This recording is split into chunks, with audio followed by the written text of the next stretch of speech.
Chun Jinjin looked at Qin's mother, who was standing next to Shen Anian, and asked, "Who is this?" Shen Anian replied, "I forgot to introduce you. This is my mother-in-law. Mom, this is the best friend I told you about, Chun Jinjin." Hearing her refer to her as my friend, Chun Jinjin slightly smiled and extended her hand, saying, "Hello, ma'am. You can call me Jinjin." Qin's mother shook her hand and said, "So you're Jinjin.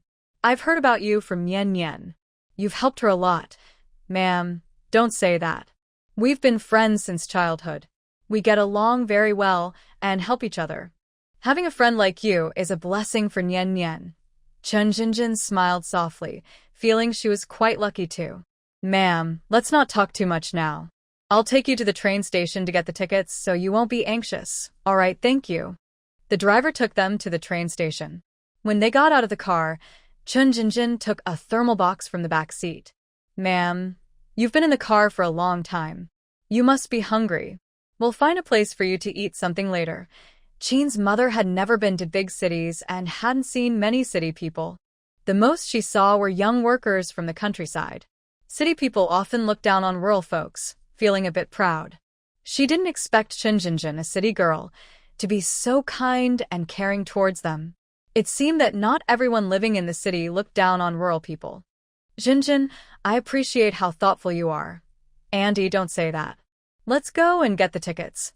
Yesterday, she used all her family connections to find out that her cousin-in-law's cousin works at the train station. She had already arranged with someone to buy the tickets today, so as soon as she entered the station, she went straight to the counter. Wang Guodong has a square face and looks a bit honest.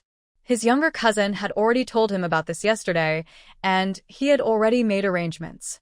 Seeing the two beautiful women coming to pick up tickets, he was momentarily distracted.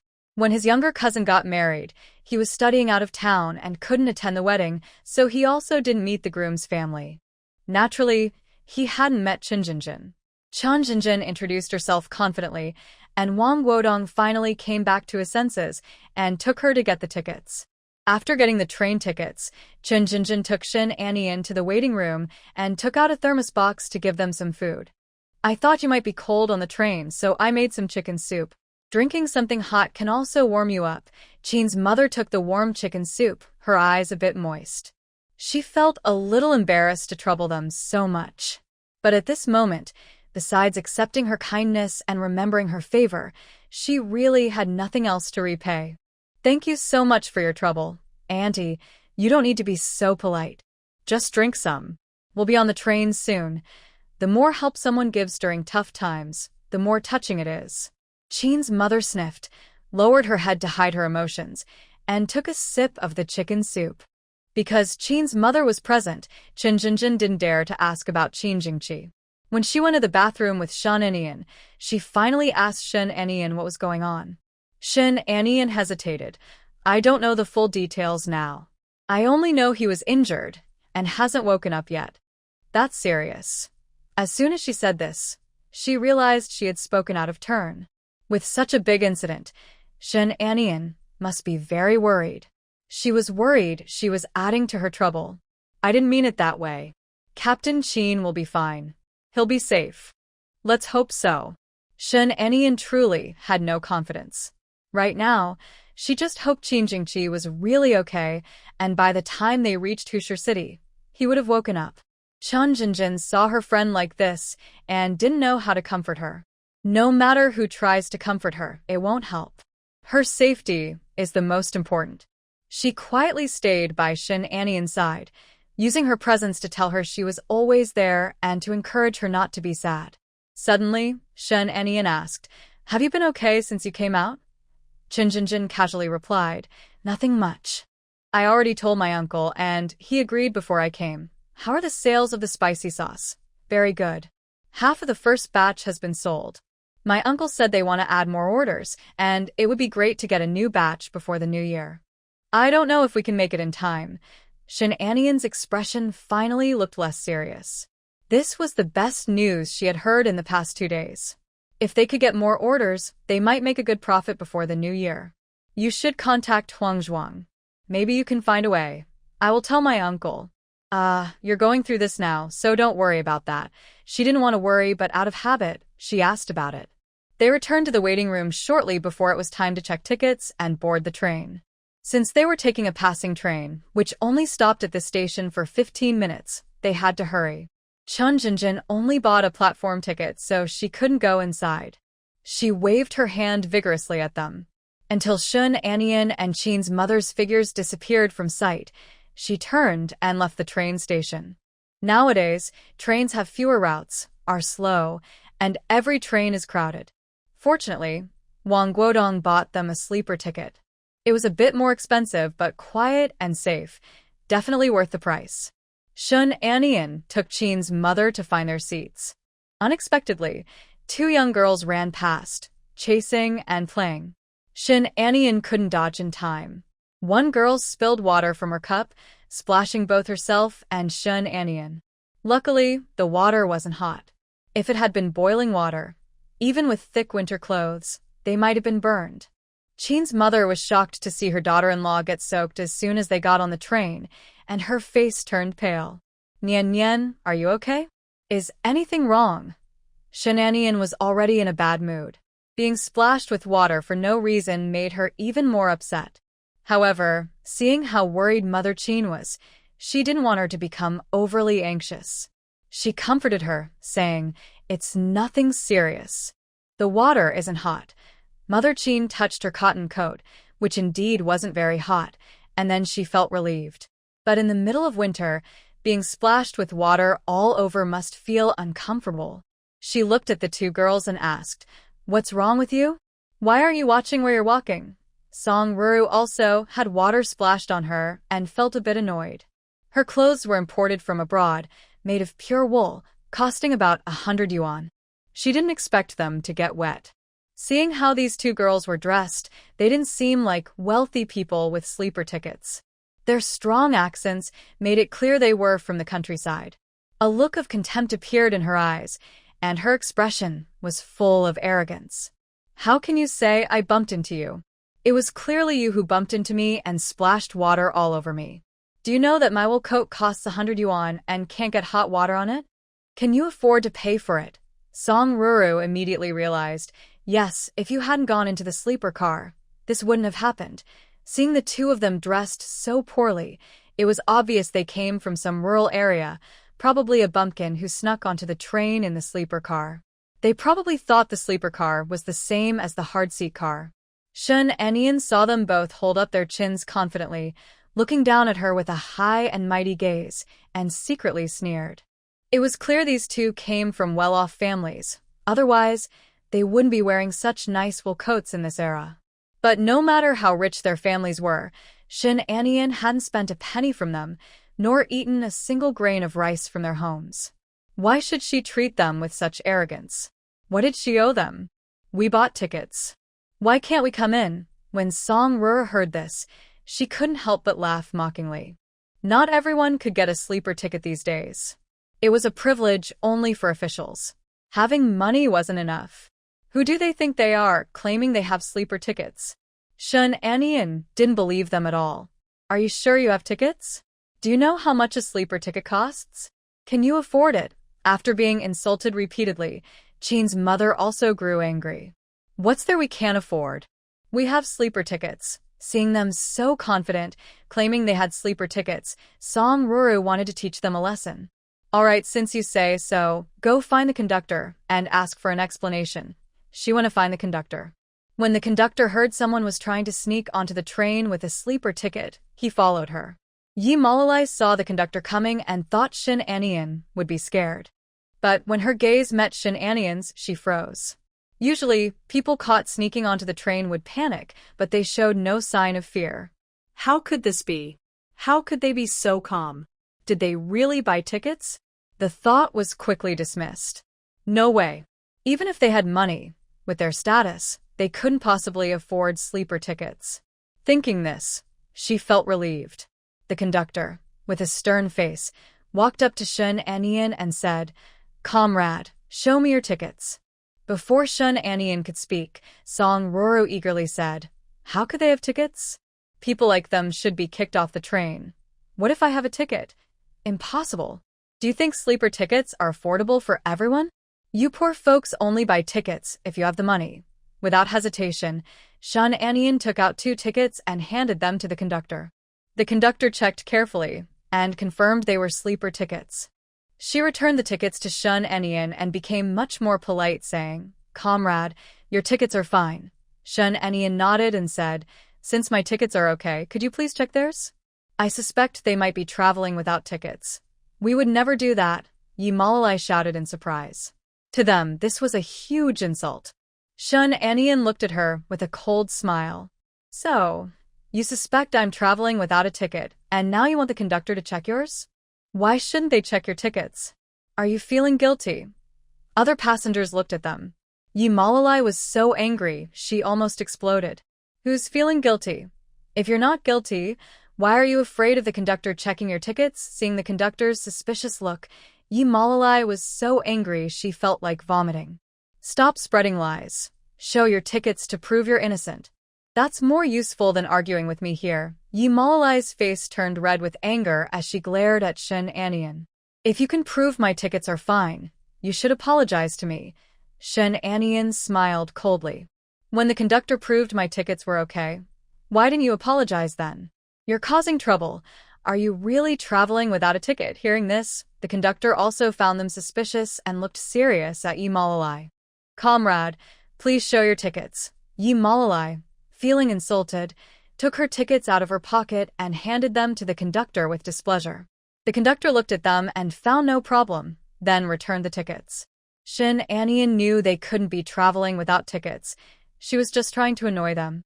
When the train attendant asked them to show their tickets, Yi Malalai looked deeply insulted but had to comply, which made Shun Anian very happy. Why should she tolerate being targeted just because they were mean to her? Even if she couldn't do much, she wanted them to feel just as upset. It wasn't fair that she was angry while they seemed unaffected, acting like nothing happened. "Conductor, when we got on the train, these 2 women were fighting in the carriage and spilled water on me. Luckily, it wasn't hot water. If it had been, I might have needed to go to the hospital." Yi Malalai instinctively argued, "It wasn't that serious." "Of course, you don't think it's serious. You want me to apologize, but you don't see how much harm you caused." Shun Anian looked at the conductor and said seriously, "People like them, who don't follow train rules, lack proper education. Since you're on a train, you should follow the rules. Even a 3-year-old knows not to run around and play roughly." People nearby watched the scene and also supported Shun Anian. Exactly, these 2 women were chasing each other in the carriage, which caused water to spill on her. There are so many people in the carriage. Even if they didn't hit her, they would have caused trouble sooner or later. Seeing the obvious water stains on Shun Anian, the conductor's face darkened further. "2 ladies, what's going on? The carriage is busy, and you can't be chasing each other like that." Yi Malalai had never been scolded like this in public before. Her face turned red, then pale, then red again, and she looked at Shun Anian with angry eyes. The conductor saw they were young, probably only in their early 20s, and thought they were inexperienced, so she decided to educate them and let them go. Shun Anian found her seat, a lower bunk and a middle bunk. Worried that Chin's mother might have trouble walking, she gave her the lower bunk and took the middle one herself. Yi Malalai clenched her teeth in hatred. Just thinking about Shun Anian made her feel disgusted. Song Ruru was also very angry, but the more she thought about it, the more she felt Shun Anian looked familiar. After a while, she suddenly said, "Malalai, do you think she looks a bit familiar?" Yamoli frowned in dislike. "No, not at all familiar. How could I know a woman like that?" Song Ruru thought for a moment and suddenly exclaimed, "I remember now. She looks a lot like your mom." No wonder she seems so familiar. From the first time Yamoli saw Shun Anian, she had already realized this. But right now, Shun Anian had become the person she disliked most. How could she compare her to her mother? She didn't think she was worthy of being compared to her mother. Such a country girl can't possibly look like my mom. Song Ruru kept wondering in her mind, does she really not look alike? She thought they did. But seeing Yamoli's dark, gloomy face, she decided not to argue further. Forget it, this isn't important.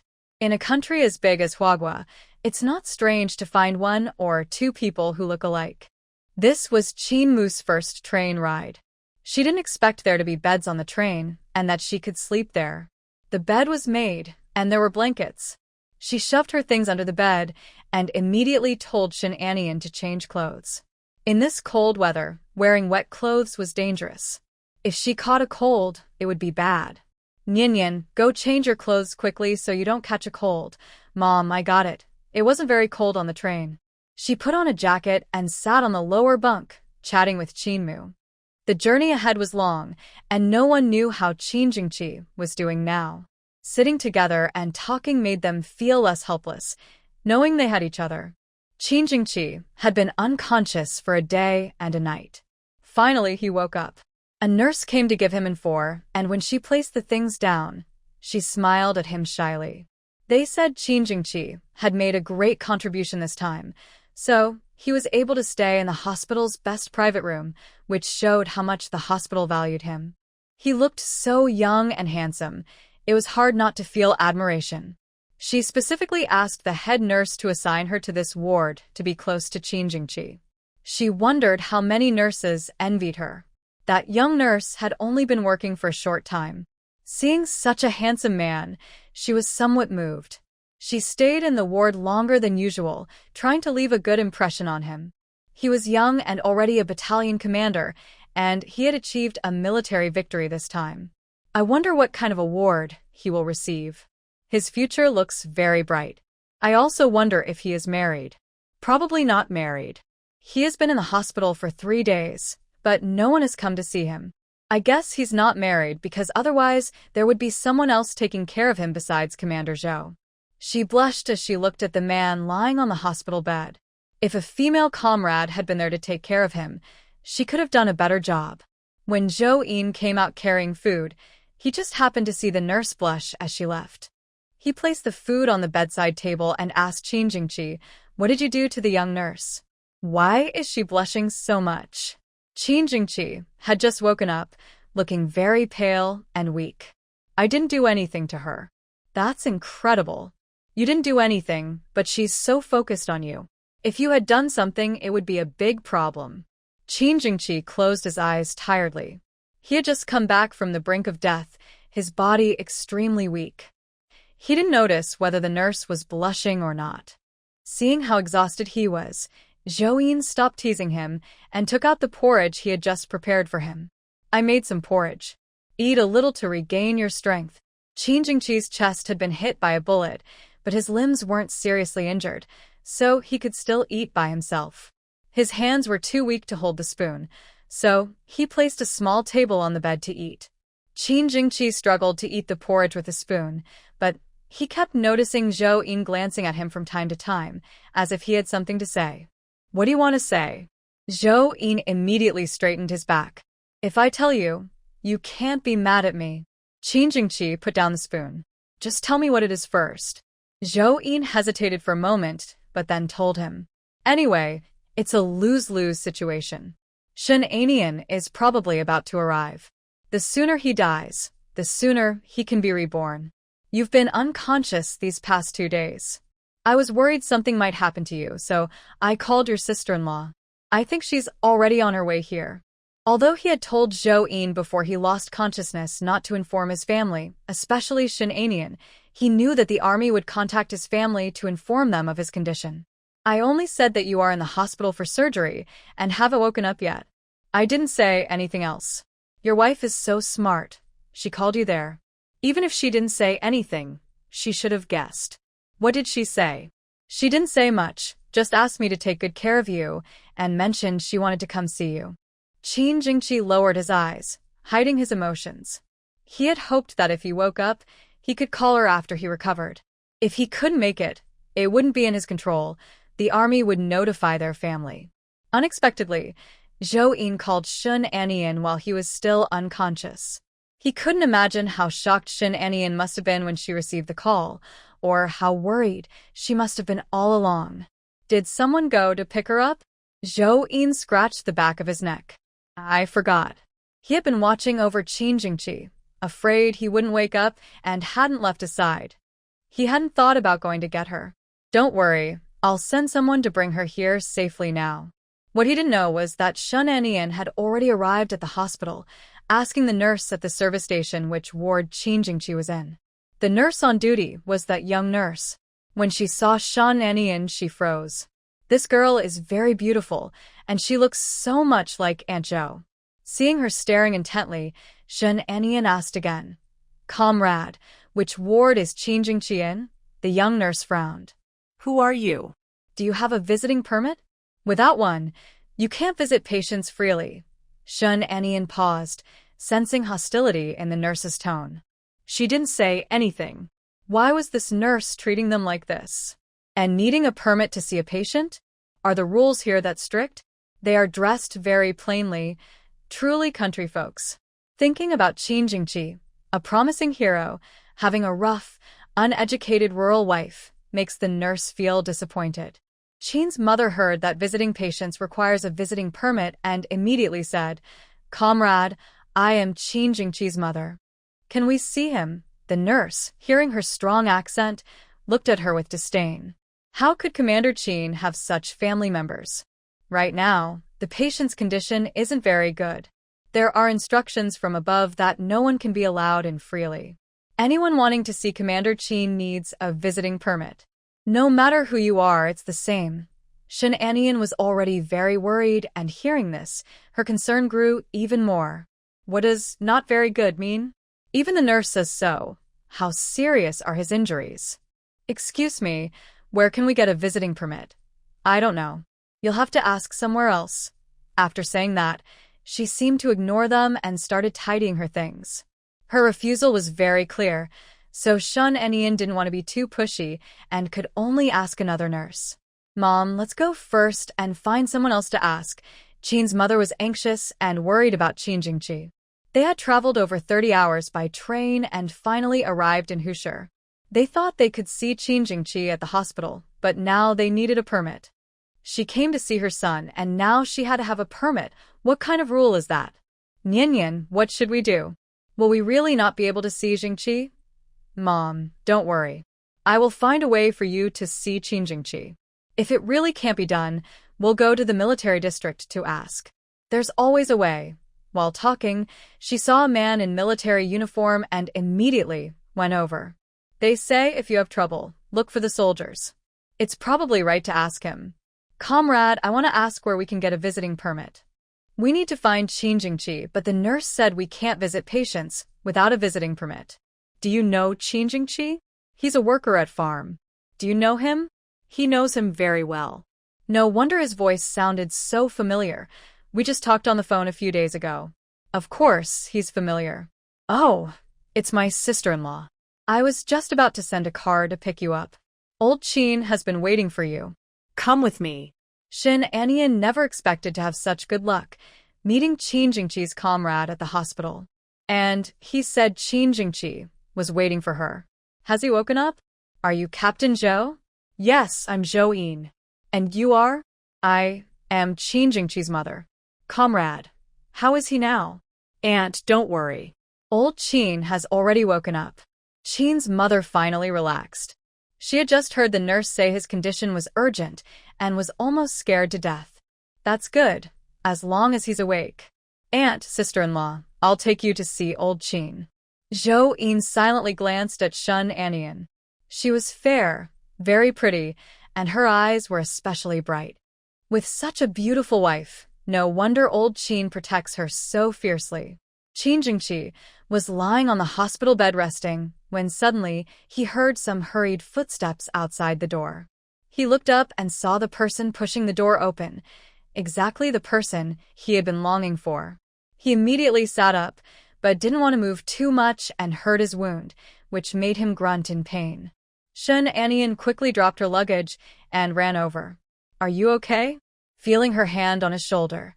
The warmth kept flowing through him, and Qin Jingqi finally felt real. She really came. Qin's mother saw him awake, and it was as if her spirit had returned. Seeing how thin he looked, with his cheekbones sticking out and his whole body looking exhausted, she felt so worried her eyes turned red. "Third brother, how are you?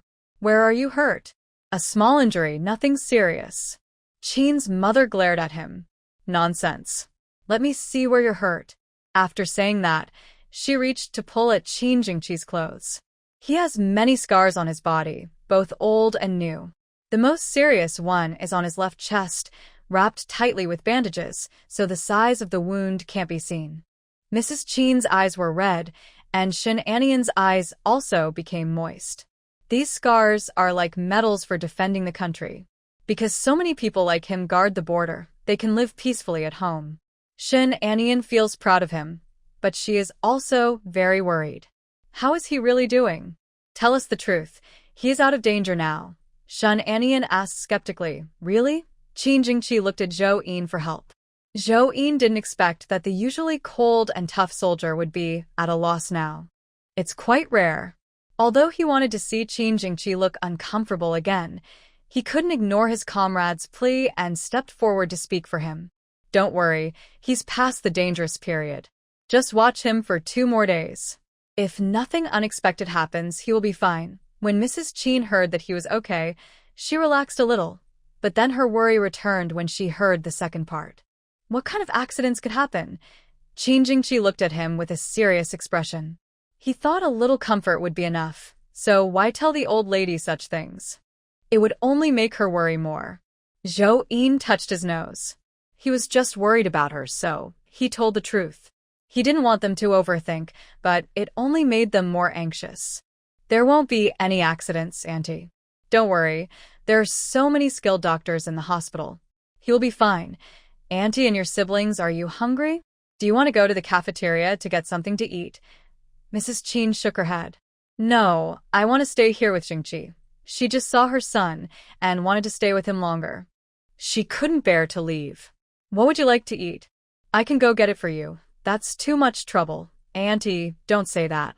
Qin and I are like family. You don't need to be so polite. Besides, you came from far away. I should do my best as the host. After saying this, Zhou Yin went to the cafeteria and watched as food was prepared. With no outsiders present, Mother Qin looked at Qin Jingqi lying on the hospital bed, and tears suddenly welled up in her eyes. She knew that being in the army was dangerous, and over the years she had worried about Qin Jingqi many times. At first, she hadn't heard about any injuries, so she could fool herself into thinking he was fine. But now, her son had nearly lost his life, and she could no longer deceive herself. When Qin Jingqi saw his mother crying, he felt uncomfortable inside. In his memory, Mother Qin was a very strong woman, and he rarely saw her cry. But today, she had cried several times for him. Mom, don't worry. I'm really fine. Mother Qin was so angry she wanted to hit someone. He was barely alive now, yet he still said he was fine. If he hadn't looked so weak, she might have already started hitting him. You always say you're fine. Do you look like you're fine? Third son, I don't hope you'll become rich and powerful. I just want you all to be safe. Seeing the worry in her eyes, Qin Jingqi felt a mix of feelings inside. The only thing he felt he owed in his life was to his parents. Since joining the army, he had never been able to show filial piety to them, and now they were so old, worrying about him. Mom, I'm sorry. I let you and Dad worry. Throughout this journey, Mother Qin was so worried she had already made plans. If she saw him, she wanted to scold him thoroughly. But when she finally saw him, her heart ached so much she couldn't bring herself to say a word of blame. Even if it's not for me and Dad, for Nian Nian, you should take good care of yourself. Do you know how worried Nian Nian is about you? What if something happens to you? Qin Jingqi looked at Shin Anian. Seeing her with red eyes and tears blurring her vision, his heart felt like it was being pierced with a sharp knife, full of pain. I'm fine. Don't worry. Shin Anian nodded with tears in her eyes. She didn't want to cry, but the tears came uncontrollably. Turning away to wipe her tears, she then said, Your body is still very weak. Lie down and rest first. She helped Qin Jingqi lie down. Taking advantage of Mother Qin not paying attention, Qin Jingqi gently held her hand. Shin Anian softly pursed her lips and held his hand back. Throughout this journey, I was very nervous, but now my heart has finally settled down. Qin Jingqi was badly hurt, and it was already impressive that he could stay awake and talk so much. Soon, he fell asleep again. Shun Anian sat by his bedside, keeping him company. Zhou Yin quickly brought over 3 dishes. The amount was a bit much, almost too much for the insulated box to hold. They ate with effort, but could only finish half, leaving a little behind. Zhou Yin advised them, eat more. Shun Anian put down her chopsticks. I really can't eat anymore. Qin's mother also couldn't eat anymore. She put down her chopsticks and said, we'll heat it up in the evening and eat it then. Since it's cold now, food that's been kept for a while won't spoil. Zhou Yin touched his nose, realizing that women tend to eat less. When he served the food, he did so based on his own appetite. No wonder they couldn't finish it. After eating, Zhou Yin wanted to take them to see the guest house. Although Qin Jingqi was in a single room, the conditions for staying with him weren't very good, and the 2 women probably couldn't handle it physically. It was better to find a guest house where they could rest properly. Shun Anian had just seen Qin Jingqi and was worried about him being alone in the hospital. She didn't want to go out with them, so she asked Qin's mother and Zhou Yin to go instead, staying behind herself. There was a guest house near the hospital with a kitchen, making it easy to cook and take care of the patient. However, Qin's mother wasn't very familiar with the place and didn't dare to wander around. She asked Zhou Yin to buy a chicken so she could make soup to help Qin Jingqi recover. Zhou Yin agreed without hesitation, promising he could find a chicken. He reassured Qin's mother and then went out. Shun Anian sat by the bed, watching over Qin Jingqi, still thinking about instant noodles. When she arrived, she was worried and didn't think about anything else. Now that she saw Qin Jingqi was much better, she relaxed a little and finally had the mood to think about other things. Train meals are expensive and not tasty. So many people don't want to eat them. If she could negotiate a partnership with the train station, then instant noodles would sell easily in the future. But how could she contact the train station? Would she need to go through Wang Guodong? Asking for favors once makes her owe someone. If it wasn't an emergency, Shun Anian didn't want to trouble him. They still haven't built the food factory, so this isn't urgent. She needs to plan carefully and take her time. She looked up and saw Qin Jingqi's fingers move. She leaned in to look closer and saw him slowly open his eyes. Qin Jingqi was in good health. After sleeping, he felt much better and more energetic. He tried to sit up. Shun Anian quickly helped him up. Don't move around. Qin Jingqi reached out and touched her face. The girl was still pretty, but her expression showed signs of tiredness. How could she not look tired? After hearing that Qin Jingqi was injured and in the hospital, she was worried all the time. She couldn't sleep well and only dozed off briefly in the car. She was just holding on here, not letting herself fall apart. Sorry for making you worry. It's good that you know.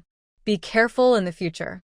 If anything happens again, I might not forgive you. Qin Jingqi smiled at her. Shun Anian rolled her eyes. You still dare to smile. Are you tired? Lie down and rest for a while. No need. Just talking with you is enough. Come on, lie on the bed and I'll talk with you. The bed was quite big. He moved over to make space. Come up. Shun Anian felt a little shy but still lay down. She didn't want to sleep. She just wanted to rest a bit and regain her energy. Are you feeling uncomfortable anywhere? If you are, tell me. I'm fine. She was happy to be here with him. Qin Jingqi was very glad, and any discomfort didn't matter. Seeing that he was still in good spirits, Shun Anian started talking about her family. My younger sister-in-law had a baby girl. Now you have a little niece. Why did he seem so indifferent? Shun Anian asked him. Aren't you happy? Do you think having a girl is bad, like them? No, I haven't thought about it that way. Then why aren't you happy?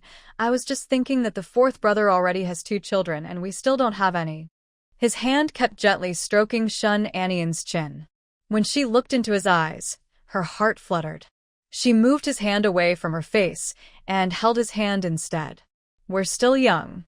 We can have children later. Qin Jingqi squeezed her hand and played with it in his palm. You're right. We're still young. There's no rush to have kids. When he fainted, he was glad he didn't have children. If he had children, it would be a burden for Shun Anian. With Shun Anian's personality, she couldn't just leave her children behind. If she wanted to remarry with her children, it would be very difficult. He didn't want Shun Anian to struggle alone with her children, without anyone to care for her. Shun Anian saw him looking down at her silently. She couldn't understand what he was thinking. Feeling a bit sleepy, she yawned long and deep.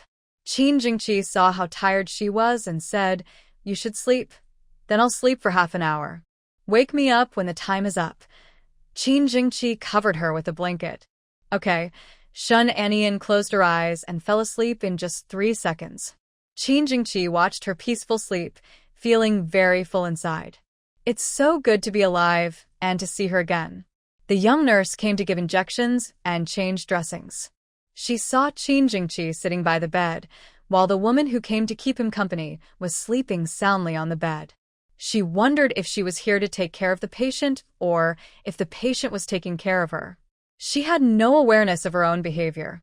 When Qin Jingqi reminded her to be careful and not to disturb Shun Anian's sleep, her feelings of jealousy and envy reached their peak. Such a good person.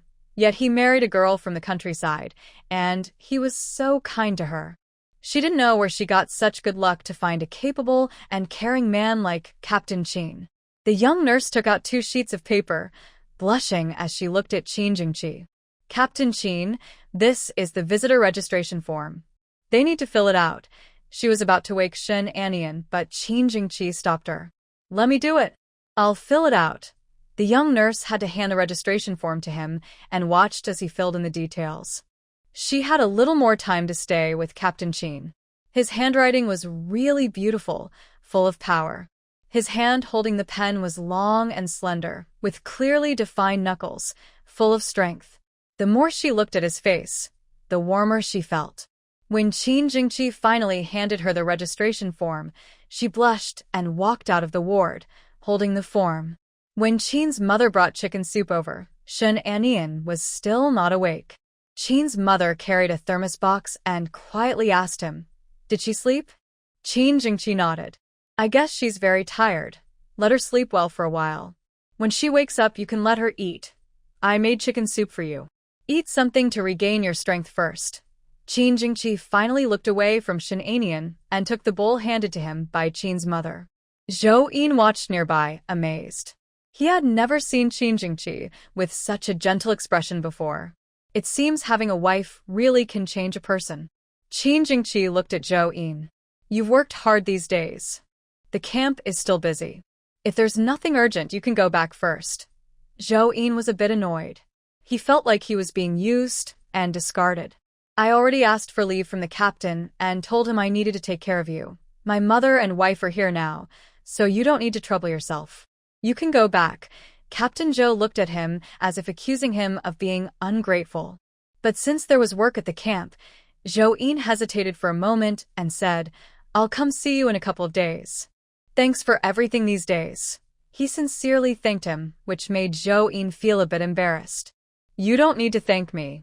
I'm leaving now." He then turned to Qin's mother and said, "Annie, I'm going back now.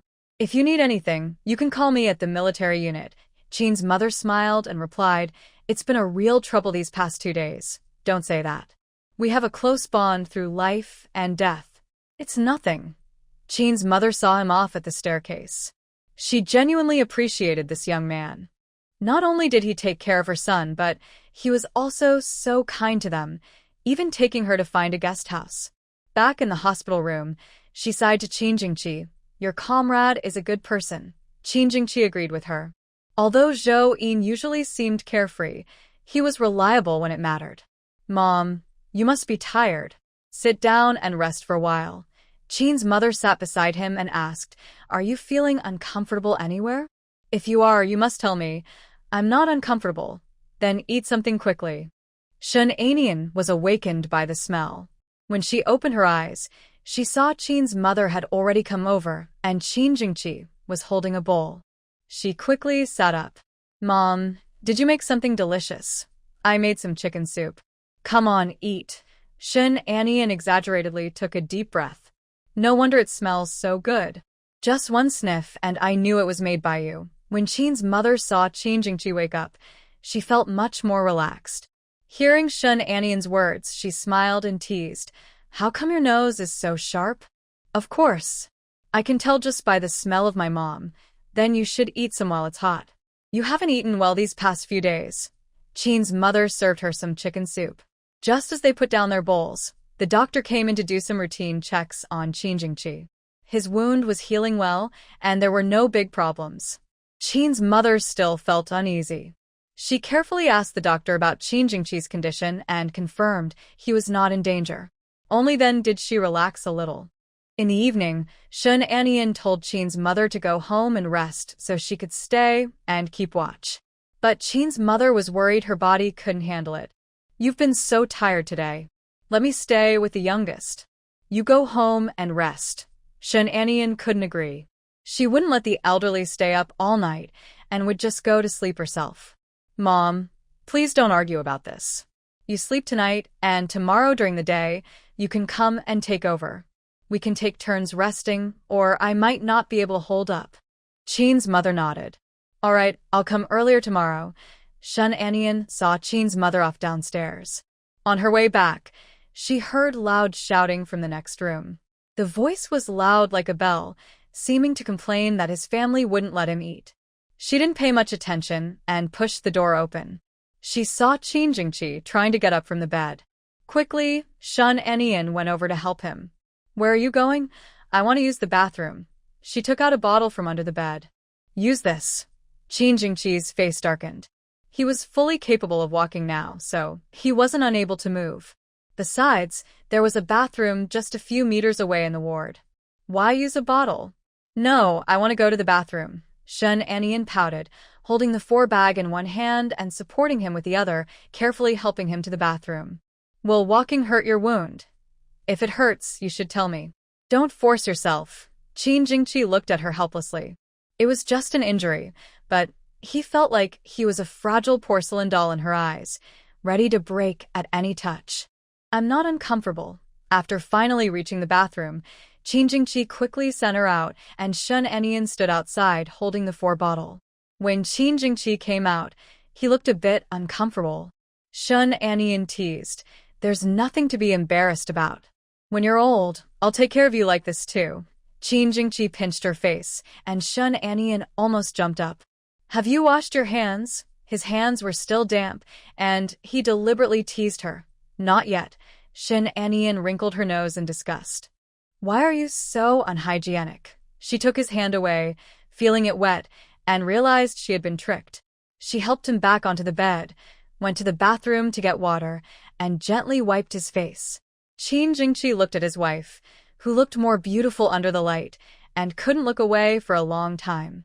Shun Anian couldn't stand his gaze anymore. She threw the towel into the basin, carried the water basin to the bathroom, and went to wash her hair. The ward had a small balcony, and a small TV was mounted on the wall. Qin Jingqi, with nothing else to do, turned on the TV. Listening to the gentle sound of water from the bathroom, his mind drifted elsewhere. Shun Anian finished washing her clothes, took them to hang, then dried her hair before sitting next to Qin Jingqi. The ward was really nice, with a TV included. It was a private room with good facilities, not what you'd expect for someone of a senior rank. Shun Anian glanced at the TV, which was showing a military program she didn't like. She asked Qin Jingqi how he got hurt. He only told her he was on a mission and got injured by accident, not saying more. Shun Anian knew his job was dangerous, so she was worried, but didn't ask further. As a military family member, there were some things she couldn't ask. Qin Jingqi turned off the TV, rubbed her head, and asked, "Are you angry?" Not at all. She was not someone who got angry easily. Shun Anian told him that the village had electricity now, and Director Lin from the Revolutionary Committee had even come to inspect. They planned to promote biogas power generation throughout the county. She mentioned this in her letter, but Qin Jingqi didn't expect it to happen so quickly. Seeing her small pride, Qin Jingqi couldn't help but gently ruffle her hair. "You're really impressive." Shun Anian slightly raised her chin. "I'm not just using biogas to generate electricity. I also set up a chicken farm in Zhao's village. The chicks haven't hatched yet, but they should hatch before the new year." She told Qin Jingqi about everything she had done, one thing after another. He listened quietly. All these things were new to him. Hearing about them felt like filling the gap of not being able to be with her.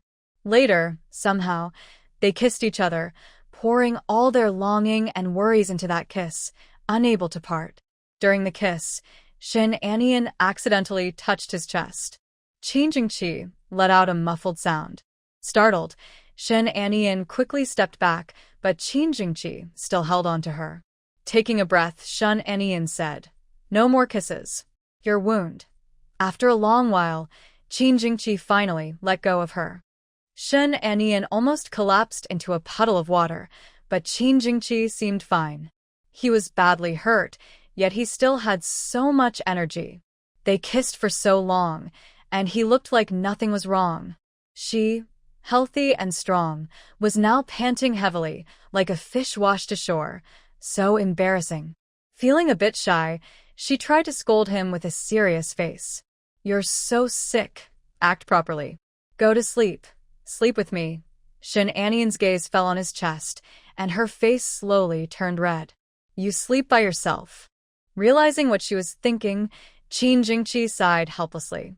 "I just want you to sleep with me. I won't do anything." He really wanted to do something to her, but now he was too weak. His body simply wouldn't allow it. Shin Anian blushed and glared at him. It was clearly his look that made her misunderstand. Qin Jingqi moved aside to give her space. Shin Anian looked worried. "What if I accidentally touch your wound?" "It's okay. Come up." He said this, so Shin Anian didn't hesitate anymore. She turned off the light and lay down. Qin Jingqi's body was warm, and he helped her get comfortable. As soon as she lay down, Qin Jingqi pulled the blanket over both of them. Shin Anian didn't dare to touch him, staying far away, afraid she might hurt him. Qin Jingqi was quite helpless. "I'm not made of porcelain.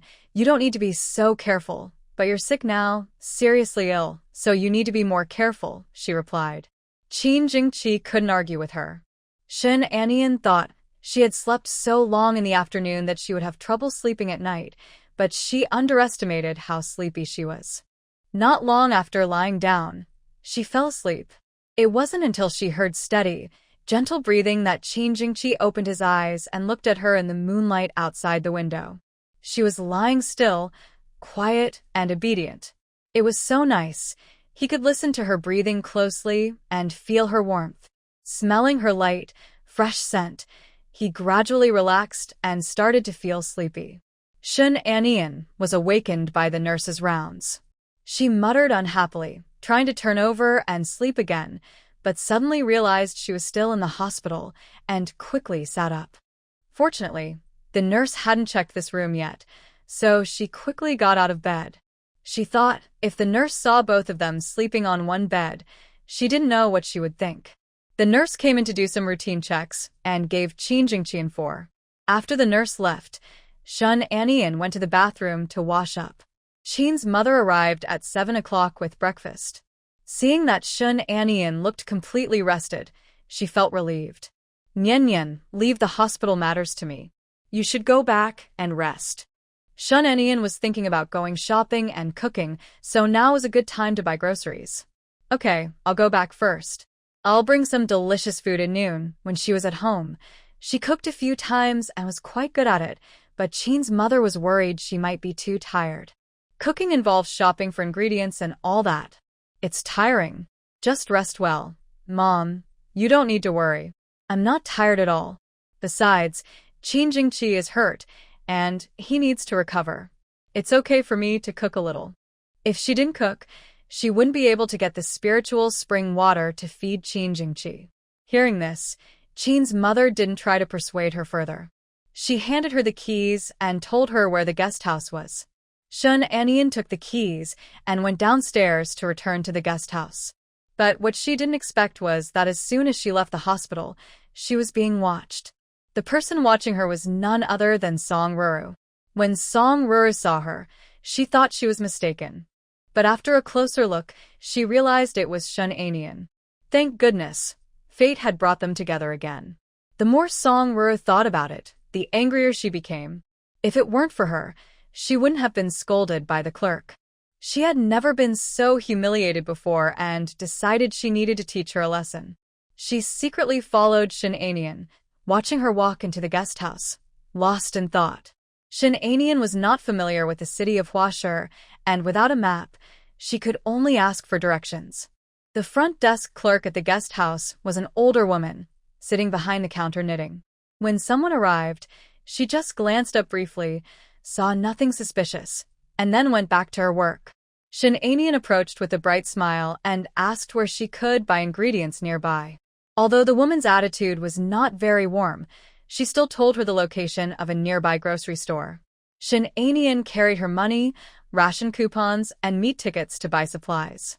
But she arrived late, and everyone was preparing for the new year, so the good meat had already been bought. There were a few pork bones, but they had little meat on them, suitable only for making soup. She had no choice but to buy some to take home. She also bought some seasonings and green vegetables. In Huashur, the climate is mild all year round, so even in winter, many leafy vegetables are available.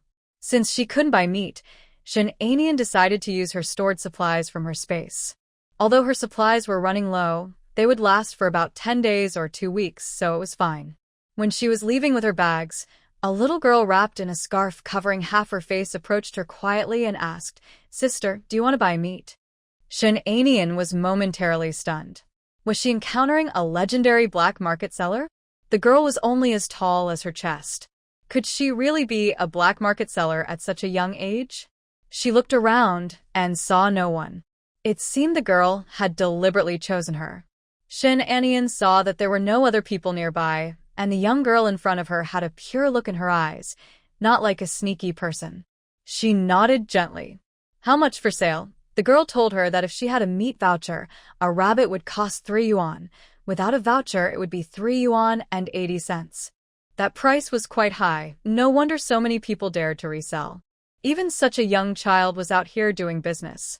The girl spoke very fluently, so she probably wasn't doing this for the first time. "Take me to see them."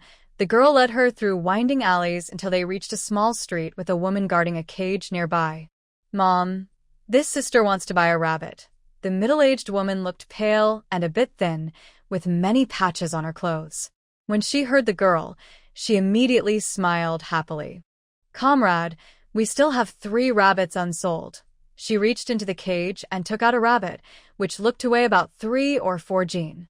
Shin Anian glanced and saw there were indeed 2 more rabbits in the cage. "I'll take all of these, no meat vouchers. 3 yuan and 80 cents for each. I can pay now." "Can I have the cage too?"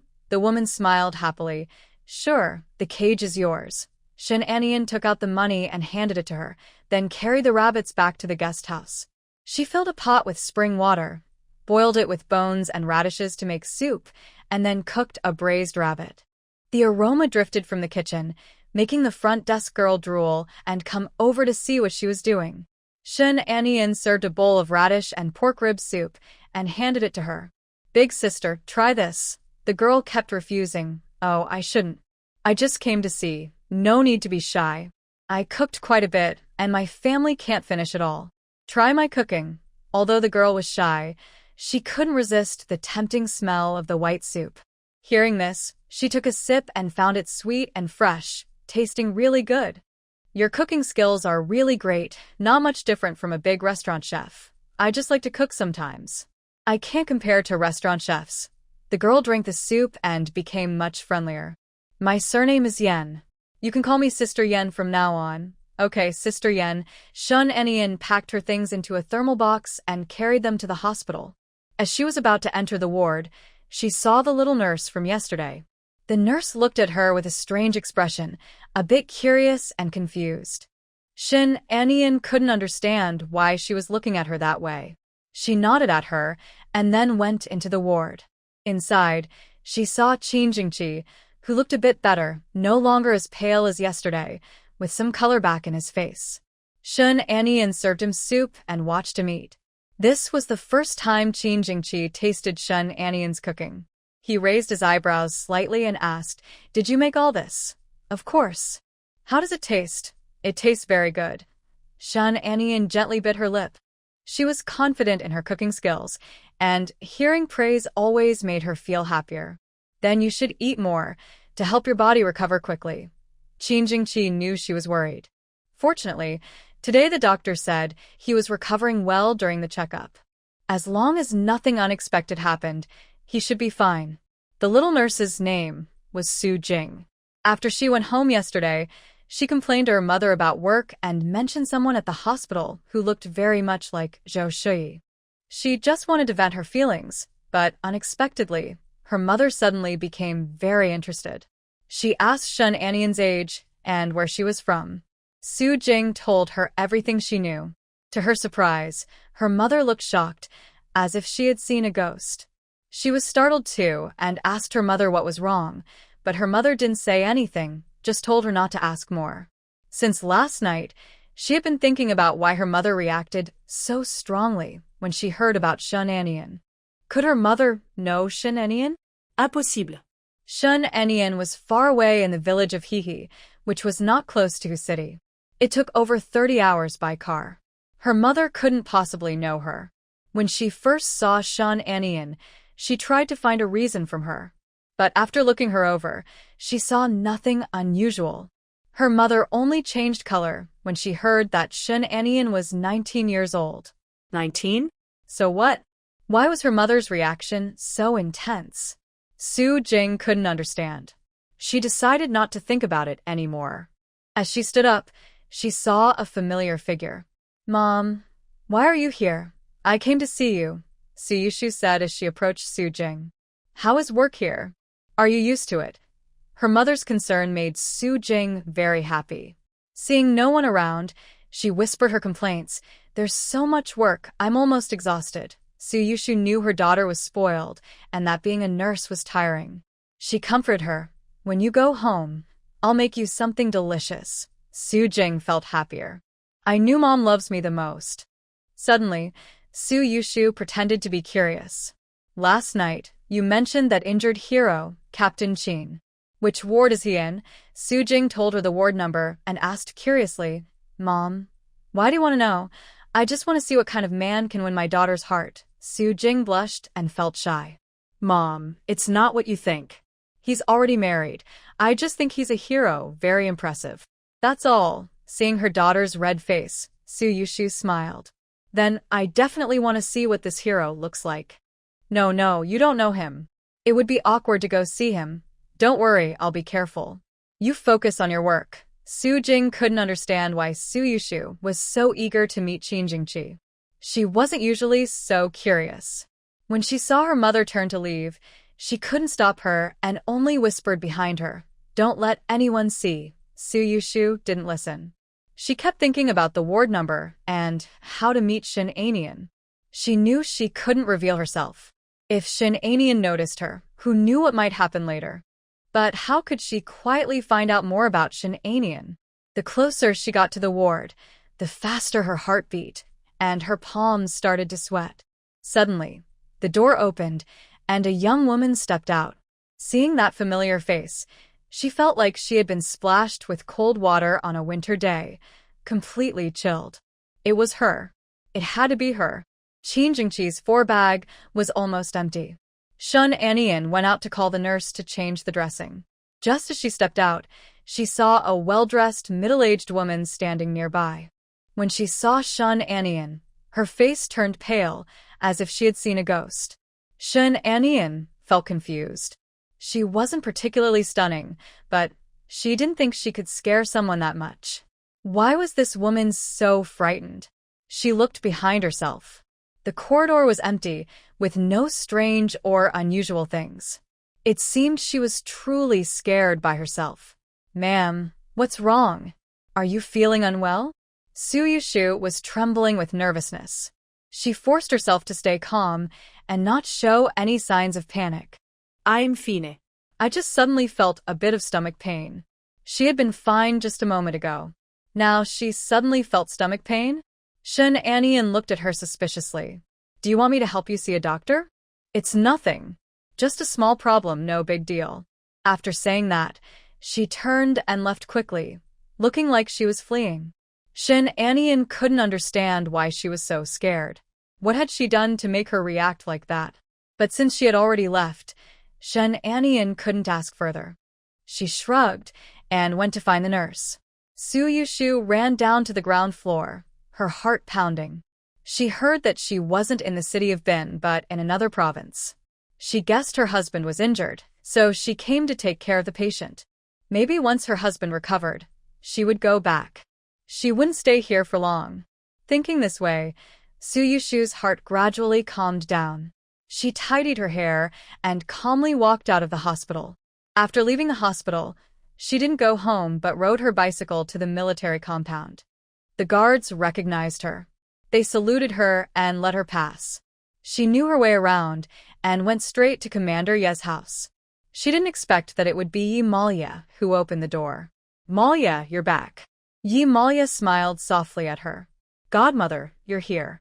I happen to be free today. Where's your mother?" "Mom is at home." Come in quickly. Su Yushu walked into the room and saw Zhou Shui making tea. Her movements were graceful, like a beautiful painting come to life. When Zhou Shui saw her, she smiled softly. "Why are you free to come today? Aren't you working?" "I'm feeling a bit unwell, so I asked for leave from my boss. I thought I'd come see you." Hearing that she was sick, Zhou Shui looked a little worried. "What's wrong?" "I can't sleep well at night. The doctor told me to rest more and not worry so much. You're always busy and worried about so many things. How can you find time to relax?" Zhou Shui poured her a cup of tea. "You just like to think too much. The kids are grown up and working now. You should let go of your worries and relax. I can't compare to you. All my children are successful. I always have to worry about them." She looked at Yi Moli. "Moli, are you almost done with university?" Moli nodded. Just half a semester left. "I'll be able to start working next year. Have you decided where you want to work?" "I've talked to my mom. I don't want to be too far from my parents, so I plan to work in Hushur so we can see each other often." Su Yushu nodded approvingly, looking at Zhou Shui with envy. "With Moli here, you'll have someone to talk to." Zhou Shui smiled happily, clearly pleased. "That's right. Old Yi is never home, and the older kids are always away. They don't even bother to call. The only one who's really close is Moli. If Moli stays with me, I'll have someone to go shopping with. Will your older kids come home for the new year?" "Not sure yet. You know how soldiers are. They have to follow their leader's arrangements." Hearing this, Zhou Shui sighed. "I don't know what old Yi is thinking. I've already asked him to bring the older kids home and let them serve under him, but he refuses. Her second child is in the Air Force, so it's hard to arrange. She understands that. But her oldest son also says he can't arrange it." "What does can't arrange mean?" "It's clear he just doesn't want to." Su Yushu smiled and said, "That's also to avoid suspicion. If he puts his own son under his command, people might gossip. Talking about gossip is better than going a year and a half without seeing my son." Yi Malalai hugged her arms and teased, "Mom, I will keep you company from now on." Su Yushu felt happier seeing them get along so well. But she still couldn't relax at the hospital. She needed to pay more attention to Shun Anian. Her sudden appearance might cause some unexpected problems. It wasn't hard to send someone to check her whereabouts, but since her household registration wasn't here, investigating her details across provinces would take some effort. No matter how difficult, this matter had to be thoroughly investigated. As long as she could find out her background, even if it took extra work, it was worth it. After returning home, Su Yushu made arrangements to act in 2 teams, one to watch Shun Anian and another to gather her information. From her schedule, Shun Anian went back and forth between the guest house and the hospital every day. Sometimes she bought things at a grocery store, but there was nothing unusual. This reassured her. The less Shun Anian went out, the fewer mistakes she could make. She would have more time to prepare. According to Su Yushu's investigation, Shun Anian cooked meals daily, adding spiritual spring water, and took them to Qingjingqi at the hospital. With medicine from the hospital and the spiritual spring water, her treatment was effective. Qingjingqi's wounds healed well, and his complexion improved, becoming rosy. Shun Anian and Qin's mother finally relaxed. They had been worried sick these days. Meanwhile, The old man next door was still causing trouble every few days, arguing more fiercely each time. Chin's mother found it hard to listen to and felt a bit heartbroken. Who is the person living next door? During the day at the hospital, she could hear the old man arguing with someone. The main complaint was that his family wouldn't let him eat. Some unkind people in the village also thought their elderly parents were a burden and refused to feed or care for them. She worried that the old man in the next room might be in the same situation. He was in the hospital, yet they still wouldn't feed or give him water. It was really pitiful. Shin Anian advised her, people who can stay in such a nice ward must have a special background. Don't worry too much. The old man argued loudly, but he sounded confident and well cared for, so there shouldn't be any real problems. But no one expected that they would see the old man that day. Shun Anian opened the lunchbox and called Qin Jingqi to eat together. Suddenly, the hospital room door opened. She looked up and saw a gray-haired old man standing at the door. 3 people and 6 eyes looked toward the door. The old man met their gazes calmly and confidently walked in. His eyes swept over the food on the table, and they suddenly brightened. He thought to himself, why does the smell of food always seem so strong during mealtime? They are eating so well, it must be delicious. Originally, he had to eat vegetables every day and couldn't have meat. He was very eager for meat. Every day, the smell of meat drifted over, and when he smelled it, he couldn't sit still. He endured 4 or 5 days of craving, and finally, his stomach couldn't take it anymore. He sent the guard out on an errand and sneaked over to see what they were eating. Of course, if these young people had been polite and invited him to eat with them, he wouldn't have refused. Have you not eaten yet?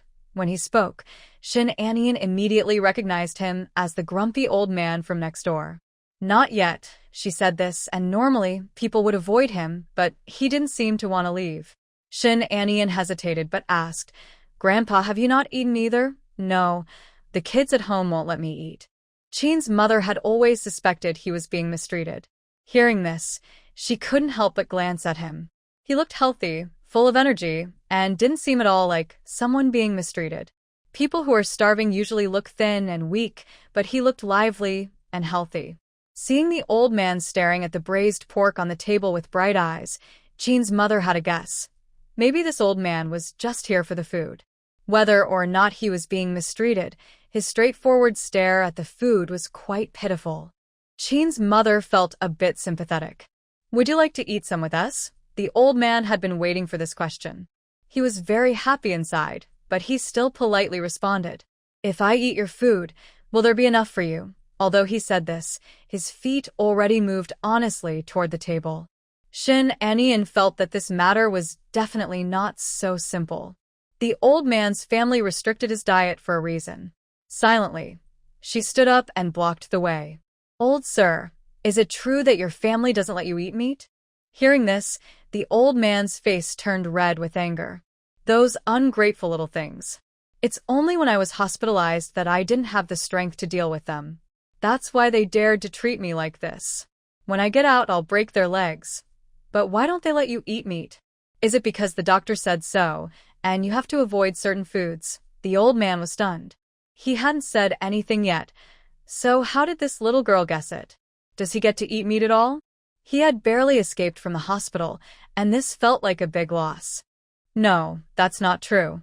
I'm old now, what's there to avoid? Let's ask the doctor. If the doctor agrees, I'll let you eat your fill. How about that? The old man didn't dare go to ask the doctor. If the doctor agreed, why would he sneak over here? He looked at Qin Jingqi with dissatisfaction, thinking, how could he be a soldier and not help in a time of need? Qin Jingqi kept his head down and didn't reply. The old man was at a loss. Seeing Shun Anian's eyes that seemed to see through everything, he decided not to hide anymore. Doctor's advice is nonsense. I don't believe eating greens can cure illnesses. I've been eating almost nothing but vegetables, but I'm still not well. They're just trying to mess with me. Just then, the guard pushed the door open. He couldn't find the commander and was worried. Hearing noises from the next room and recognizing the familiar voices, he came over to check. Sure enough, he saw the commander there. Seeing the food on the table, he immediately understood why the commander had come. a high-ranking officer, willing to go to such lengths just to eat meat. "Commander, what are you doing here?" When he saw him, Han Xianling loudly shouted, "You all treat me like a rabbit to raise every day, and now you want to confine me? I can't even recognize a few people." The guard didn't bother to point out his mistake and apologized to Qin Jingqi and the others. "Sorry to bother you. Our third brother is also a soldier, so he must have something to talk about with the old man." Han Xianling proudly raised an eyebrow at the guard, seeing that he had no one to stop him. The guard smiled and responded, but still firmly took Han Xianling away. He saw Han Xianling staring intently at the bowl of braised pork on the table. He was genuinely worried that Han Xianling might sneak over to eat a few bites when no one was paying attention. Based on his understanding of the old man, he knew Han Xianling could definitely do such a thing. Han Xianling was pulled out annoyed and said, "I've been in the hospital for so long, finally made some new friends. Why are you pulling me out? Leader, are you trying to make friends with him or just craving his cooking?" "I can tell what you're thinking," the guard said. Han Xianling snorted. "So what? Didn't he invite me to visit?" The guard, who had been with Han Xianling since he was 20, was both subordinate and friend. He quickly interrupted. "You refuse to leave, and it's not polite to stay. The doctor is just concerned for you and asked you to eat lighter. Just bear with it for now. Once you're better, you can eat whatever you want." Han Xianling snapped, "I eat vegetables every day. It's been a week, and I'm so bored with bland food. I just want to eat meat, but you won't let me." "Old leader, remember when we were fighting, we ate roots and bark for a whole month, and we made it through. Vegetables aren't bad either. I'm eating with you every day, aren't I?" He didn't say much, but Han Xianling's eyes widened when he heard that. He felt embarrassed to admit that. "You think I don't know? You go home and eat meat every day, and when you come back, your mouth is full of oil. Do you think I'm blind?" The guard scratched the back of his head. He had secretly gone to eat meat. He had kept it a secret, but once he forgot to wipe his mouth, the commander caught him. The commander kept bringing it up. "No matter what, we must follow the doctor's advice. If the doctor says to avoid certain foods, you have to avoid them," he said. The old man was annoyed and muttered, but he knew that sneaking out under the guard's watch was almost impossible. Thinking about Shen Anian he had just seen, he asked, "Do you think that girl looks familiar? She kind of resembles Huai Min's wife." The guard hesitated for a moment, then nodded. "That woman is indeed somewhat similar in appearance to Commander Ye's wife, so I think we're meant to meet," he said. "In the future, you can't stop me from going to see them." The guard. It seems like he's setting a trap for him. Han Xianling took a deep breath in the hospital room. "Just smell how authentic this braised pork is. One bite, and your mouth will be full of oil." He swallowed hard, wishing he could taste it but knowing he couldn't. The guard looked at him with concern. He didn't want the old man to suffer. If the doctors hadn't said he needed to watch his diet, he wouldn't be so strict with him. Every day, they played a careful game, trying to prevent him from going out to eat something bad. It was tiring for him, too. Shen Anian watched them leave and asked Qin Jingqi, "What is this old man's background? If I'm right, he must be Commander Han Xianling." Shen Anian's eyes widened. That name was very famous. She had heard it many times, but she didn't expect him to be such a person. He didn't seem like the story said. The rumors claimed he was a brilliant general, honest and upright. But it seems the stories might not be true. Qin's mother, hearing Han Xianling's identity, looked worried. "What? He's a commander? Should we chase him away? Will that cause trouble?" Shen Anian said, "We're not chasing him away. It was his guard who came to pick him up. Besides, if we really listen to him, it's not helping him but hurting him. Since we're at the hospital, we should follow the doctor's advice to get better faster." Qin's mother nodded, agreeing. She was right. They should listen to the doctor. "Eat your food. Come on, have some more." After lunch, Qin's mother took her bowl to the bathroom to wash. Qin Jingqi peeled an orange and offered a piece to her. Shen Anian glanced at him and opened her mouth to eat. The orange was juicy with little pulp, slightly sour but mostly sweet. It tasted very good. "This orange tastes nice. Do you think we should plant some at home? Oranges grown in the south are different from those in the north. This one might not suit our climate. We're not in the north either. We should try planting it just in case it works. Oranges are easy to transport, last a long time, and taste very good. They should have a market. Qin Jingqi knew she liked to try new things and didn't discourage her. Maybe you can give it a try. Can you help me find some fruit farmers and share your experience? If you can't share your experience, maybe you can give us some young trees. I'll look into it when I have time. Shun Anian ate several oranges in a row and felt her teeth getting a bit sore. She shook her head and refused his offer. I won't eat anymore. When Qin's mother came out, she saw the two of them being affectionate. During these days in the hospital, she finally saw that these two kids really cared for each other, and even Qin Jingqi seemed more friendly. Before, this brat always looked distant, with a serious face all the time, rarely showing kindness even to his own parents. Now, he's much better, all thanks to Shun Anian. Shun Anian was cheerful every day and very friendly, warming up the atmosphere. Qin's mother felt very pleased. That's the right way. Shun Anian stayed at the hospital for a while and then decided to go back to the guest house. She planned to cook a vegetarian braised dish for Han Xianling. When Han Xianling saw the braised dish, he couldn't move his feet and looked quite pitiful. The vegetarian version doesn't taste like meat, but it's very suitable for the elderly.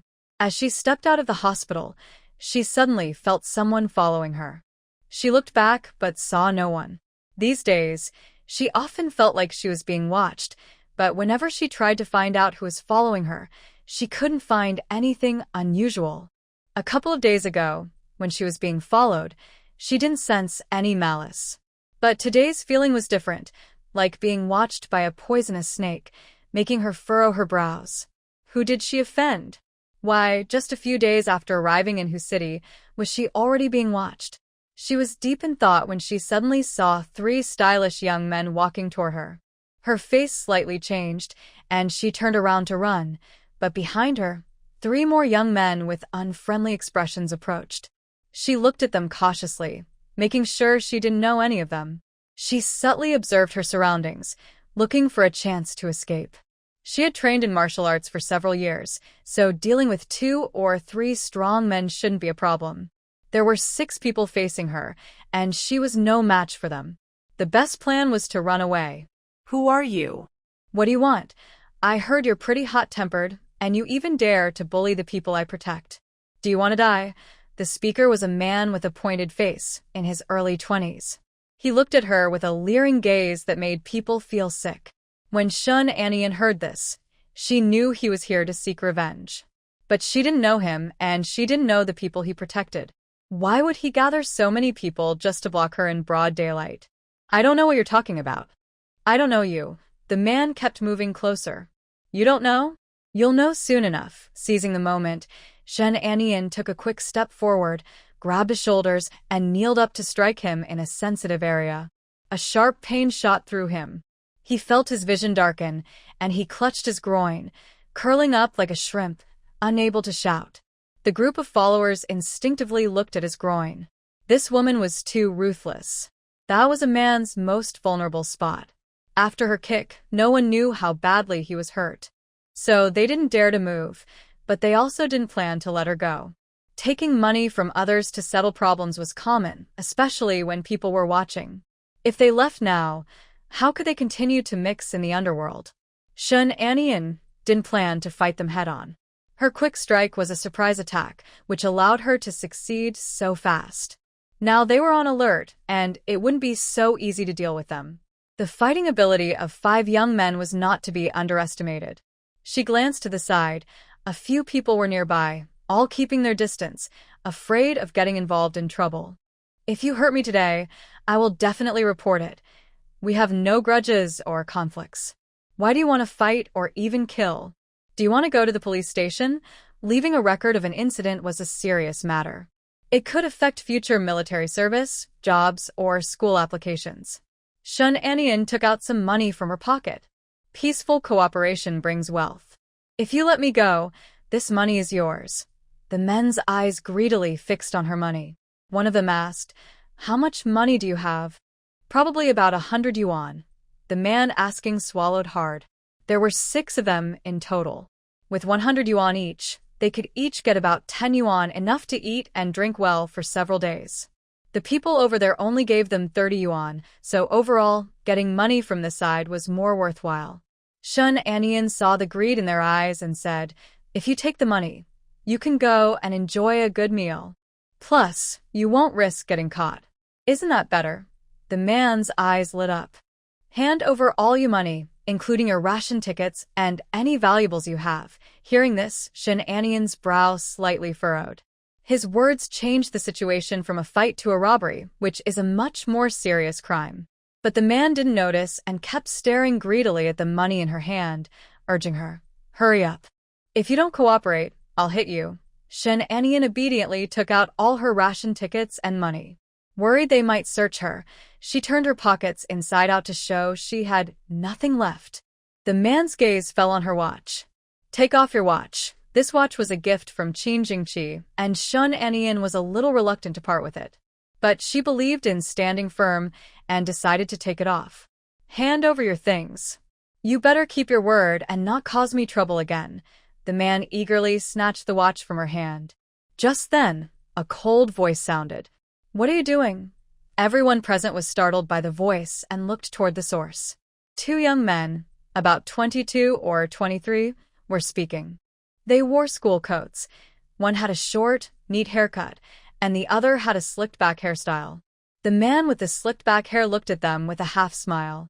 "So many grown men bullying a little girl. Do you have no shame?"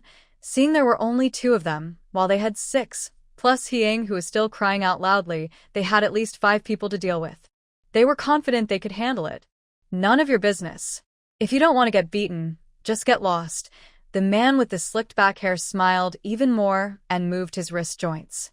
"I really want to fight today. If you're brave enough, come on and hit me. I'm waiting." As soon as he finished speaking, the man who had been making threats let out a loud, terrible scream. He was thrown to the ground by the slicked-back-haired man, his face twisting in pain. Hiang had recovered somewhat and was eager to hit Shun Anian. He shouted at his men, "What are you all standing around for? Get moving." The remaining 4 people surrounded the 2 others, while Hiang pushed toward Shun Anian. "Stinky woman, I must kill you today." He reached out to grab Shun Anian's braid, but she dodged his hand and grabbed his wrist, then threw him over her shoulder. Hiang fell to the ground, clutching his waist and crying out in pain, feeling as if his insides were turned upside down. Meanwhile, the others had finished dealing with their opponents. The young man with a crew cut asked her, "I didn't expect you to be so quick. Did you learn martial arts?" "Yes, for 2 years. No wonder you're so skilled." "What do you plan to do with these people?" "Call the police and send them to the police station." The young man with a crew cut paused, scratching the back of his neck. "Send them to the police?" They had fought before, sometimes beating people up for fun but rarely actually taking anyone to the police station. Now, the victim wanted to go to the police, and they had no reason to oppose it. Just as they were about to take the people to the station, 4 or 5 police officers hurried over. Seeing this, the young man with a crew cut realized they didn't need to do anything. They had already called the police. "Miss, we're leaving now." The tall man with the big back and the young man with a crew cut said this and ran off. Hiang also wanted to run, but the police quickly caught him and took him to the station. Shun Anian also needed to go to the station to give a statement. Song Ruru was hiding around the corner, closely watching the scene with the man. Seeing Hiang and the others attack, Song Ruru felt very happy inside. But things suddenly took a bad turn. 2 people came out to rescue Shun Anian, and she even recognized them. Worse, the police arrived and took Hiang away, which scared them all. No one knew if Hiang would betray them. If their family found out they hired someone to attack, they would be furious. "Brother, what should we do now?" Her second brother, Song Yang, was also worried at this moment.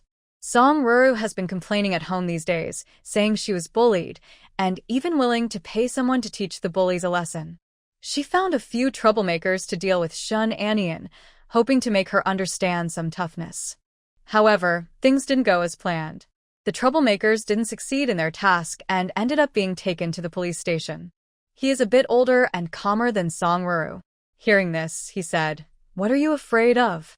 They have no proof that we did it." We just won't admit it, but Song Ruru was still very worried. Will the police believe us? They're just a bunch of troublemakers. Do you think the police will believe them and not us? Don't worry, let's go home quickly. If someone comes to our door, don't let them see you're nervous. Song Ruru nodded repeatedly. I'll listen to you. The brother and sister hurried home, trying to create an alibi. The troublemakers didn't expect such bad luck. Not only did they get beaten up, but they were also taken to the police station. They thought the worst. Since they fought, they would probably be detained for no more than 15 days and admit to fighting. But Shun Anian's story was different. She told the police they had robbed her. In the city, there are often idle troublemakers fighting, and the police are used to it. Such cases usually don't result in heavy punishment, just detention for up to 15 days. However, robbery is a serious crime that can lead to a prison sentence. Did they really steal your things? Shun Anian nodded. Yes, they took my money, 123 yuan and some tickets. They also looked at my watch. Officer, did you see my watch? It was a gift from my spouse when we got married. Why are you carrying so much money? My spouse was injured and hospitalized. I brought extra money to pay for the hospital. Officer, please find my watch. If my spouse finds out it's missing, he will be very angry. The police searched her and indeed found the watch on the troublemakers, along with the money and tickets Shun Anian mentioned. The money totaled over 100 yuan, plus the watch and various receipts, amounting to about 300 yuan, enough to file a case. The police looked at the special tickets in their hands and asked Shun Anian, "Where did you get these?" Shun Anian leaned forward to take a look and replied, "This was given to me by my husband. He's a soldier, so he has more ration tickets." The police officer glanced at her again, realizing she was a soldier's wife. Although the police and the army belonged to different departments, they often worked together and many officers had once served in the military. The officer looked at Shun Anian, his tone softening. "We just need to record these items. You can take them back soon." "Thank you, officer. There's one more thing I want to mention. I don't think they came just to rob me. It seemed like someone sent them. When they saw me, they said someone wanted to teach me a lesson. I think someone was behind this. Later, when I tried to talk to them, they got greedy and decided to rob me. We'll investigate this matter carefully," the officer said. After the statement was completed, Shun Anian was free to go. She went to the grocery store to buy some food, then returned to the guest house to cook. After that, she went to the hospital and told Qin's mother and Qin Jingqi about being attacked. Qin's mother quickly held her hands, checking to see if she was hurt. Once she confirmed that Shun Anian was unharmed, she finally relaxed. "Those troublemakers should be locked up and taught how to behave properly," Qin's mother said angrily. Shun Anian nodded in agreement. "You're right, Mom. That's why I don't plan to forgive them easily. They robbed and threatened me. They should be punished." Good. "They deserve a long sentence. 10 or 20 years would be best, so they can't harm anyone else." Qin Jingqi's expression darkened, and he stayed silent. He couldn't imagine what might have happened if no one had come to help her. He happened to know someone in the city's public security bureau. It seemed he needed to contact his old comrade and ask him to look into the case carefully. Shun Anian carried the dishes she had prepared to the ward next door. "Grandpa, are you there? May I come in?" The door opened, and the guard recognized her as the girl from the neighboring ward. He turned to Han Xianling and said, "Commander, it's the young lady from next door." "Let her in," Han said. The room looked similar to hers, except this one had many fruit baskets on the table. Seeing the food container in her hands, Han Xianling asked, "What did you bring over?" "At noon, I saw you were interested in the food I made, so I brought some over for you to try." General Han's eyes lit up, and he looked proudly at the guard, as if to say he didn't want to eat it himself, but someone had brought it especially for him. He couldn't refuse. The guard looked at him with a helpless expression. "Comrade, you don't know, the leader has high blood pressure and high blood sugar. The doctor specifically told him to eat light food." "Don't worry, I also made it quite light. You'll see when you look." Shun Anian opened the lunchbox. One dish was braised pork, and the other was 3 fresh vegetables. The guard was stunned. He called that light? Before he could speak, Han Xianling spoke first. "Young girl, your cooking looks very good. The guard said seriously. The doctor said you shouldn't eat greasy food like that. I'll just have one piece. Is that okay? He looked at himself eagerly. The guard really couldn't refuse, so he nodded helplessly. Then just one piece. Han Xianling picked up his chopsticks, took a bite of the braised pork, and smacked his lips. The flavor was off. It didn't taste like meat. Looking carefully, it wasn't meat at all. What is this? This is vegetarian braised meat. It's made with tofu and winter melon. Han Xianling was amused and annoyed. He had gone to so much trouble to eat vegetarian food, and he was so happy just a moment ago. Young comrade, are you trying to fool me? The doctor said you shouldn't eat too greasy food. Eating vegetables is good for your health. Just tell me if it tastes good. Han Xianling took another bite. The flavor was good, but no matter how good it wasn't meat. Shun Anian pushed her own dish of 3 fresh vegetables over. Try some more. Han Xianling reluctantly took a bite. The taste was pretty good. Shun Anian sat opposite him and asked, Grandpa, are you Han Xianling, Commander Han? Han Xianling looked up at her. What do you think? I just didn't know, so I asked. That's right, I am Han Xianling. Do you need something? No, nothing. I just wanted to see what a hero in battle looks like. Her eyes sparkled as she looked at Han Xianling with admiration. Who could possibly handle this? I can't take it anymore, I really can't. Han Xianling cleared his throat and, seeing her admiration for him, started talking about his past military service. Shun Anian is a good listener. She not only listens but also asks the right questions, showing she is paying attention. Han Xianling finally found someone willing to listen to his stories. The few children at home, as soon as he spoke, they said they were tired of hearing it. This young girl is different. She seems to listen very carefully. So, an old man and a young girl, one happily talking, the other happily listening. Before he knew it, Han Xianling had eaten 2 bowls of rice. The guard looked pleased. Every time he made the commander eat, it felt like a punishment. But today, he ate so happily. It seems this young comrade has some skills. Seeing him enjoy the food, Shun Anian packed up her lunchbox. Commander Han, I'll go back now. I'll visit you again tomorrow. Han Xianling was still eager. Don't you want to hear more stories? I do, but I can't let you tell stories all day. Your voice and health can't handle it. Han Xianling's eyes lit up. Tomorrow, I'll cook some meat dishes. Eating only vegetables makes my mouth taste bland. Shun Anian thought for a moment and said, I'll find a way to make the vegetable dishes very tasty. Han Xianling chuckled. Why is it so hard for me to eat some meat? Once you're healthy again, you can eat whatever you want. Shun Anian carried her lunchbox and left, but she saw 2 people standing at the door of the ward, acting sneaky, as if they were up to something. She shouted, What are you doing? The 2 people were startled and turned to look at her. Shun Anian looked at the 2 strangers, an elderly woman with gray hair and a middle-aged woman about 40, both unfamiliar. Who are you? What are you doing here? The 2 looked embarrassed when caught. We are here to find a comrade named Shun Anian. Shun Anian raised an eyebrow. They came to find her? She scanned them from head to toe, but couldn't remember ever knowing them. I don't know you. Who are you? The middle-aged woman looked surprised. Are you Shun Anian? Shun Anian nodded. Yes, that's me. The woman examined her carefully. The girl was young and pretty, not at all like someone who would be so ruthless. We are family of Song Ruru. My name is Lu Jiwei, Ruru's mother.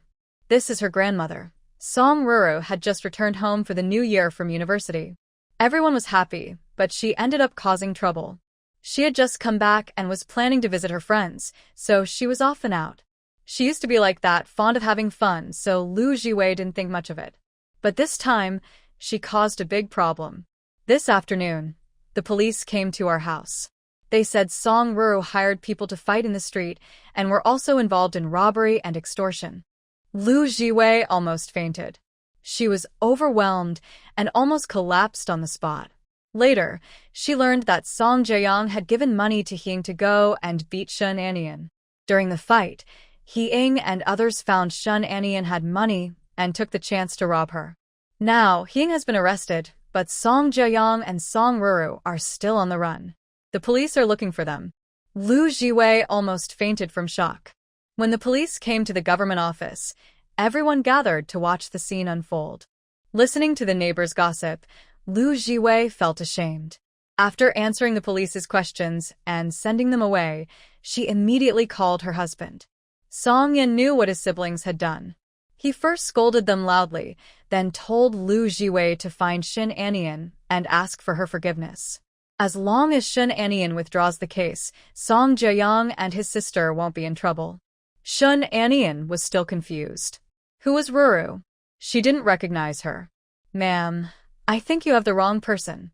I don't know Ruru. Lu Jiwei was surprised but saw the confusion in Shin Anian's eyes. She knew Shin Anian wasn't lying. But she didn't know Ruru. How could that be? She explained what happened this afternoon, trying to jog Shin Anian's memory. Did you get stopped by a group of people today? It was my daughter, who was being careless. Her friends were just playing around, and that's how this trouble started. Shin Anian saw that they were older now, and since talking outside wasn't appropriate, she invited them into the hospital room. Come in first. We can talk inside. Shin Anian opened the door and let them in. She introduced them to Qin Mu's mother and others, saying, "These two are the ones who came to fight me today, the family of the person behind it all." Lu Jiwei. There's no need for such a formal introduction. She saw Qin Jingqi lying on the hospital bed and felt a bit embarrassed. I'm really sorry for bothering you. Why bother coming if you know you're disturbing us? Qin Mu's mother was quite blunt with her.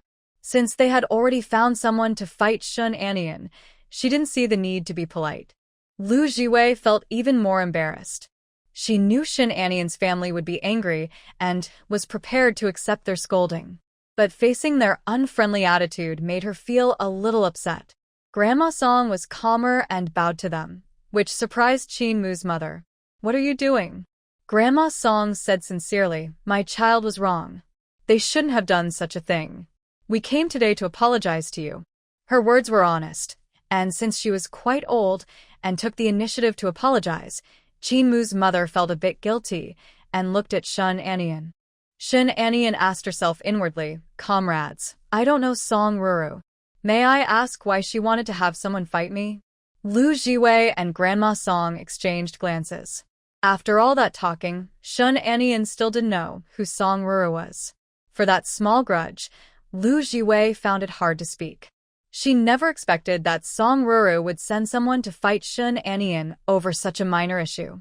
But no matter how embarrassed she was, she still had to defend her daughter. Comrade Shin, my daughter had a disagreement with you on the train coming to Hushur City. Do you remember? Hearing this, Shin Anian remembered. On her way here, she had a conflict with two young women wearing wool coats. Not only did Shin Anian remember, but Qin Mu's mother also realized that those two were the ones with bad tempers. They are dressed so well, clearly coming from a wealthy family, yet they are so petty. It was obviously their fault on the train, but they still dared to send people to beat Shin Anian. What kind of thing is this? On the train, your girl spilled water on Nian Nian. Why does she still hold a grudge? Coming back, she wants to have someone beat Nian Nian. That's not right. Lu Jiwei also knows that Song Ruru did wrong. Her face feels hot with embarrassment. The children already know they made a mistake. Please give them a chance to correct themselves. She has already asked. He Ying and others' actions of robbery and extortion are criminal cases and cannot be withdrawn. But Song Xiang and Song Ruru only paid money to have people hurt others. Their involvement in the robbery is minimal, and they might only face 15 days of administrative detention. If detained, they will have a criminal record, which could affect their future military service and jobs. Song Ruru is currently in college, and her family plans to help her work in the Revolutionary Committee. If she gets a criminal record, she won't be able to join the committee, and all the opportunities her family arranged for her will be blocked. So even though they know Song Ruru was wrong, they can only come to apologize. Shin Anian looked at Lu Jiwei, whose face was turning red, and felt deeply moved, but that didn't mean she forgave Song Ruru. If she hadn't been helped by those two people, she doesn't know what she would have become. She did wrong, and then found someone to vent her anger by hitting her. Shin Anian doesn't think such a person will easily change. Comrade, you say she realizes her mistake and is willing to change. I don't believe your words. If she were truly reflective, she wouldn't hold a grudge over such a small matter and send people to beat me. Even if she shows she knows she's wrong now, it's only because of the circumstances. She had no choice but to admit her mistake. She can harbor resentment and come after me over such a small thing. I don't know how she will retaliate in the future. Lu Jiwei kept waving her hands. It won't happen again. We will educate her properly. Shen Anian shook her head, not trusting her words. Have you not tried to educate her all these years? Or have you cultivated such a domineering and unreasonable personality in her? How can I believe what you're saying? I'm not trying to make things difficult for you. I just want justice for myself. I can't do anything else. The law should punish as it sees fit. I will never forgive those who want to harm me. Grandma Song saw that she couldn't persuade her and said to Mrs. Qin, young people are impulsive and tend to act on their feelings. We can discuss this calmly. We're willing to make some compensation. What do you think? Mrs. Qin was not convinced. She said they didn't want any compensation. No need for compensation. Since the matter has been handed over to the police, they will decide what to do. There was no need to continue talking after that. However, the Song family was still very unhappy.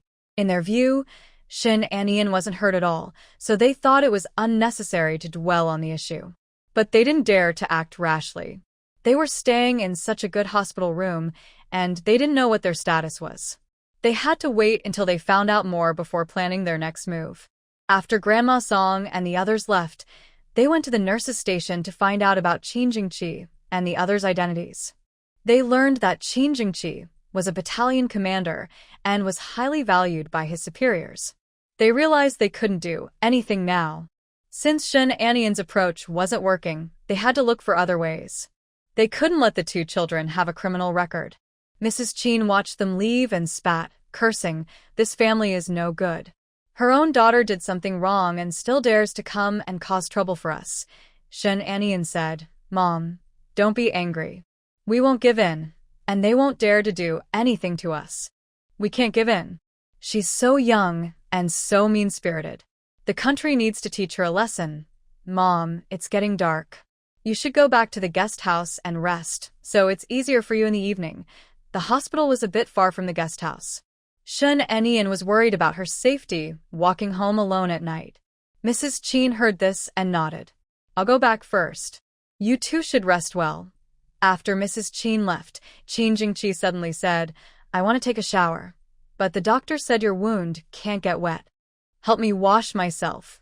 Shen Anian was stunned. She suspected Qin Jingqi had bad intentions. But he really hadn't showered in several days.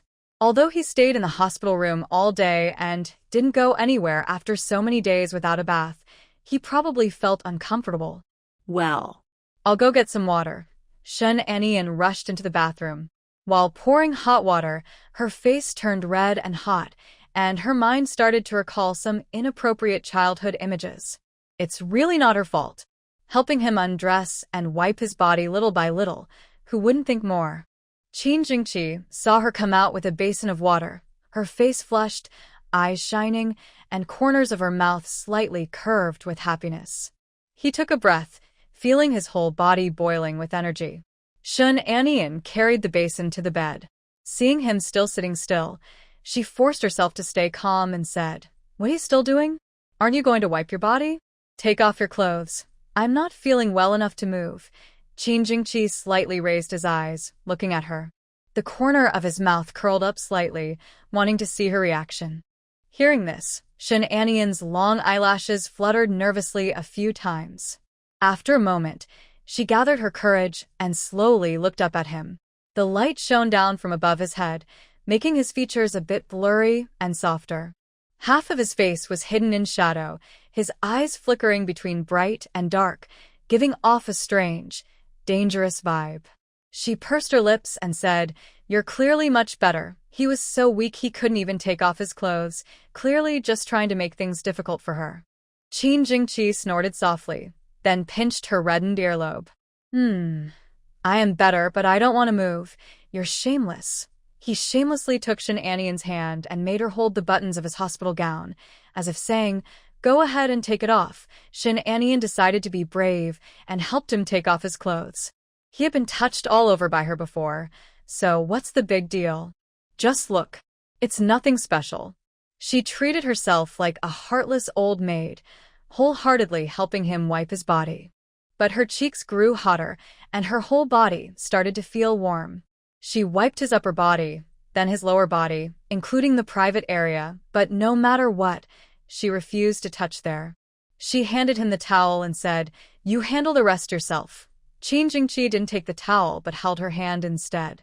Where their skin touched, it felt like it was burning, making Shin Anian shiver slightly. Qin Jingqi cleared his throat, leaned close to her ear, and softly said, "Wife, you should finish what you start." Shin Anian instinctively looked at him, her face feeling even warmer. Qin Jingqi pulled her into his arms and kissed her without warning. This time, he was very forceful and intense. Shin Anian quickly lost track of everything, not knowing when her towel was thrown to the ground. Things were getting more out of control, and her heart beat faster. No, this can't continue here in the hospital room. Although no doctors or nurses would be checking now, it was still a hospital room. How could they do this here? His body also wouldn't allow it. In the end, Qin Jingqi stopped just in time, holding her to calm himself down.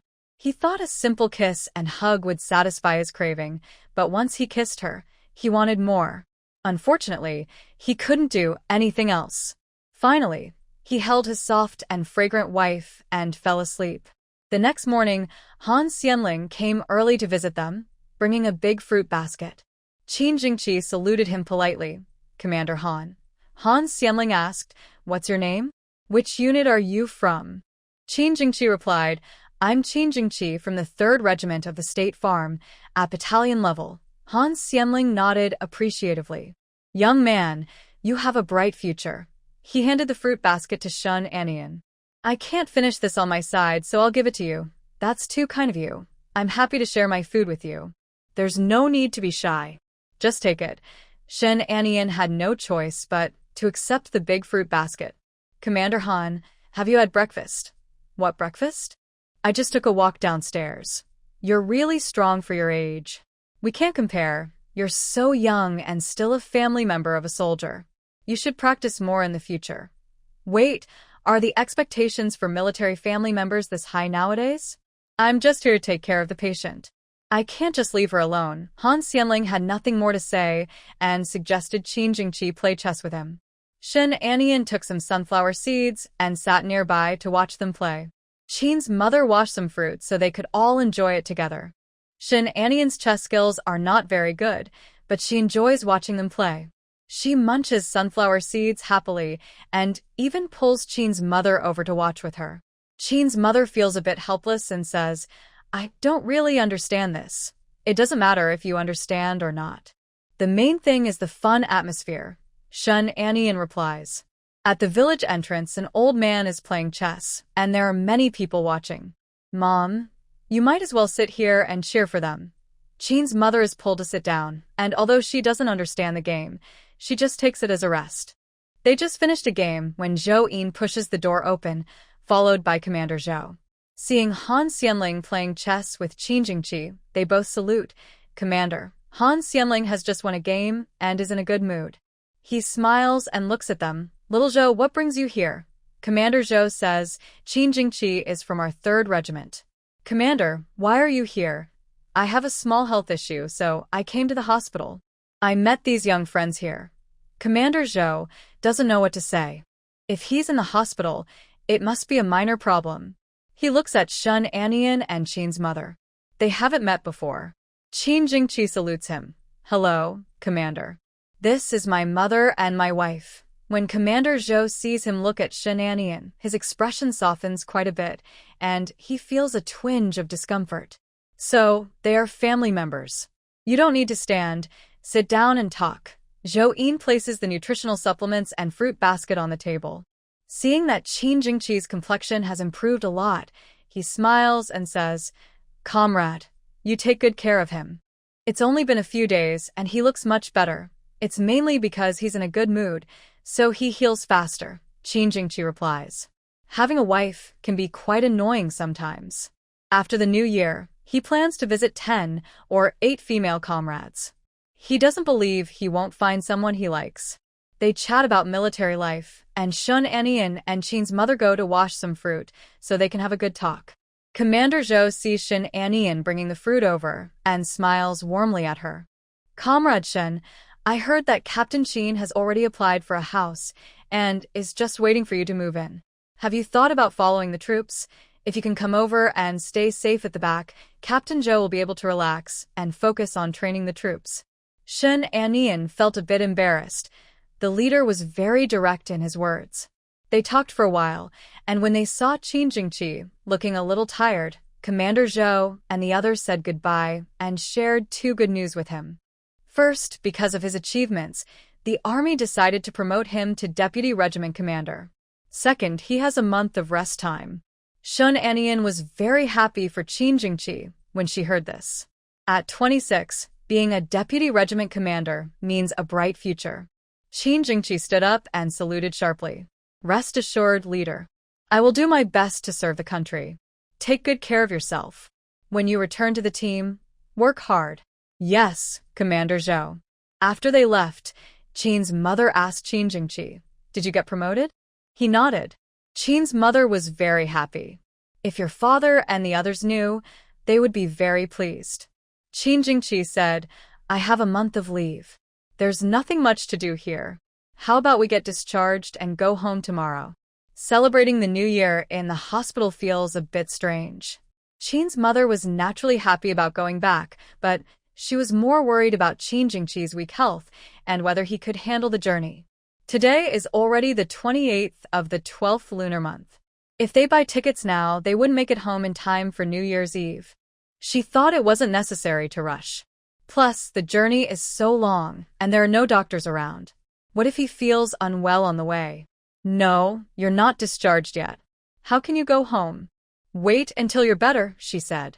Shun Anian also agreed with Qin's mother. Yes, let's wait a bit. You have a month of leave anyway.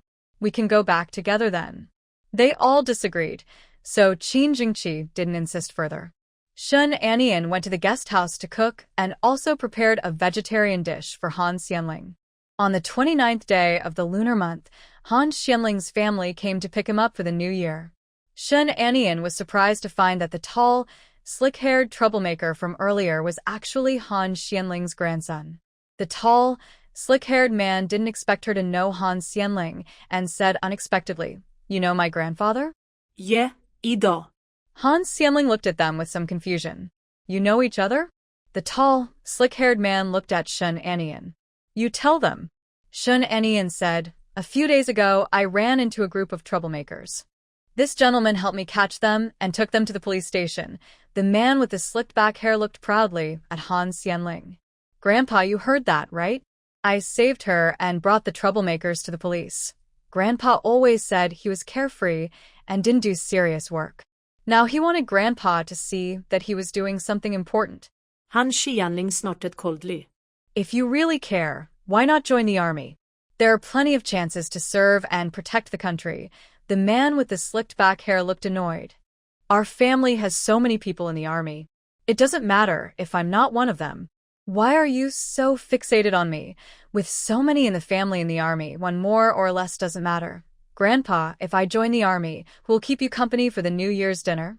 If you don't join the army, I haven't seen you visit me either. I've been in the hospital for so long. How many times have you come to see me? Hanjin said. I'm just worried you'll scold me again. Seeing me makes you unhappy, and that affects your recovery. So, you don't visit me because you're trying to be thoughtful. Exactly. Grandpa understands my intentions. Han Xianling was so angry he kicked him.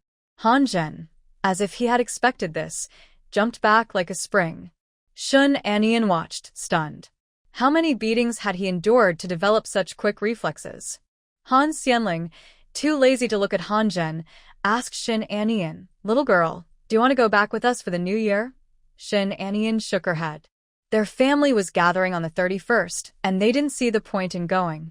Thank you, Commander Han. We'll spend the new year here, as a family, happily. Han Zhen helped Han Xianling downstairs, with a guard carrying their luggage behind them. Mother Chin saw them leave and asked, "Has Commander Han been discharged?" "Probably, I think so. That's good. Once he's out, he can eat meat again, instead of staying in the hospital and complaining about wanting meat." Shun Anian smiled. That's true. She didn't expect that in the afternoon. Han Xianling had Han Zhen bring a lot of gifts. There was sausage, beef, dried scallops, dried squid, and sea cucumbers. These were very expensive, and Shun Anian didn't dare to accept them. But Han Zhen dropped the gifts and suddenly ran off. Shun Anian could only put things away, planning to cook a nice meal on New Year's Eve to treat everyone well. Although she couldn't go home, the festive atmosphere was essential. On New Year's Eve, Shun Anian started preparing the dinner early, with Chin's mother coming to help. She had wanted to call Chin's father and others, but unfortunately, the team still didn't have a phone installed. If she called, she could only reach the commune. This would take quite a bit of time. It would be great if the team could have a phone installed. It would make communication much easier in the future. Shun Anian thought installing a phone at the team was a good idea. The mooncake factory was up and running, and the pig farm would gradually grow, requiring more communication with suppliers and markets. If they kept calling the commune, they would only get responses after delays, which was very inefficient. Having a phone at the team would greatly improve efficiency. Using the ingredients she had, Shun Anian made a simple Buddha jumps over the wall: steamed fish, crispy pork, braised ribs, spicy rabbit meat, and stir-fried vegetables. Although only a few dishes, they took a whole day to prepare. After cooking, they carried the food to the hospital ward to spend a warm yet quiet New Year's Eve with Qin Jingqi. Qin's mother looked at the dishes on the table and couldn't help but think of Qin's father and others. In previous years, she prepared the New Year's Eve dinner. This year, she wasn't home, and she wondered how they were spending the holiday. Seeing her worried expression, Shun Anian asked, "Mom, why don't you look happy?" "I'm not unhappy. I just wish your dad and them were at home. I wonder what they're doing now." "Is everyone eating well?" "Mom, why worry about them? There are so many people at home. It must be lively. Besides, this year everyone is earning money. They will have a good New Year." Hearing this, Qin's mother relaxed. "You're right. I just like to worry for nothing. Let's not think about their affairs. Come, let's eat our own food." Qin's mother happily called them to eat. During such a big festival, there's no need to make oneself unhappy. After dinner, Qin's mother talked with them for a while before returning to the guest house. Just as night fell, the sound of firecrackers welcoming the new year began to ring out, and the surroundings gradually lit up with fireworks. Qin Jingqi asked her, "Do you want to go outside and set off firecrackers?" Shun Anian shook her head. "I want to stay and keep you company." Qin Jingqi gently patted her head. "Okay." They didn't stay up late. Shun Anian took a shower, leaned against the bed, and rested, like a lazy cat. "Today is the first New Year's we've spent together." Qin Jingqi looked at her, his dark eyes filled with a smile. "Yes, this is our first New Year's. I hope we can be together every year. Is that your New Year's wish?" "If I could make a wish, that would be it." Shun Anian closed her eyes and made a wish. "I hope you stay safe and healthy."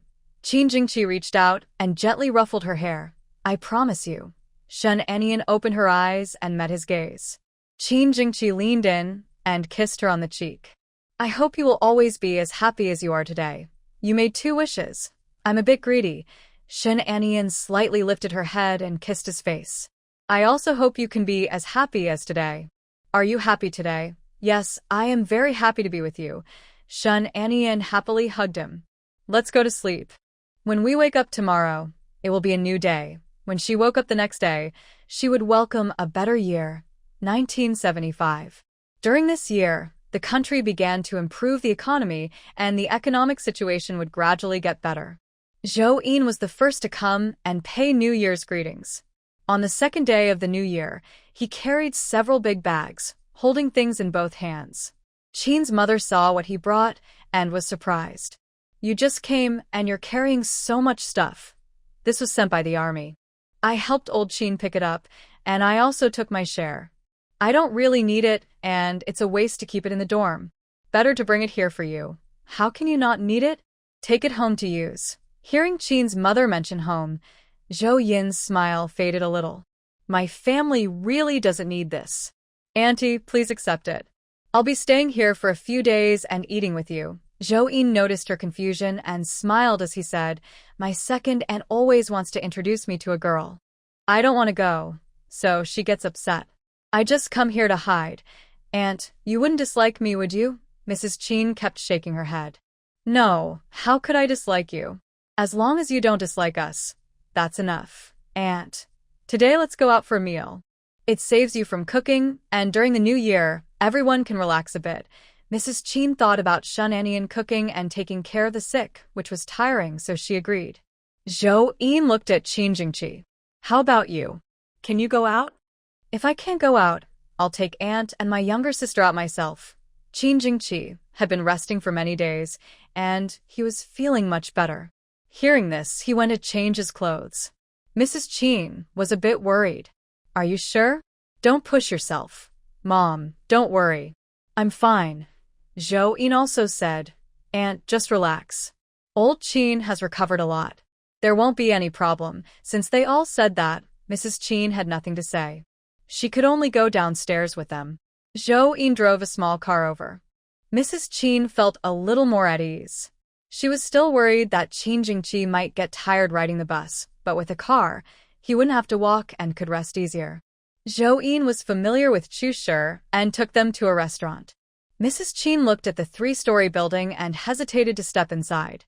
This place is so nice. How much would a meal here cost? Don't worry, Aunt.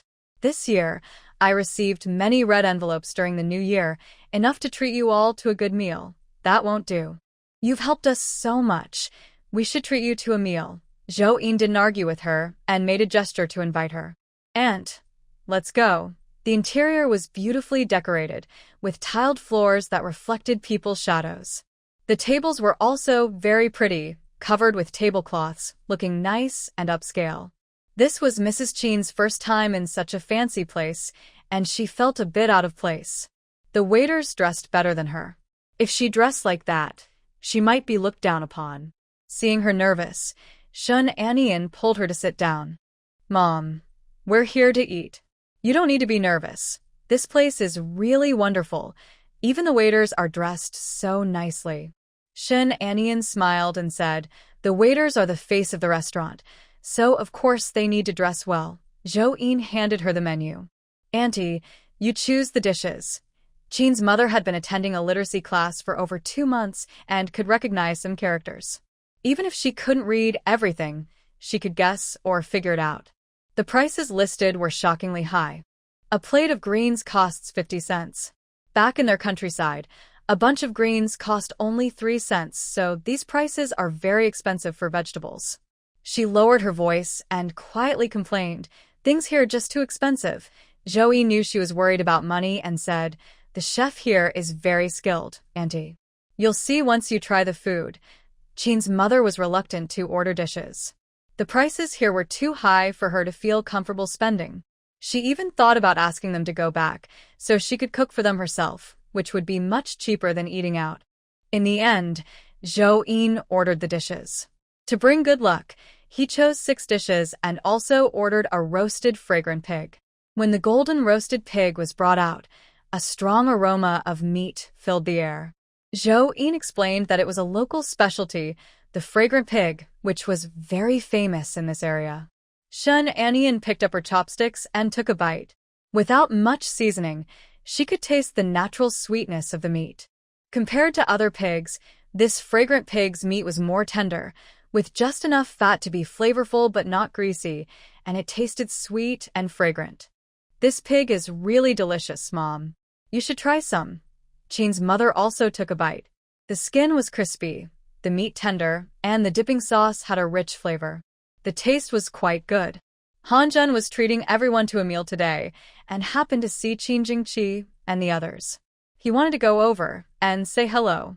Jixiang saw him frequently looking to the side, so he followed his gaze and asked, What's up? Do you know them? I know some of their friends from when my grandfather was hospitalized. I'm going over to say hello. Jixiang looked at them more carefully. Since Han Commander was a friend of theirs and not his, he wondered why he was going to greet them. but his extra attention revealed something. This girl looked so much like Zhou Shui. Lieutenant Ye's family had 3 children. The eldest, Yuan Feng, the second, Yuan Sheng.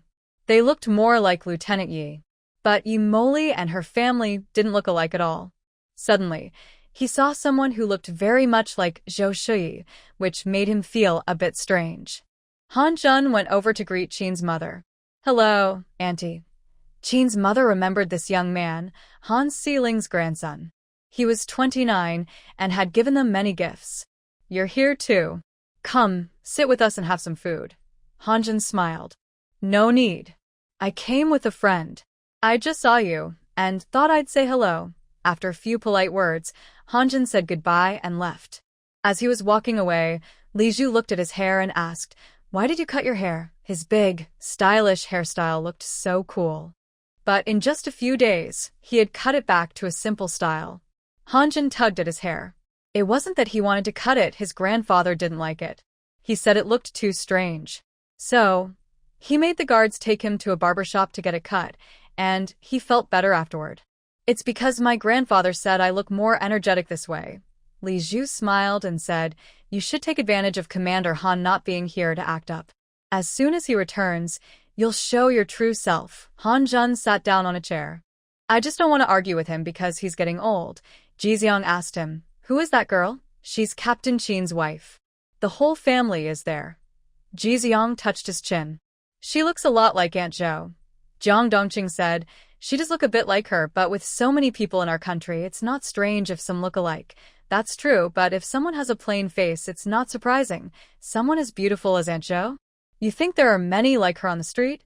Jixiang leaned back, crossed his arms, and looked at Jiang Dongqing. "So, you still miss Yi Moli?" Han Zhun picked up the teapot and made himself a cup of tea, waiting to see the show. Li Zhu rested his chin on his hand, watching his brother with interest. Jiang Dongqing looked a bit uncomfortable. "Why are you bringing her up all of a sudden?" Jixiang said. "Come on, I can't even mention her." Jiang Dongqing hesitated and couldn't say anything. Li Zhu gave Jixiang a look. "Is Yi Moli about to graduate from college? If she comes to work in Hushur, will you be able to see her every day?" Xiang raised an eyebrow and said, "He's a college student and he doesn't like him." Jiang Dongqing. That really hurt. Han Zhun enjoyed watching the drama and offered his suggestion. "Dongzi, why don't you also find a college to go to? That way it matches well. For them, going to college was an easy thing. As long as they wanted to, they could get into college easily." Jiang Dongqing shook his head. "Now, colleges are about engineering and farming. I'm not interested. Why bother? I'd rather stay at home." Li Zhua. "We, a group of unemployed people, also find it hard to stay at home." Han Zhun, is your grandpa still urging you to join the army? Exactly. My grandpa isn't giving up. He still wants me to join the military. If I pass next year, I'll be too old. I have to wait at least half a year. Grandpa always thought joining the army was contributing to the country, but Han Zhun really doesn't want to join. He grew up in a military compound where everything was managed strictly. Every day, he had to wake up early for training. He's been living like this for over 10 years. Why would he go to the army and suffer more? Jiang Dongqing chuckled. Does your grandpa agree? He wouldn't be happy. I just want to hide from him for these 6 months and get through it. Once the time is up, he'll be too old to join. Li Zhua, there are still half a year left. Do you really think you can handle your old man? Old Master Han was a veteran of the Red Army, and his determination was extraordinary.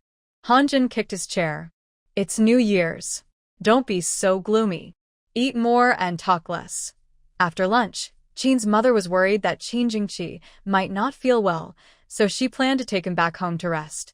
Shun Anian went to pay the bill, but was told someone had already paid. No wonder, near the end of the meal, Zhou Yin said he needed to go to the bathroom. He probably paid then.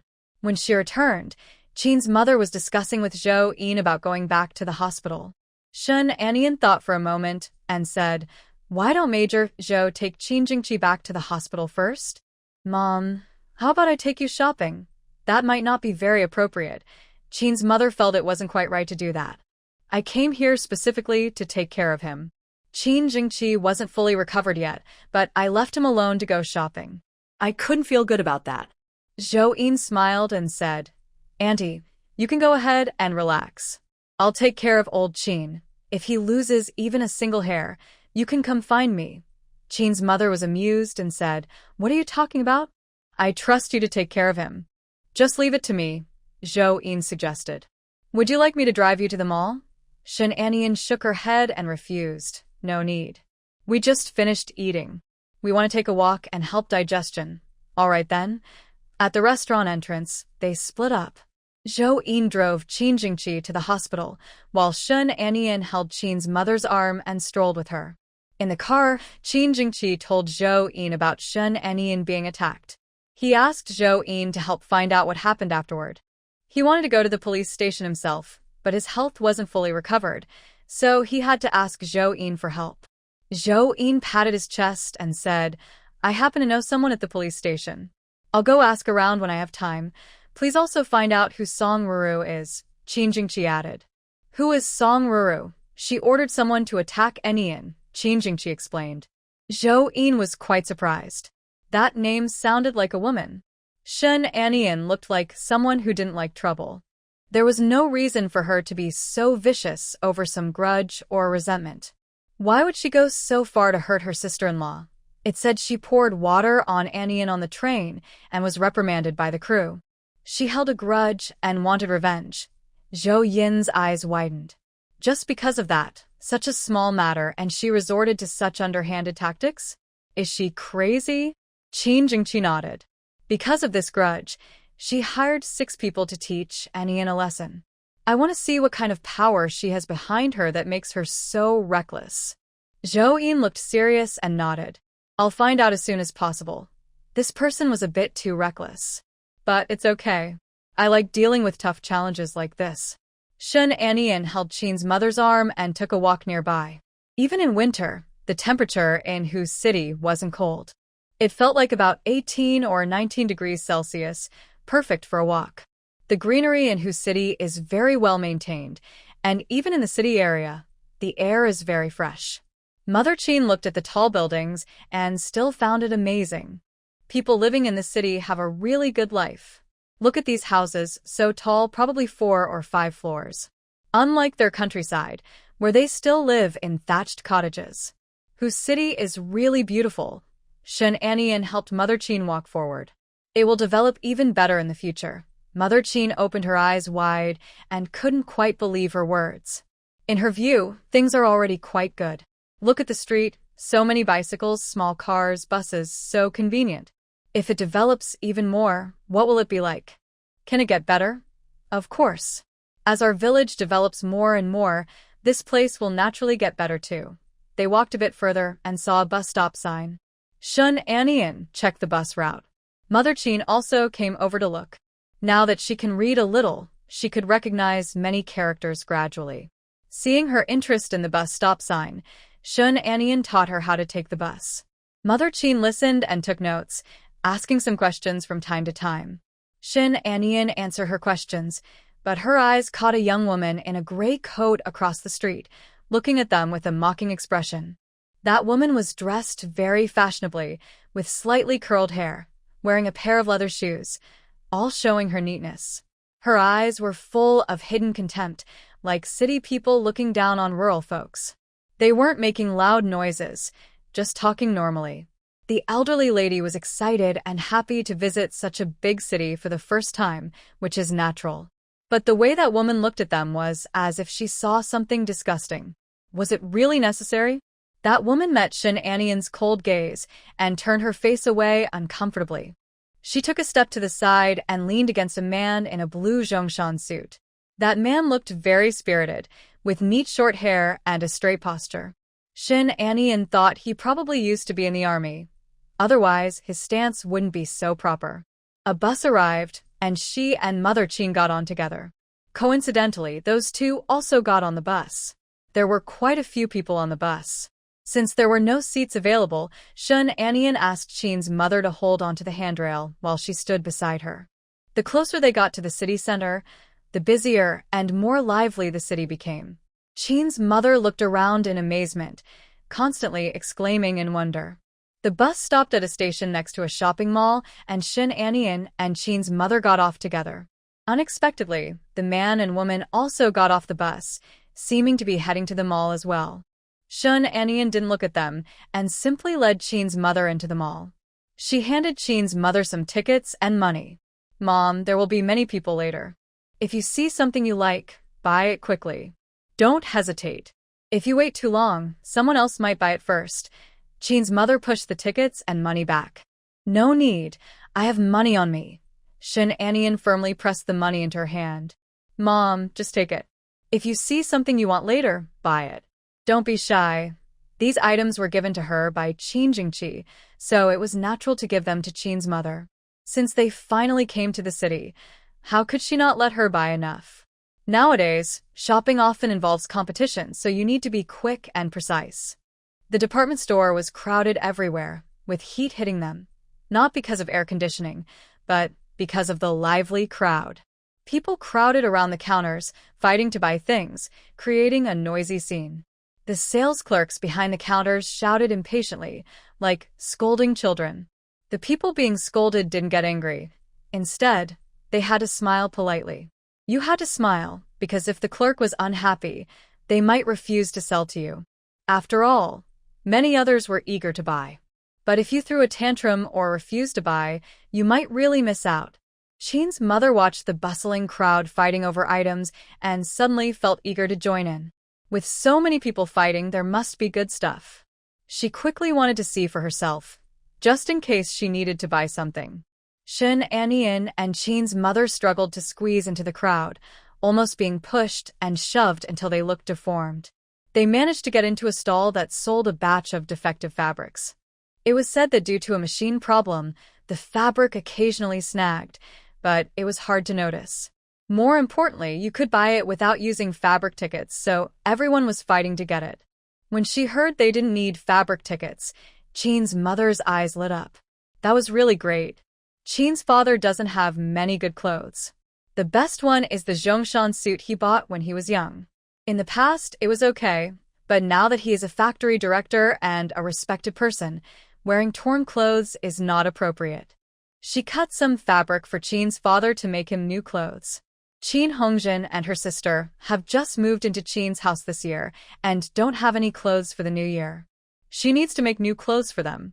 Also, Shin Anian and Shin Anian's family came to stay, so she needs to make them new clothes to avoid making them feel left out. There is also the little girl from the fourth family. Their family has few cloth tickets, and she uses leftover materials from Xiaodomiao. She needs to buy some fabric to make clothes for her. The more she thought about it, the more she realized she needed many things. Two people held the fabric and finally squeezed out, exchanging a glance and trying not to laugh. They went to buy yarn. Shin Anian doesn't know how to knit yarn, which was Qin's mother's idea. Knitted clothes can be worn not only in winter, but also in early spring when it gets warm. She plans to knit a sweater for each of the children at home.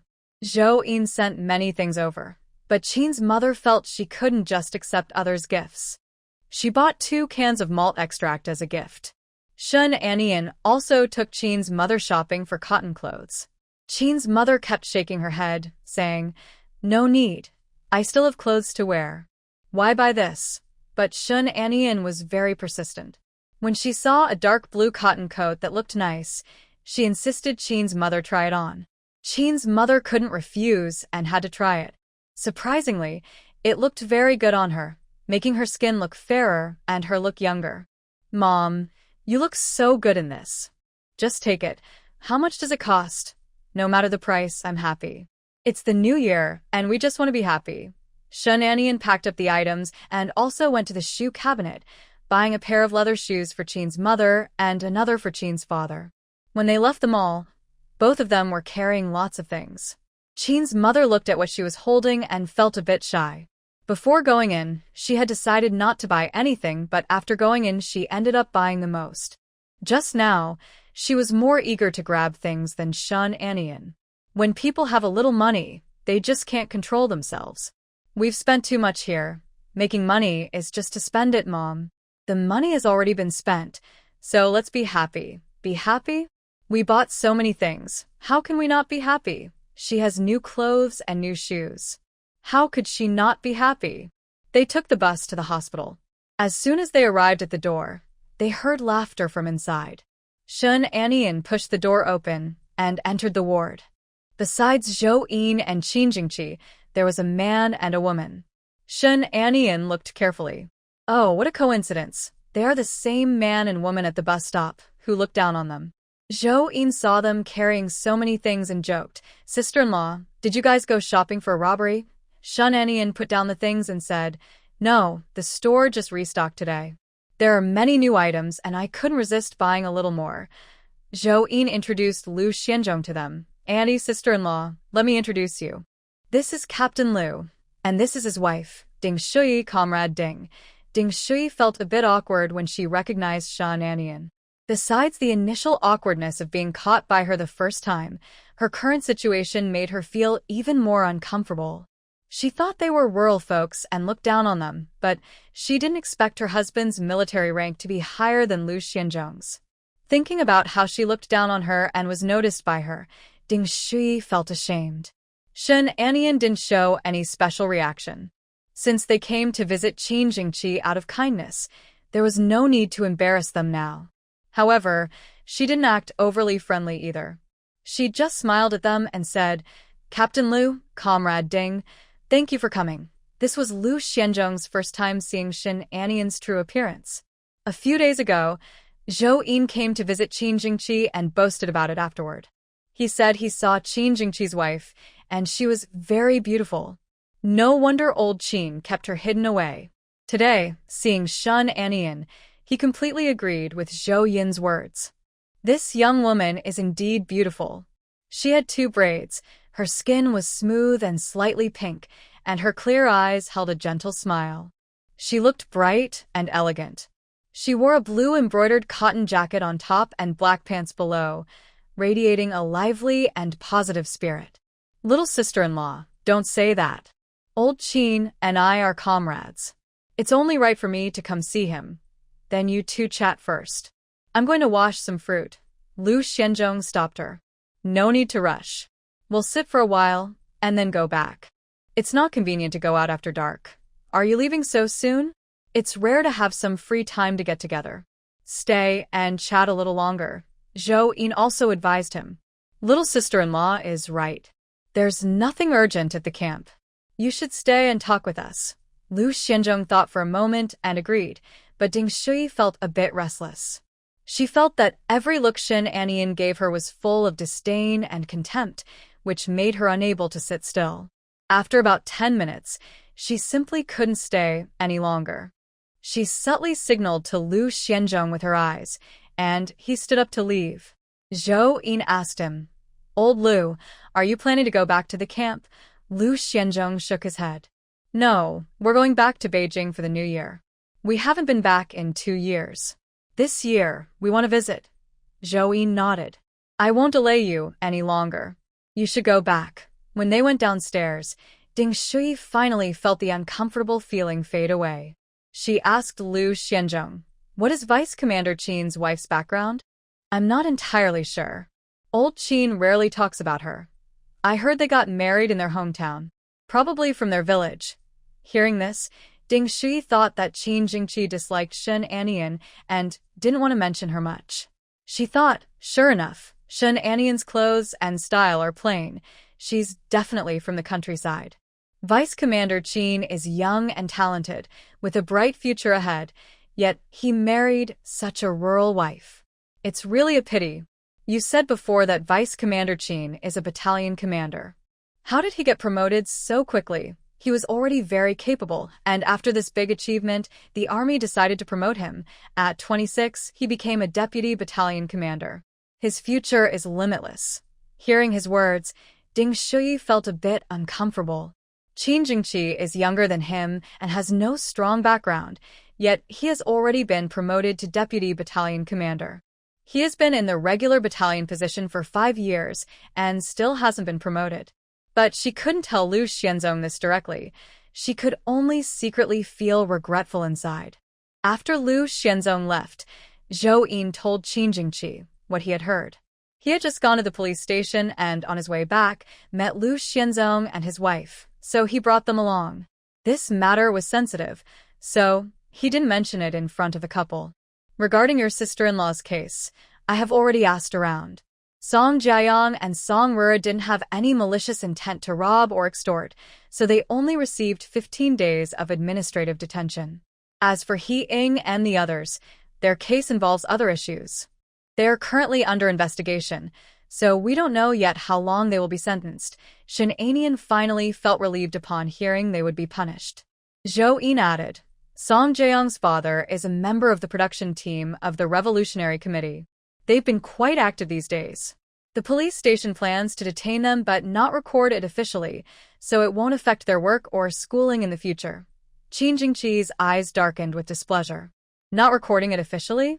They are really trying to dodge responsibility. Zhou Yin said, if you're not satisfied, we can report it to higher authorities.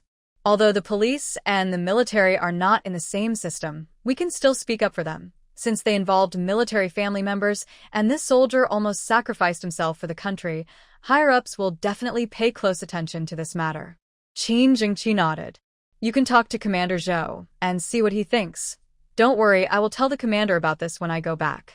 You just focus on recovering. Shen Anian was relieved to hear they would pursue the responsibility of Song Ruru. Having the record of punishment means these two will never be able to work in the government again. She thought this outcome was very good. People who are petty and malicious, with power in their hands, can cause great harm. Zhou Yin talked with them for a while before going downstairs to get food. After dinner, he drove Qin's mother home. She handed him 2 cans of malted milk, but Zhou Yin refused to accept them. Auntie, I can't take these. You brought so many things here. I give you 2 cans of malted milk, and you can't accept them?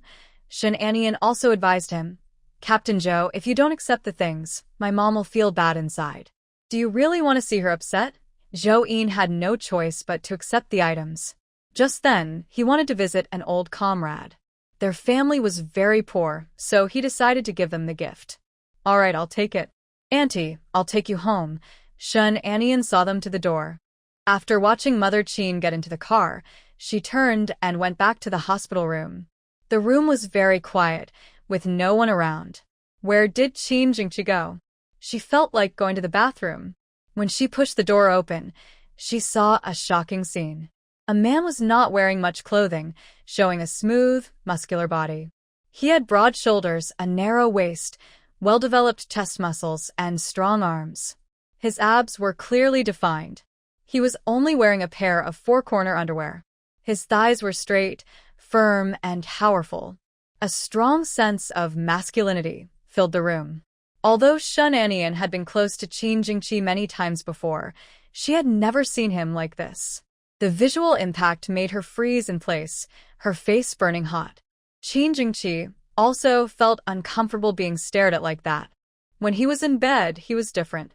Now, being stared at like this, the situation was really inappropriate. He originally wanted to get some water to wipe himself, but he didn't expect Shen Anian to come back so quickly. Shen Anian snapped back to her senses, slammed the door shut, and covered her face as she walked to the bed. She didn't mean to do it. Who would have thought that when she went downstairs to send someone off, he would completely? No, it was clearly because he didn't close the door himself. If he had closed the door, what he was doing inside wouldn't have been visible to her. She kept comforting herself inwardly, and her mood slowly calmed down. When she saw Qin Jingqi open the door and come over, her heart started pounding again. She had to take the initiative. She cleared her throat and said, "You didn't close the door yourself." "Yes, I really didn't close it. You can't blame me for that." "I'm not blaming you." Shen Anian's face, as white as jade, turned even redder. Her neck also showed a faint pink, and her voice trembled with nervousness. "Then stay away from me. I'm going to take a shower." But Qin Jingqi still stood there like a mountain, unmoving in front of her. Shen Anian pursed her lips and looked up at him, directly meeting his eyes. His eyes were deep black like ink, full of emotion that seemed ready to spill out. Her heart trembled sharply. Thinking that Qin Jingqi's body was not allowed to do anything right now, she felt relieved that he couldn't hurt her. She quickly gathered her courage and pushed Qin Jingqi aside. You're blocking my way. Qin Jingqi was pushed by her, and a tingling sensation spread across his chest. He quickly held her hand. Her face was flushed, looking like a beautiful jade under the light. Qin Jingqi instinctively reached out to her, but before he could touch her, she slapped his hand away and looked up at him with wide eyes. What are you trying to do? She looked like a small, brave kitten pretending to be fierce. Qin Jingqi chuckled softly. My wife. I can't even touch you? Shun Anian bit her lip and turned her head away, not wanting to look at him. Qin Jingqi reached out and gently rubbed her reddening earlobe. I'm feeling much better now. I plan to go home on the 5th day of the Lunar New Year. Shin Anian looked at him seriously and shook her head. No, your body isn't fully recovered yet. Going home on the 5th day is too soon. I'm worried you won't be able to handle it. Qin Jingqi knew his own health well. After so many days in the hospital, he had recovered a lot. But Shin Anian's good intentions made him unwilling to refuse. Then let's stay a few more days and go back on the 8th day. Even if I don't go back, I will be discharged soon. I can't stay in the hospital forever. Shin Anian thought carefully and finally compromised. All right. I'll have someone buy the tickets. Qin's mother knew about their plan to return and was worried that Qin Jingqi might not be able to handle it. But under Qin Jingqi's insistence, she didn't say anything more. Their plans to go back were settled. Zhou Yin brought good news. Commander Zhou had already spoken with the police station about punishing Song Jiayang and Song Ruru, and they wouldn't be spared. Shun Anian was finally happy. The only regret was that they couldn't get the orange seedlings. It was the wrong season now, so there were no orange seedlings available. Although Shun Anian felt disappointed, she had to accept it. On the 8th day of the Lunar New Year, they boarded the train to go back. They bought sleeper tickets for the return trip. The train was crowded, but they managed to avoid the crowds. Shun Anian was worried that Qin Jingqi might feel uncomfortable. While he went to get water, she secretly took out the spiritual spring and made him drink a few sips. Without realizing it, I looked up and saw a young female comrade sitting across from me, staring at Qin Jingqi. She slightly raised her eyebrows. If I'm not mistaken, this young woman is already married. Her husband is a young man who wears glasses and looks quite thin. Looking again, I saw a tall person about 1.8 meters, with strong features, broad shoulders, a narrow waist, and long legs, very good-looking. No matter the era, good looks tend to give an advantage. Qin Jingqi noticed Shin Anian smiling secretly and asked, What are you laughing at? I'm happy because I can go home now. Qin Jingqi looked at her suspiciously, not quite believing her words. Her smile didn't seem like happiness. But she refused to say anything, and Qin Jingqi couldn't make her talk. During lunch, Shin Anian took out her prepared instant noodles. She had made them earlier at the guest house. There was nothing much to eat on the train, so she prepared the noodles in advance. She also wanted to create an opportunity to cooperate with the train station. She took out the noodle cake, and the aroma spread out. Qin Jingqi asked her, Is this the instant noodles you mentioned? Shun Anian had been working on this at the guest house these days, calling it an improved version of instant noodles. He had eaten instant noodles before, but this was quite different. He hadn't tried her version yet, so he didn't know how she had improved it. Yes, this is my improved instant noodles. I'll let you try it once it's ready. At lunchtime, everyone was very hungry. The smell of the noodles made everyone's stomachs rumble, and many people looked over. When Shin Anian opened the lid of the container, the aroma became even stronger.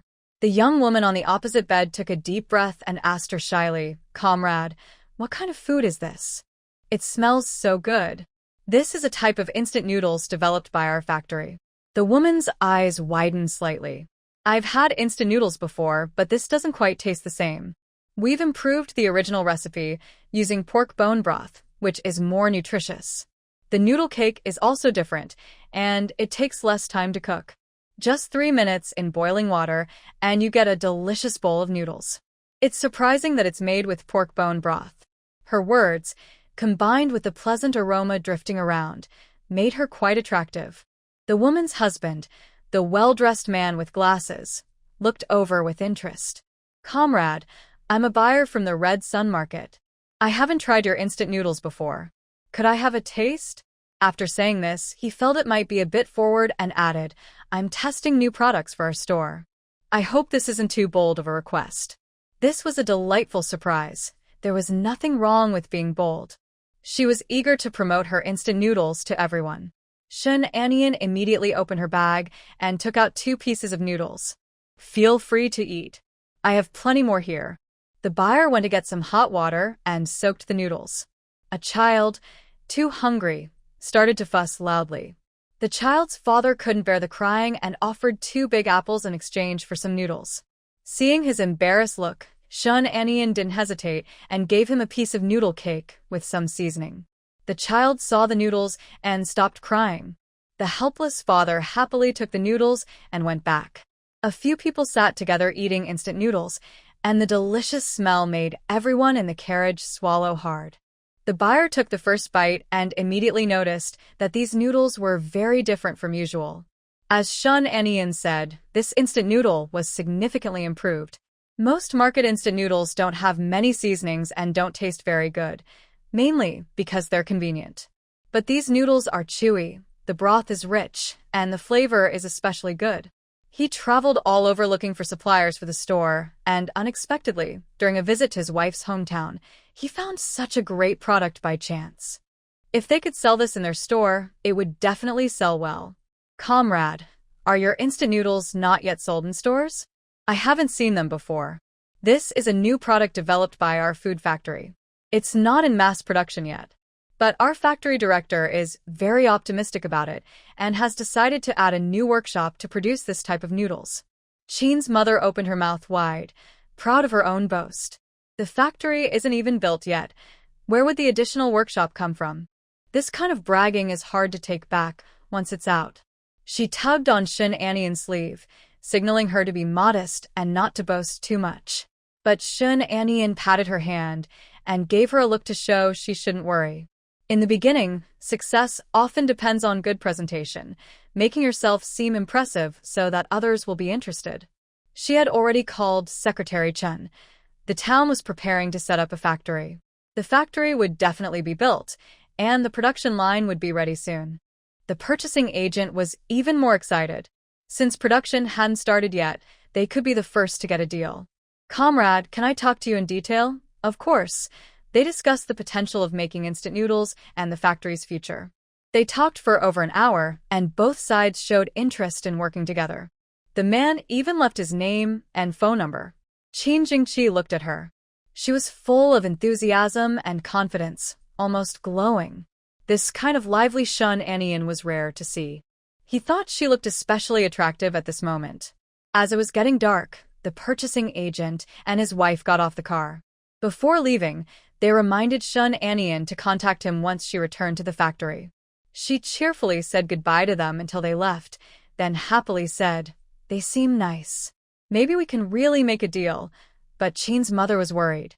"Nian Nian, there's no factory making instant noodles in our town. If he finds out we tricked him, what will we do?" "Mom, don't worry. I called Secretary Chen a few days ago. He said the county has already approved it and preparations are underway. I would never lie to you about something like this." Qin's mother suddenly felt happy. Nian Nian was amazing. She could make anything happen.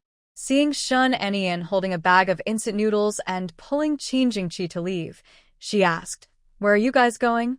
Shun Anian replied, "I'm going to give some noodles to the train conductor. Maybe after tasting them, they'll want to work with us." Qin's mother looked a bit surprised. She was thinking of selling instant noodles on the train. She really dared to think big. But what if they don't want to eat? That's why I want Qin Jingqi to go with me.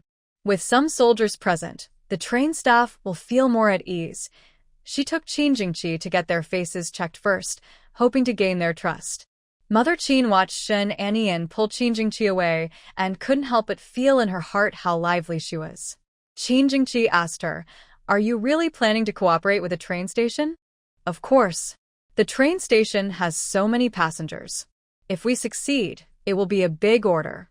Plus, this instant noodles are easy to carry and heat, so they will definitely be popular on long train rides. In later times, Instant noodles became a must-have quick meal for many people on trains. She just couldn't meet with the main leaders of the Railway Bureau, so she had to start with the lower-level staff. Maybe if she got lucky and they liked the product, they might agree to cooperate. Qin Jingqi looked at her helplessly. Whenever it came to making money through business, she always had endless energy. Do you really enjoy doing business that much? Shun Anian nodded. Yes, I like making money. When it comes to earning money, she never feels satisfied.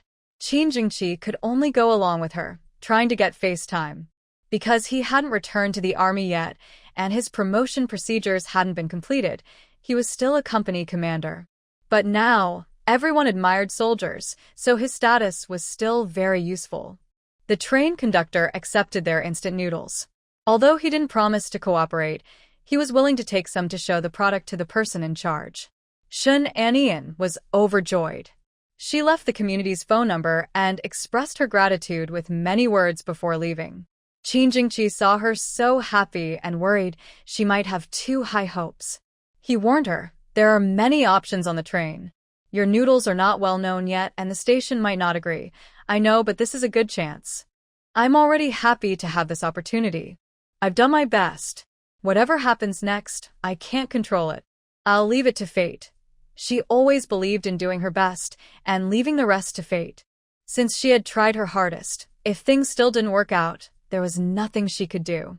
Early in the morning, Qin's father started catching chickens, asking Qin Daisa to boil water and kill chickens, and Qin Yunxiang to catch eels, making everyone busy. He kept peeking at the door, looking to see if Mother Qin and the others had returned.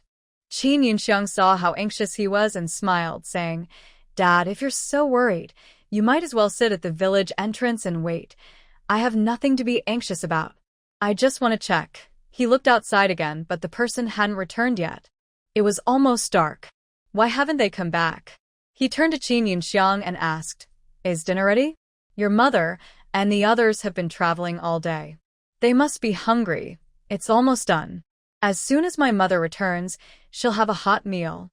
Grandpa, my grandma is back. Xiao Shi too, who had been watching at the village entrance, ran back to deliver the news. Where are they? They just arrived. They're behind me. Qin's father couldn't wait to go outside. From afar, he saw Qin's mother and others walking over, carrying many things. A group of kind villagers also followed, coming to join the fun. They were talking and laughing as they approached. He saw Qin Jingqi's face looked better and finally felt relieved.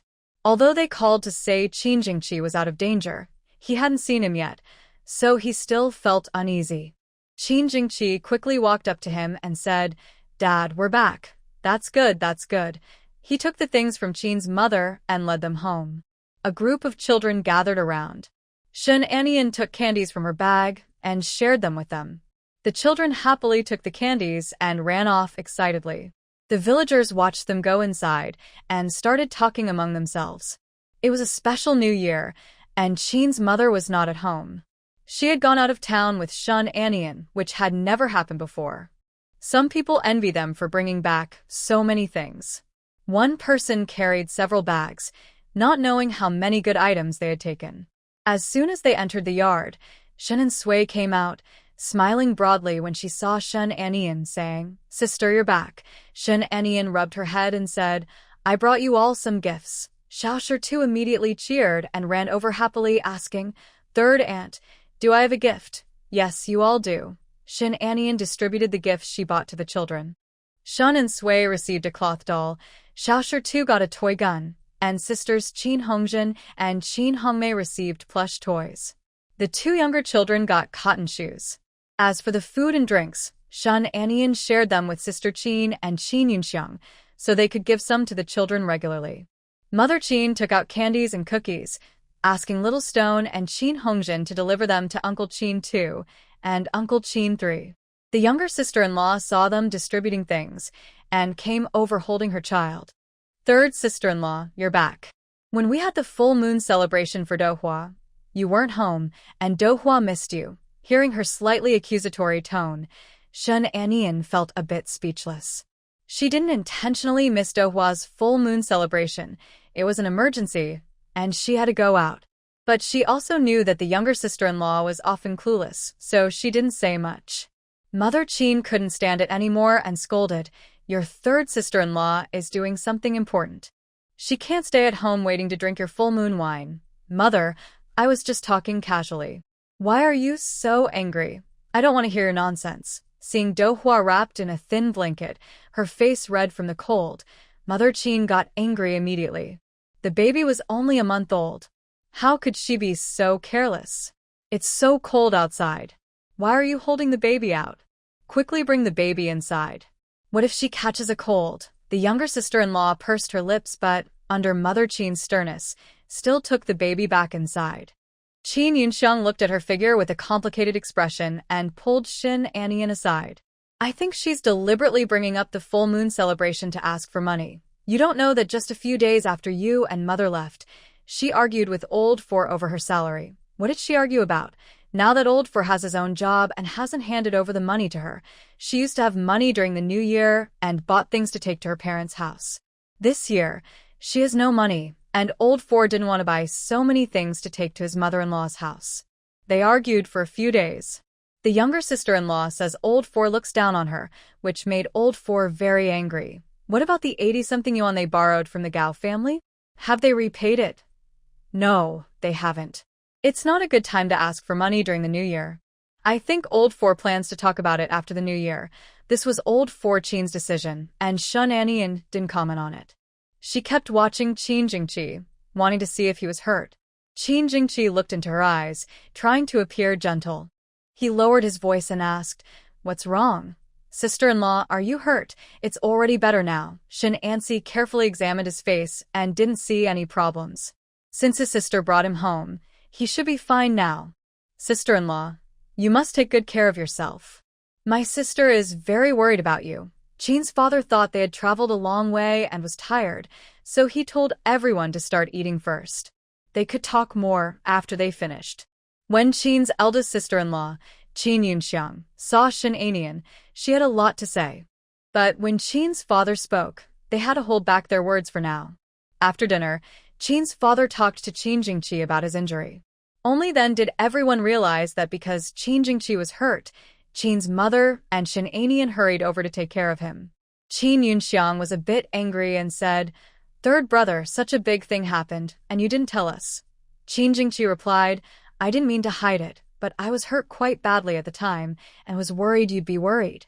If you don't tell us, we worry even more." Big brother agreed with Qin Yunxiang. If he kept everything to himself, only sharing good news and hiding bad news, everyone would worry more. "Next time something like this happens, you must tell us." Qin's mother immediately scolded him playfully. "What are you saying, you unlucky kid? You're like a crow's mouth, always saying bad things. Next time, say something nice during the new year instead of bad luck." Big brother also realized he had spoken wrongly and quickly smiled. "Third brother, I didn't mean to upset you. I said the wrong thing, please don't mind." "Don't worry, big brother, I don't mind." Qin's father advised them, "This matter should stay within our family. Don't spread it outside. If outsiders ask, just say that third brother took your mother to enjoy a good life. No need to say anything else." He looked specifically at the younger brother and sister-in-law and Qin's younger sister. "Did you two hear that?" Qin's younger sister made a face and said, "Why do I have to be told? I won't say anything outside." Qin's father looked at the younger brother and sister-in-law, and they nodded repeatedly. "Dad, don't worry.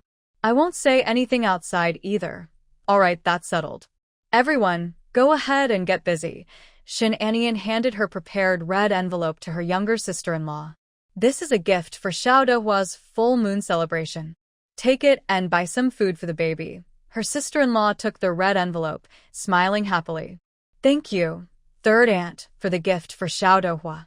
She carried Dehua back to her room, opened the envelope, and saw 2 large banknotes. Her face lit up with joy. Old Fourth Qin saw her reaction and didn't know what to say. Last time, his wife gave her a can of malted milk, but she wasn't happy. This time, she received so much money. She should be satisfied now. Seeing him staring at her, she quickly hid the money. "This is from her third aunt for Dehua. I want to keep it for her. You should really save this money for Dohwa, not secretly send it back to your family. She glared at him. Why are you saying that again? You took your salary yourself. Our mother, and I can't use your money. I don't have any money to send back home. Her voice was a bit loud. Maybe she noticed her mother's bad mood, because little Dohwa started crying loudly. The sister-in-law was really angry and didn't try to soothe her. Old fourth Chin went over, holding Dohwa gently and softly coaxed her. Gradually, Dohwa stopped crying. Shin Anian handed her red envelope to her sister-in-law, about to go back to her room. But Qin Yunxiang called her. Third sister-in-law, wait a moment. Let's talk. She pulled Shin Anian aside. You brought a lot of things this time. Why do you need to give another red envelope? Shin Anian replied. It's nothing, just a little money. If this small amount can help everyone feel more at peace, it's worth it. Qin Yunxiang thought for a moment. Given her sister-in-law's personality, she might really get upset over this small gift. Like Shun Anian said, losing a bit of money for peace of mind is worthwhile. Shun Anian asked, Second sister, what do you want to talk to me about? I have something to discuss, but I need to talk to mother first. Seeing Qin Yunxiang acting mysteriously, Shin Anian felt very confused. Qin Yunxiang pulled Qin's mother and took Shin Anian to her room, then closed the door. Qin's mother and Shin Anian exchanged glances, both clearly puzzled. What exactly does she want to say? Why is she so serious? Mother Qin couldn't help but ask her, What are you doing? Why do you have to bring this inside the house to talk? Mom, what I need to tell you really can't be heard by outsiders. You don't know how many problems my younger sister-in-law caused while you and Dad were away. She argues and makes noise every day. I don't want to live with them anymore.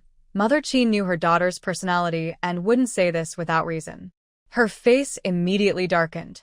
Your younger sister-in-law is just a confused girl. Don't argue with her. I'm not daring to argue with her. I'm married outside, so I shouldn't stay at home.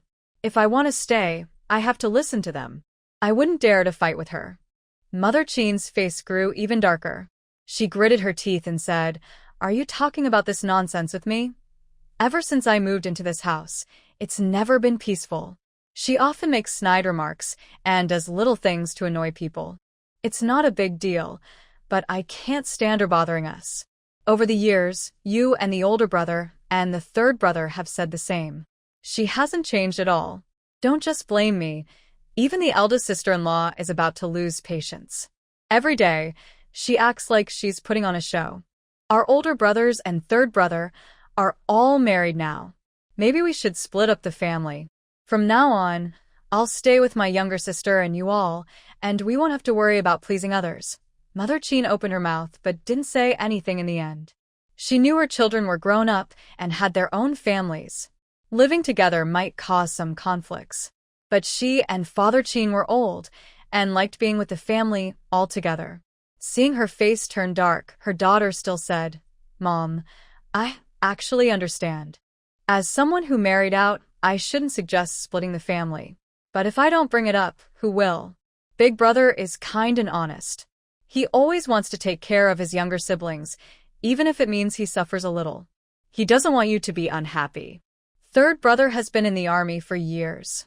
If he doesn't follow the military life, staying at home would be boring with so many things going on. He wouldn't be happy. As for the fourth, it's even worse. My younger sister-in-law keeps causing trouble, and there's never a peaceful moment. Just a few days ago, she was sarcastic, saying that Big Brother and his wife work at the food factory and earn a lot, and she wants more money to help the family. How can someone be so unreasonable? In the past, only the fourth brother worked and earned money, but I never saw him give much to the family. My daughter, I know you are fair to your father, but our big family relies on you to take care of everything. There are always things you can't manage. If this busy, neglectful life continues, the people you can't look after will eventually feel cold and distant. Now that we are dividing the family, we can keep the brotherly love. If we keep living together like this, the little affection we have will eventually fade away. Once we divide, everyone can live their own lives, and our relationship might even improve. Mother Qin feels very troubled. Qin Yunxiang has only been home for half a year, and she already feels so discouraged. The older and younger brothers have been living together for a long time. If she keeps delaying the division of the family, she fears the older brother's heart will grow cold. The fourth brother's wife is a troublemaker, causing chaos at home and making life difficult. She remembers everything and doesn't take any words seriously. If you hit her, she will immediately apologize, but in a few days, she will repeat her old habits. Her nature was spoiled in the Gao family, or she wouldn't have married into this family all these years without changing. She still has feelings for the fourth brother and has 2 children with him. She won't let them divorce. And Qin Xiaomei, they used to spoil her too much, letting her have the best food and clothes. When her older siblings were unmarried, they could indulge her. Now that everyone is married, they can't keep spoiling her. Mother Qin's thoughts become clearer as she considers all this. Because she sees things clearly, she feels even more anxious and distressed. It seems this family might really fall apart. Mother Qin doesn't make a decision right away. Instead, she looks at Shen Anian and asks, "What do you think?" "Mom, I also think dividing the family is better." Second sister says the problems are too hard to solve. Sometimes, even when you bite your tongue, it still hurts. Living together as one big family will inevitably cause conflicts. It's better to split early. If we divide, whether life is good or bad depends on our own efforts. We won't envy others' success, nor need to support others. There will be fewer conflicts. Mother Qin sighs. Let's take our time with this. After 15 days, I will discuss it with your father and see what he thinks. Qin Yinxiang knows that dividing the family isn't so simple. She doesn't expect that just by mentioning it, the family will be split immediately. She told Mother Qin about this matter just to prepare them mentally and to bring up the idea of dividing the family. My father will definitely agree to split the family. Mother Qin stood up. We'll talk about it later. After saying that, she turned and left the room. Qin Yunxiang nudged Shen Anian with her shoulder. Third sister-in-law, you're on my side, right? I agree with splitting the family. Then you should talk to the third brother and his wife, so they also support us. Have you talked to the eldest brother and his wife about this? How could I not tell them? If I hadn't, I wouldn't dare bring it up to Mother. It seems they have already discussed it and are just waiting for the elders to make the final decision. Mom and Dad are not unreasonable people. If they don't agree now, it's just because they can't accept it right away. They will understand later. If they can understand, that would be best. Don't blame me for being meddlesome. Why would I blame you for being meddlesome? I think you're very clear-sighted. If you praise me like that, I might start to believe it. You can believe it. Qin Yinxiang felt nervous about talking to Mother Qin about splitting the family, but after joking around with Shen Anian, she finally relaxed. Mother Qin returned to the room and sat silently on the side. Seeing her look upset, Father Qin asked, "What's wrong? Did Ernie say something to upset you? Do you think splitting the family would be better for the children?" Father Qin looked serious. "Did Ernie talk to you about splitting the family?" Mother Qin looked at him. "Did she mention it to you too?" She didn't say it directly, but she hinted at it a few times. No wonder she said you would agree. What did you tell her? I didn't say anything. This needs your approval.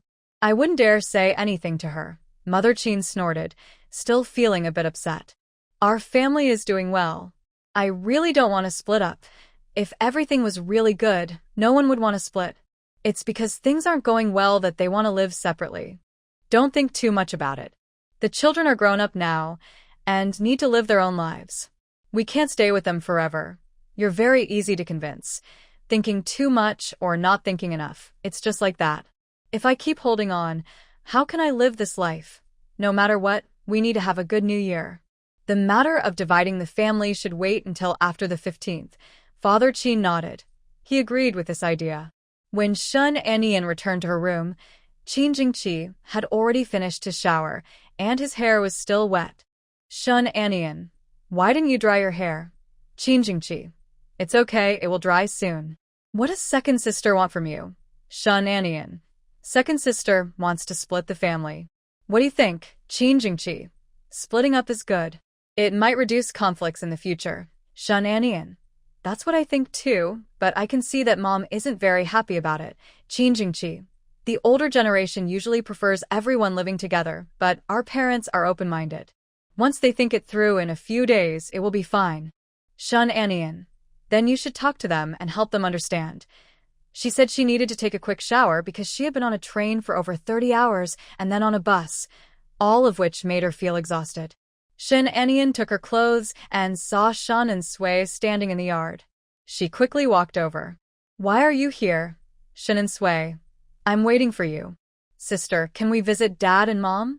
It's the new year and I miss them. Shun Anian paused silently. She also wanted to see Shin father and Shin mother, but unfortunately, she couldn't take Shin and Sui to see them. Sui, sister, I can't promise you that. I just can't do it. Shun and Sui's face showed disappointment. This was their first New Year apart. She really wanted to see her parents. Seeing her so sad, Shin Anian gently patted her head. Sorry, sister can't let you go see Mom and Dad. Sui looked up at her. Sister, I don't blame you. Spending the new year together is good enough. I can write a letter to Mom and Dad. Okay, when the time comes, you write the letter and we'll send it together.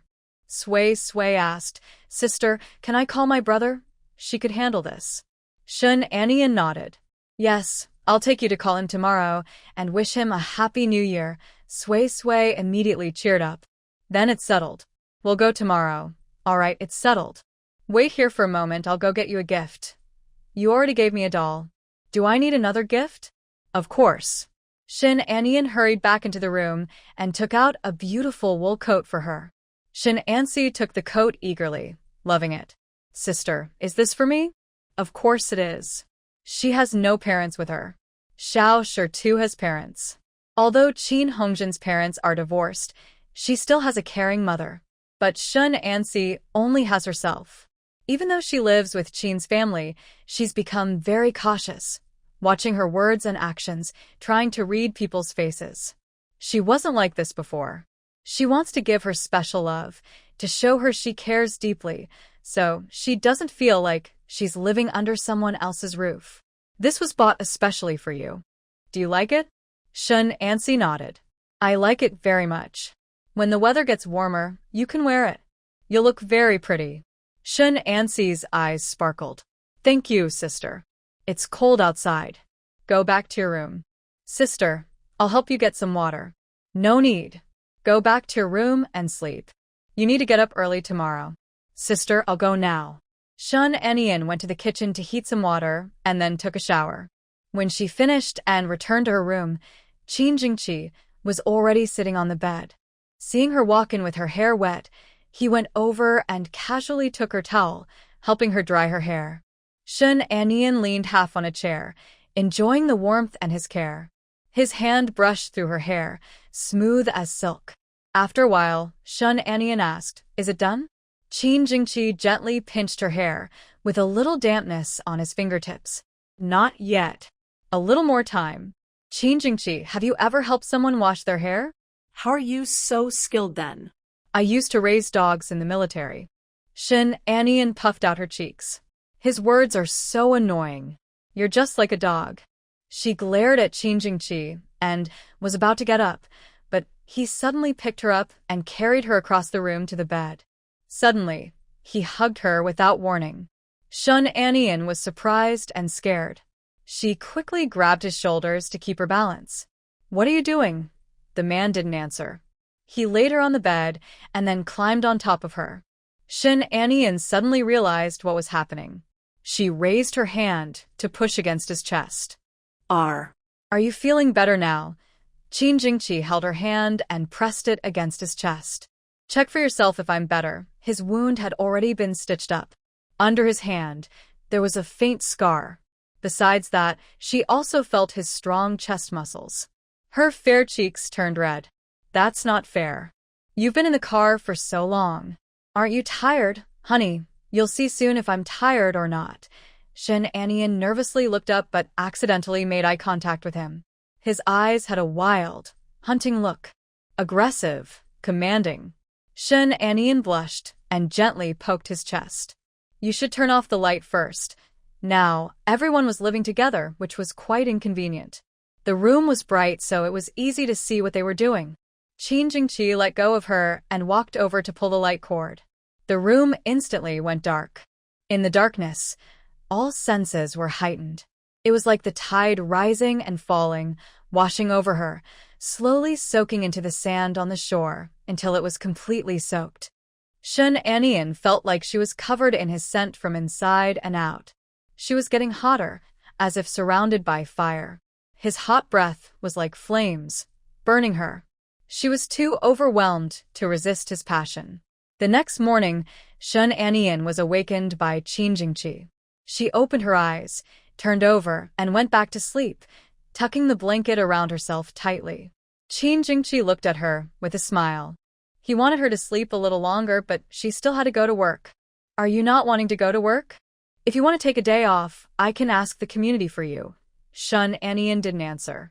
After a while, she opened her eyes again, her voice hoarse. No, I don't want to take a day off. I want to go to work. Then you should get up. If you don't, you'll be late. Shun Anian snuggled into the quilt and rubbed herself for a while before finally getting up. She truly admires Qin Jingqi's strict biological clock, which is set so precisely that he gets up immediately at the scheduled time, without any delay. Unlike her, who has been sleeping in during her time in Hushur and doesn't want to wake up early for work. But no matter how reluctant she has to get up, put on her clothes, and go out. She knocks on Shun Engxi's door, urging her to wake up quickly. Qin's mother sees her getting up and asks, "Why not sleep a little longer? Why get up so early? Can't stay in bed. I have to go to work. These days have been so tiring. Maybe you should ask your boss for an extra day off and rest at home today." No need, I still want to go to work. I have many things to do. Hearing this, Qin's mother doesn't persuade her further. She doesn't understand her work and can't help much. Then hurry up and have breakfast so you can leave early. Qin's mother made corn buns, which smelled very fresh and fragrant. Shun Annie ate 2 buns in one breath because she exercised a lot last night, along with a sweet potato and an egg. Qin's mother was pleased to see her eat so much. In the past, she thought Shun Annie had a small appetite and ate very little, and she was too thin. Today's breakfast was just right for her. After breakfast, Shun Annie took Shun Engxi to the commune. Her colleagues greeted her warmly when they saw her. "Shun, you're back. After so many days, where have you been?" Shun Annie smiled and said, "There was something at home I needed to handle." He Xiaoying looked at Shun Engxi beside her and said, "Who is this little girl?" "She's really adorable. She's my sister. She doesn't look much like you, but both of you are pretty." Shun Engxi confidently greeted everyone. "Hello, sister." "Happy New Year, uncles and aunts." She naturally looks charming, and everyone was happy to see her greet them so sweetly. In the office, there was food, and everyone shared some with her. Shun Engxi politely declined their kindness, which made everyone praise her. Nowadays, with shortages of clothes and food, even children from relatively well-off families find it hard to resist cookies and candies. I didn't expect this child to be so unselfish. When I put things in her hands, she didn't want them at all. The aunts were very kind, stuffing peanut candies into her pocket and making her bag look full. Shan and Sui couldn't refuse and thanked them all. Shan and Yen took her to the office. "You sit here first. I'll go say hello to Secretary Chen, and then I'll let you make a phone call later." Shan and Sui nodded obediently and sat down on a chair. When Secretary Chen saw Shan and Yen, he looked surprised. "You're back? How is your husband's health?" "He's much better now. He's already home." "Thank you for your concern, Secretary." Secretary Chen looked at her and sighed silently. He didn't know how to bring up that matter. Seeing him look worried, Shan and Yen smiled and asked, "Secretary, is something wrong? You look upset." Secretary Chen sighed deeply. "You said before you wanted to follow the army. Have you decided when to go?" Shan and Yen raised an eyebrow slightly. "Not yet." "Do you have any instructions? A few days ago, the city called and asked about your background. They said that because of your father, you might not be suitable for the position of commune officer anymore." Shan and Yen was surprised. She didn't expect that a small person like her could attract such attention from city leaders and receive direct orders. She couldn't help but laugh at herself. "I didn't think that a little worker like me would get so much attention from the city leaders. Little Shin, I know you've been working hard since you joined the commune and have made great contributions. But I have orders from above, and I can't ignore them." Shin and Yen understood Secretary Chen's difficulty. Since the city called, there was no room for negotiation. If she didn't leave, even Secretary Chun might be affected. Secretary Chun, I understand your situation. Don't worry, I will leave. But can I still follow up on the instant noodles at the food factory? I plan to teach the workers how to make them before I go. Of course, if you're willing, that would be the best. What a good comrade she is. Even after everything that happened, she still cares about the factory at this moment. Secretary, don't worry. I will do my best to finish my last shift. I've always trusted you to handle things well. Secretary Chun, can you tell me who gave this order? Secretary Chun pursed his lips, clearly unable to say. Shun Anian smiled and guessed. I think Zhao Hongmei's parents want to ask for help. They mentioned before that they have connections with city leaders. It seems that during the new year, Zhao's parents made many efforts to get help. I am just a nobody, and they go to so much trouble for me. Secretary Chen sighed. Let's forget about these things now. No matter which position you go to in the future, work hard. I believe with your ability, you will achieve something. Thank you, Secretary, for your high hopes. I will work hard. Go out now. Okay, I'll go work now. Big Sister Yang kept her eyes on the door. When Shun Anian came out, she looked away. Right after her day off, she immediately went to see Secretary Chen. I don't know what they talked about, but it lasted a long time. Shun Anian returned to her seat and organized her work so she could hand it over later. Shin Anwei sat quietly beside her, waiting patiently. At noon, Shun Anian wanted to take her to eat. She stood up and asked, Sister, can I call second brother? Shun Anian took her to the mailroom, where there was also a phone. It was quieter there, so their conversation wouldn't be overheard. Old Liang from the mailroom was familiar with Shun Anian. When he saw her bring someone to make a call, he took his lunchbox and went to eat, letting the sisters talk privately. Under Shin Anian's eager gaze, she dialed the number. The person on the other end sounded a bit young and unfamiliar. They said they would tell Shun Anwei about her call. Shun Anwei thought the person was Shun Anwei himself and hurriedly said, Sister, I want to talk to second brother. Shun Anian covered the microphone and told her that the person wasn't Shun Anwei. Shun Anwei pouted, clearly not convinced. Shun Anian had no choice but to hand her the phone. Listen for yourself and see if the caller is your second brother. Shun and Sui held the phone happily and shouted into it, Second brother, it's Sui Sui. There was a moment of silence on the other end. She asked curiously, Second brother, why aren't you talking? Little girl, I am not your second brother. Shun and Sui's enthusiasm dropped significantly and she asked sadly, Then who are you? I am a comrade of your second brother. Do you know my second brother? Can you ask him to answer the phone? Okay, I will go notify Shun on you. Please hang up first. I will have him call you back soon. Shun and Sui, feeling uneasy, reminded him. You must tell him that Sui is waiting for his call. I have something very important to tell him. All right, I will pass on your message. The young soldier hung up, feeling that his task was very important. This soft and gentle little girl, if she couldn't get her brother's call, she might cry. He needed to find him quickly. After Shun and Sui hung up, she kept her eyes fixed on the phone without blinking. Sui, are you tired? Come sit for a while. Shun and Sui shook her head. I'm not tired. I want to wait for second brother's call.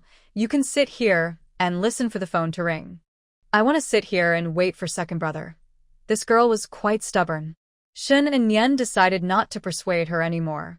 5 minutes passed, 10 minutes passed, 20 minutes passed, but the phone still didn't ring. Shun and Sui's initial excitement faded, and now she drooped her head like a wilted vegetable. Big sister, why hasn't second brother called yet?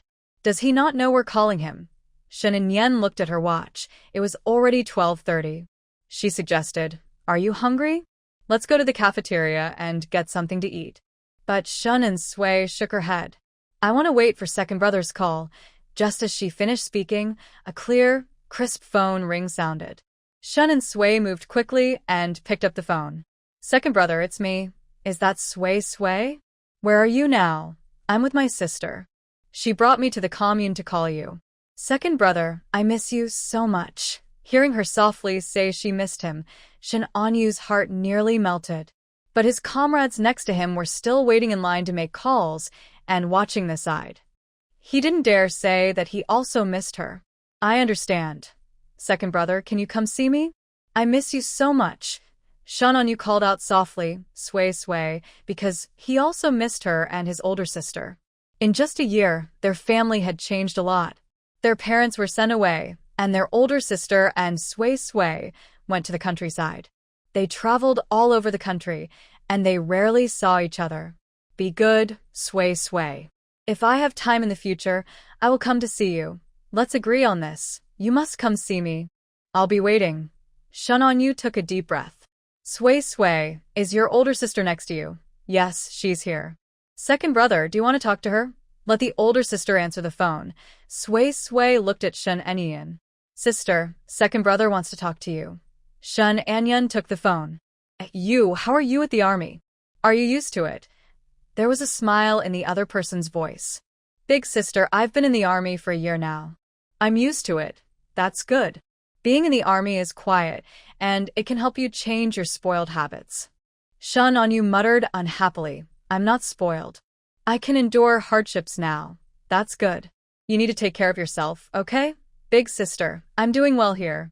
You don't need to send anything anymore. His older sister's days in the countryside weren't easy either. He's already grown up, so he shouldn't always be asking her for food. You're at an age where you need to grow. Eat more to get enough nutrients so you can grow taller. I'm already 18. I don't need to grow anymore. Even at 18, you're still growing. Don't worry about me. I have a job now, and I got married. The family money is in my hands. I won't go hungry. She had told Shun On Yu about this before. He only knew that her husband was also in the army, now a company commander. His older sister was still so young when she got married. He found it hard to accept. But he also knew that even if he couldn't accept it, he had no choice. His sister was already married. Could he really make them divorce? Destroying military marriages is against the law. Does brother-in-law treat you well? He treats me very well. After the new year, I will join the army and I will write to you once I get settled. They talked for a while longer. Shun On Yu's comrades on the other side were eager to get the call. Big sister, I have many people waiting to call, so I'll stop here. If you want to talk, I'll write you later. Okay, that's fine. When Shun On Yu was about to hang up, she looked up and said, Sister, I want to say goodbye to second brother. Shun Anian had to hand the phone to her. Then say goodbye to second brother and wish him a happy new year. Shun On Yu suddenly remembered she had forgotten something very important. Second brother, happy new year. The sadness in Shun On Yu's heart was eased by her voice. You too, happy new year. You should come see me soon. I will be waiting for you. Shun On Yu didn't dare to agree. Since he had just joined the army, he probably couldn't visit them for the next 2 years. It's better for her to go see Shun On Yu herself than to wait for him to come. If she goes to Jing County, it's not too far from Shun On Yu's military unit. Originally, Shun's father was worried about criticism, so he used connections to send Shun On Yu to a tougher place. Maybe after she arranges everything, she can take Shun On Yu to see Shun On Yu. The family hadn't seen each other for a year. Meeting and understanding each other's situations would be good. Sway Sway, after the new year, I will go to your brother-in-law's unit. Do you want to come with me? Although Shun On Yu didn't understand what it meant to follow the army, she didn't want to be separated from Shun Anian. Yes, I want to. Sister, I want to stay with you. Then it's settled. We'll go together when the time comes. If the conditions over there weren't so good, please don't look down on them. Shun and Sway shook her head like a rattle. I won't look down on it. Shun and Yen gently tousled her hair. Are you hungry? Let's go to the cafeteria for a meal. After eating, Shun and Yen took her to Zhao's village, to the chicken farm. She hadn't been here for several days, and the eggs had already hatched, with a hatch rate of about 80%. Although there was some loss, given the current conditions, this hatch rate was quite high. Shun and Sway saw the yellow chicks and couldn't help but be fascinated, flying into a sea of yellow. She looked, touched, and played happily. Big sister, look. These chicks are so cute. The chicks were fluffy and yellow, looking very adorable. These chickens are very young and fragile. Be careful not to hurt them. Got it, big sister.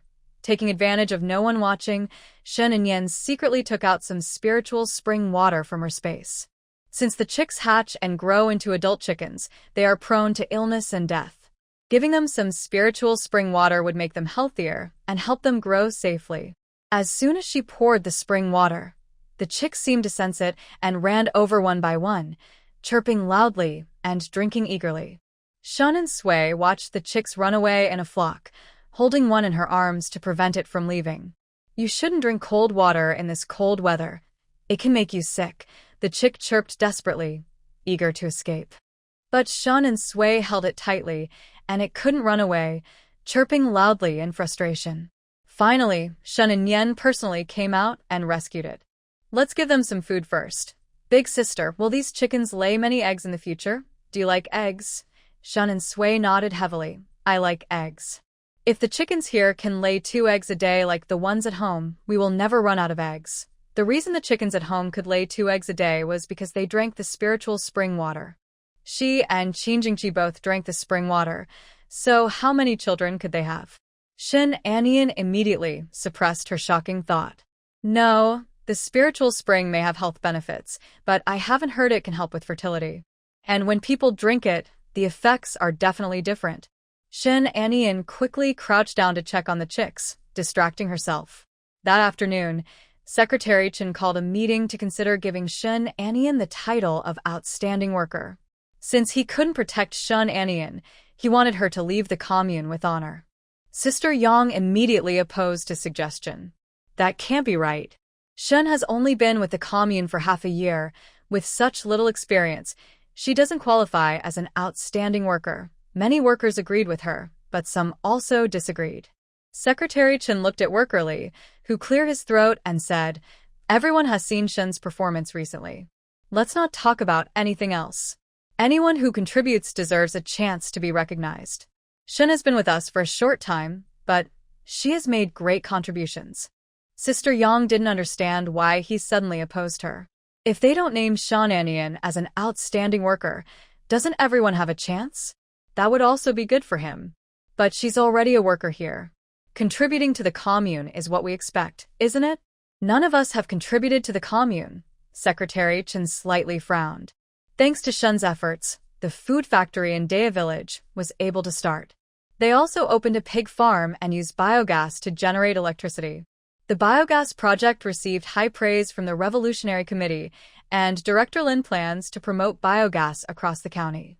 She went to inspect in person and learned that in Gao Jiaku, people can extract peanut oil, so she suggested opening an oil mill in Gao Shanking.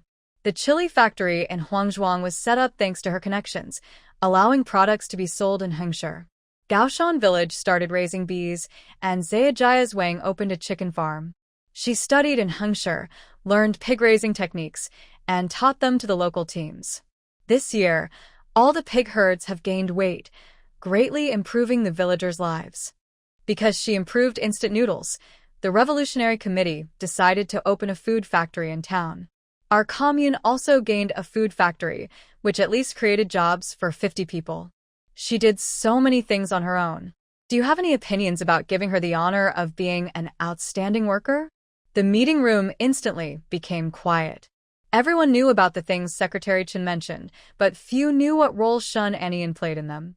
If what Secretary Chen said is true, she definitely deserves the title of outstanding worker. Secretary Chen looked around at everyone and continued, "Comrade Shin actively helps the community and brings an income for the villagers. She works diligently and always considers our community and the people. Because she has such a high sense of responsibility, I want to give her the award of outstanding worker." No one dared to speak. They couldn't compare their achievements to Shun Anian's, so they had no right to compete for this honor. Experience doesn't matter. Even though she's been in the community for a short time, her achievements are impressive. If you compete with her and she responds, "You've been here for a long time, but what have you achieved?" What can you say? It would only make you look bad. In the end, everyone voted and agreed to award Shin Anian the title of Outstanding Worker. Although Sister Yang was reluctant, she couldn't do anything to stop it and was so angry she almost felt sick. Secretary Chen looked at Sister Yang and was completely disappointed in her. As a party member, her awareness was so low. She wanted to rely on her seniority to push out capable and promising younger colleagues. That's not the attitude of a good party member. If it weren't for her having participated in the revolution and working in the community for decades, he would have told her to leave right now. Shun Anian never knew that Secretary Chen was working behind the scenes like this. The next day, the community held a meeting where Secretary Chen personally awarded her the Outstanding Worker title and gave her a red envelope. When Shun Anian received the certificate and the red envelope, she was very surprised and also very happy. Secretary Chen was in a good mood and said to her, "Congratulations, Comrade Shun." Shun Anian smiled at everyone and said, "Thank you for your trust and support. I am very happy to receive this award. From now on, no matter where I go, I will always remind myself to stay true to my original intentions." As she finished speaking, Secretary Chen led everyone in applause, and they all clapped together. Shun Anian looked around. Among the group of people clapping, Sister Yang stood out. Her face looked very bad, as if covered in dark ash. Today was a good day. She not only received an award but also made Sister Yang angry. Sister Yang looked at her, her cheeks twitching hard, then she turned her face away. What did she mean when she said she could go anywhere? Besides the commune. Where else could she go? Sister Yang snorted silently. She thought this person, no matter where she was probably someone who liked to cause trouble. After the meeting, Shun Anian went to see Secretary Chen and asked why he awarded her the prize. Secretary Chen smiled at her. "This is what you deserve. Everyone has seen the effort you've made these days." Although he said it casually, Shun Anian knew he had probably worked hard behind the scenes. She didn't often work at the commune. Most of the time she was outside. She wasn't very popular among the people there. Plus, in a place like the commune, people liked to judge based on seniority. Because of her experience, it was hard for her to be considered an outstanding worker. If Secretary Chen hadn't strongly supported her, she wouldn't have received this award. "Secretary Chen, no matter what, I still want to thank you. There's no need to say that. You deserve this. Go see Officer Liu. You haven't collected your New Year benefits yet. Secretary, when can I resign?" "Whenever it's convenient for you. There's no rush. Tomorrow, I'll come to handle the resignation. I'm worried that delaying it might affect you. Besides, I plan to go with the army, and I have things to do." The higher-ups pressured him. If Secretary Chen didn't follow their wishes and dismissed her earlier, it would leave a bad impression on the leaders. Since she had already decided to leave, there was no need to involve another person. Secretary Chen was silent for a moment, then finally nodded. "All right, come tomorrow to handle the paperwork. I'll sign for you, and you can get your salary." He took out the resignation form and asked her to fill it out. Shun Anian quickly finished writing and asked, "Secretary, after I resign, can I still teach everyone how to make instant noodles at the food factory?" "Of course. If you want to teach them yourself, we'd be happy to support that. I will go take a look later and try to get the factory up and running as soon as possible." She handed Chen's secretary the phone number given to her by the previous purchasing agent. This was from someone she met on the train. He works as a buyer for Homeri department store and is very interested in our instant noodles. At that time, I didn't know much about the factory situation, so I didn't discuss placing an order with him. When the products are ready, he can be contacted. Chen's secretary looked at her in surprise. "You can do business on the train. It's not a big deal. I even gave the noodles to the train conductor and their team, and I left the community's contact number with them. I think if we can negotiate with the train station, we could supply instant noodles on the train in the future, and then sales wouldn't be a problem." Chen's secretary nodded instinctively. "Of course, the train has a lot of passengers. Our food factory is small and not well known. I wonder if the Railway Bureau will take us seriously. We don't have many advantages, but we still need to try. Let's wait a few days to see if there's any interest. If there's no cooperation, we can think of other ways." "All right, let's wait and see. Secretary, I'm leaving now." As Shun Anian stepped out, she found a place to hide and opened her red envelope. Inside were 10 fresh, brand-new, Great Unity notes, and you could even smell the scent of money when holding them close. Besides this red envelope, her New Year benefits included ration tickets, oil coupons, cloth coupons, a barrel of oil, and a few pounds of white flour. The community's benefits are really good. No wonder everyone is eager to become workers. He Xiaoying came to find Shun Anian and congratulated her on winning the Outstanding Cadre Award. Shun Anian immediately put on a cheerful smile and said happily, "It's all because of your care. I'm grateful that you gave me this spot." "Don't say that. You've done so much, and our community's recognition is mainly because of your contributions. You truly deserve this award." Shun Anian felt a bit shy from her praise. "I received a bonus. Please let me treat you to a meal." He Xiaoying's eyes lit up and she modestly said, "That would be too much trouble. There's nothing wrong with that. Last time, when you all took me to the hospital, I didn't get a chance to thank you properly. Today we will go to the state-run restaurant and enjoy a good meal. Let's meet there at noon." She went to find Officer Li and asked him to take her to the food factory. The factory was originally an old, broken warehouse, but after some renovation, it looked decent. Since they hadn't figured out how to make instant noodles yet, everyone had nothing to do. Only 2 or 3 people were trying to make noodle cakes, while others sat in small groups chatting. When they saw 2 unfamiliar people approaching, everyone looked over. "Hey, who are you? Why are you at our food factory?" Shun Anian showed her work ID. "We are officials from the commune here to check things out." Once they knew who she was, everyone became visibly serious. The man who had just asked spoke up. "What are you here for? Have you successfully made your instant noodles? If not, I can teach you how to do it." The man stared at her with wide eyes. "Are you joking?" With her appearance, no one would believe she could cook or make food.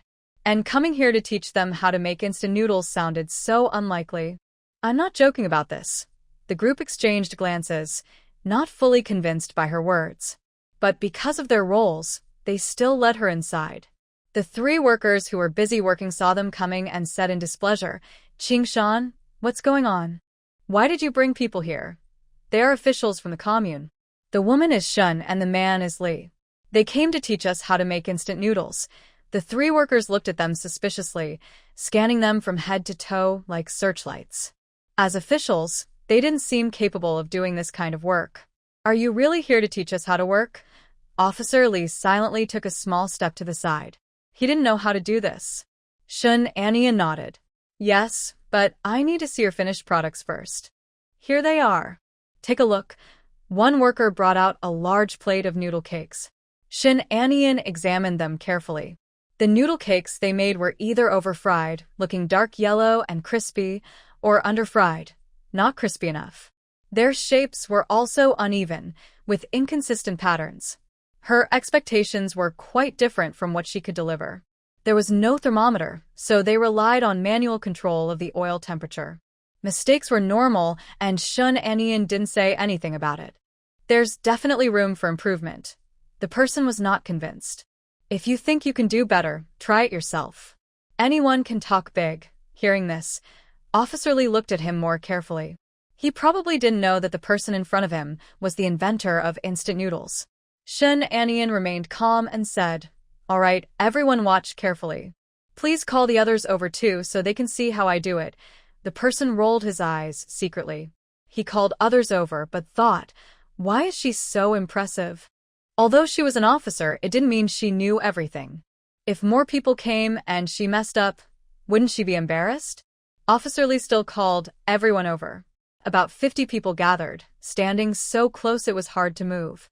Shun Anian demonstrated how to mix flour, salt, and baking soda in the right proportions, how long to knead the dough, how long to let it rest, and how to fry the pancake to the right color.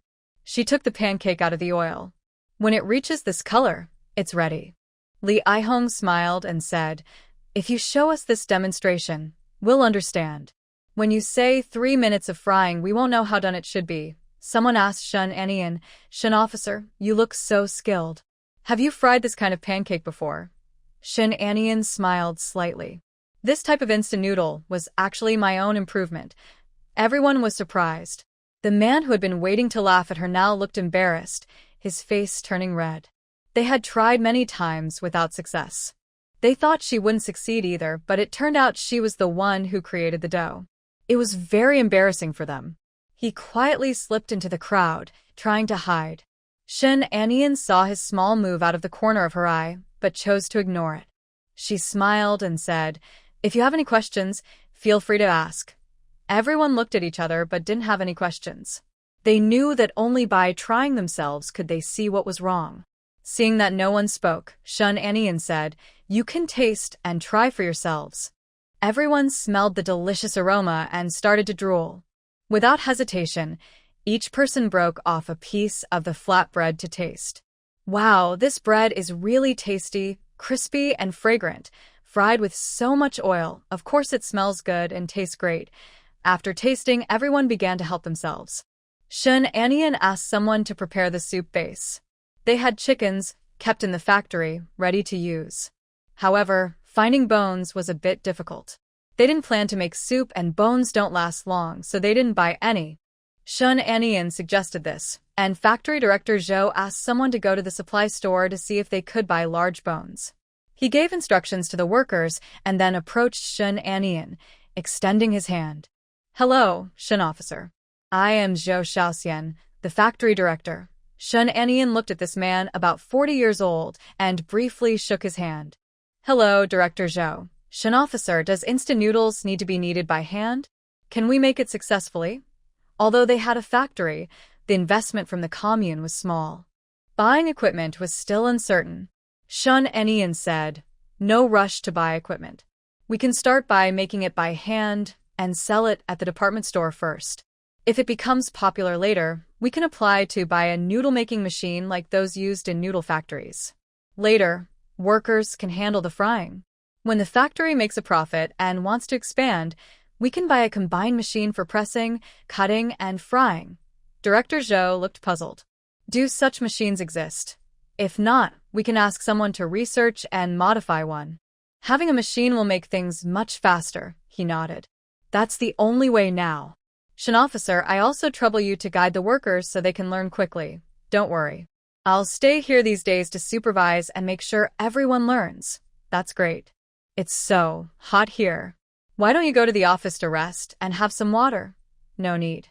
I want to watch everyone work so I can see where improvements are needed. Then, thank you for your effort." Shun Anian walked around the workshop, pointing out mistakes in everyone's work. Since she had improved the instant noodles, no one doubted her anymore. Everyone corrected their mistakes as she pointed them out. She soaked the cooked noodles in water. The noodles didn't break or stick together.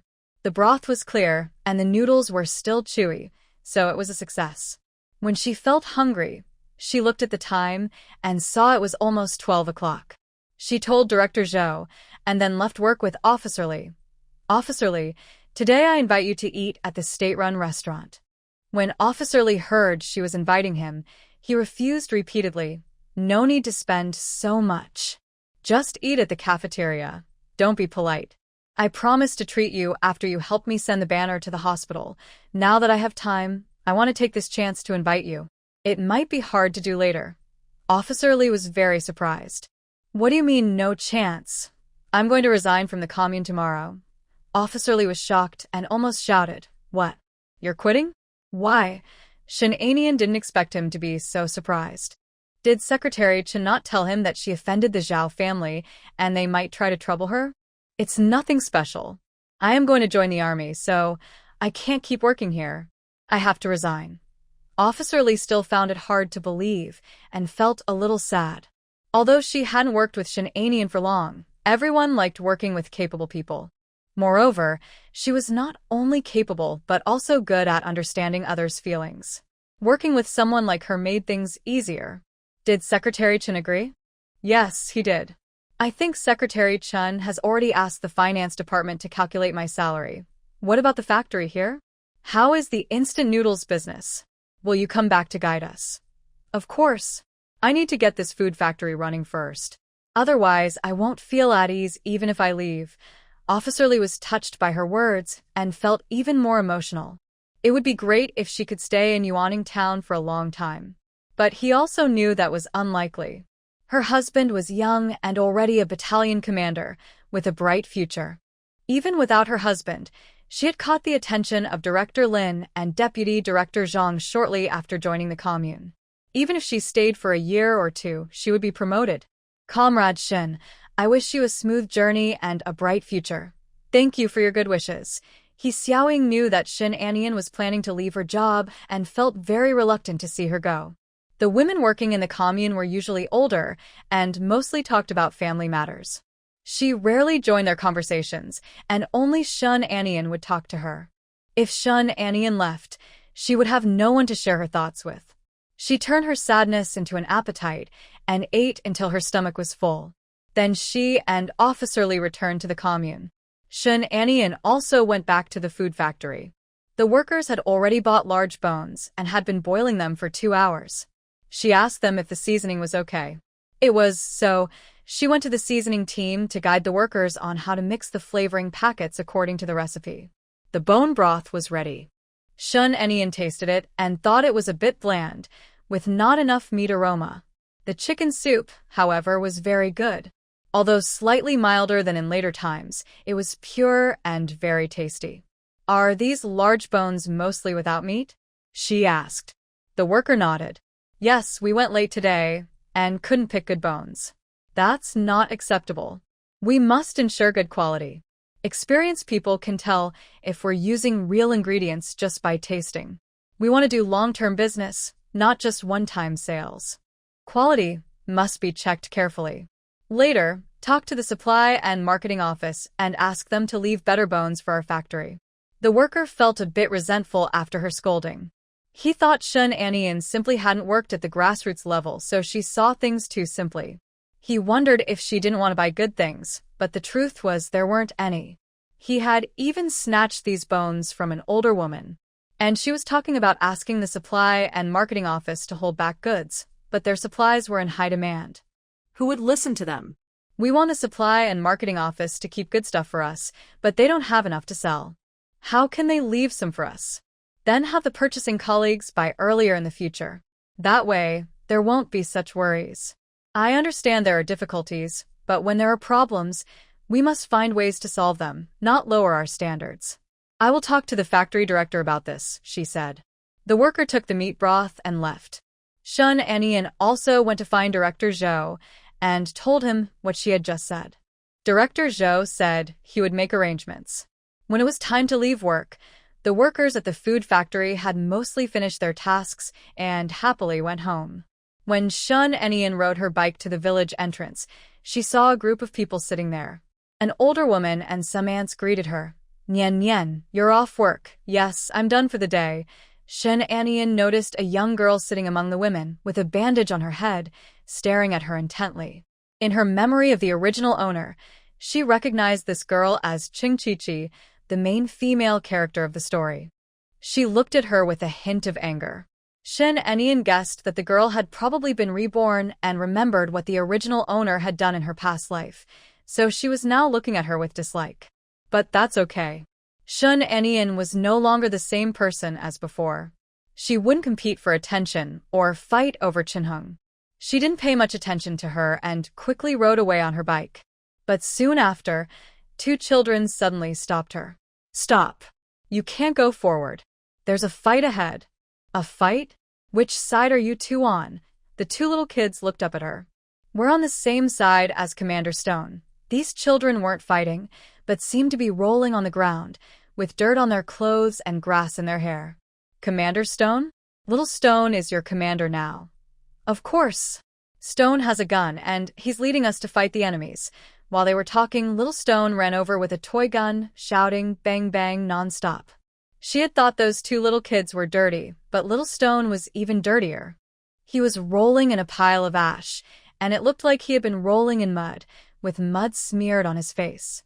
If Aunt Jean saw him like this, she would definitely give him a good scolding. Are you the commander in charge of them? Little Stone put away his toy gun and proudly puffed out his chest.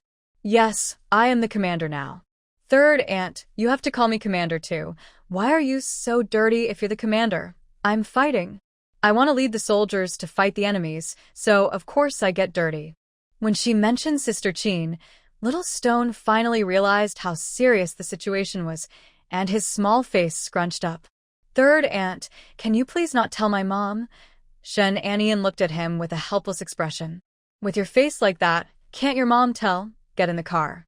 I'll take you home. When he heard he could ride in the car, Little Stone, who had been looking sad, perked up and eagerly climbed onto the back seat of the bicycle. Holding a toy gun and standing proudly, he waved to his little soldier friends. I'm going home to eat now. I'll play with you guys next time. Without the commander, the children felt bored and all went home. Shin Anian took Little Stone back home, where Sister Chin was just outside in the yard. When Little Stone saw her, he immediately hid behind Shin Anian and peeked out from behind her to watch for danger. Sister Chin saw his strange behavior and asked suspiciously, "What are you hiding for? Did you cause trouble outside again?" Little Stone tugged on Shin Anian's sleeve and argued, "I didn't cause trouble." Shin Anian wanted to pat his head and encourage him to admit his mistake, but when she saw the grass clippings on his head, she gave up. If you behave and admit you were wrong now, your mom might forgive you, but if you refuse to admit it, no one can help you later. He didn't want to admit he was wrong because then his mom would have to scold him. Little Stone let go and ran back inside to hide. As he ran off, Sister Chin saw his clothes were dirty and got angry, wanting to find something to hit him with. "That little brat, how many times have I told you not to get your clothes dirty like this? You really deserve a scolding." If he hadn't done it on purpose, his clothes wouldn't be so dirty. This naughty kid, if he doesn't get a spanking in 3 days, he starts to act up. Little Bean, holding a cup, walked over with short steps. "Annie, here you go." The little girl had half of her front tooth missing and spoke a bit muffled. She carefully held the cup out to her, her voice soft and childish. Bean likes to pour water.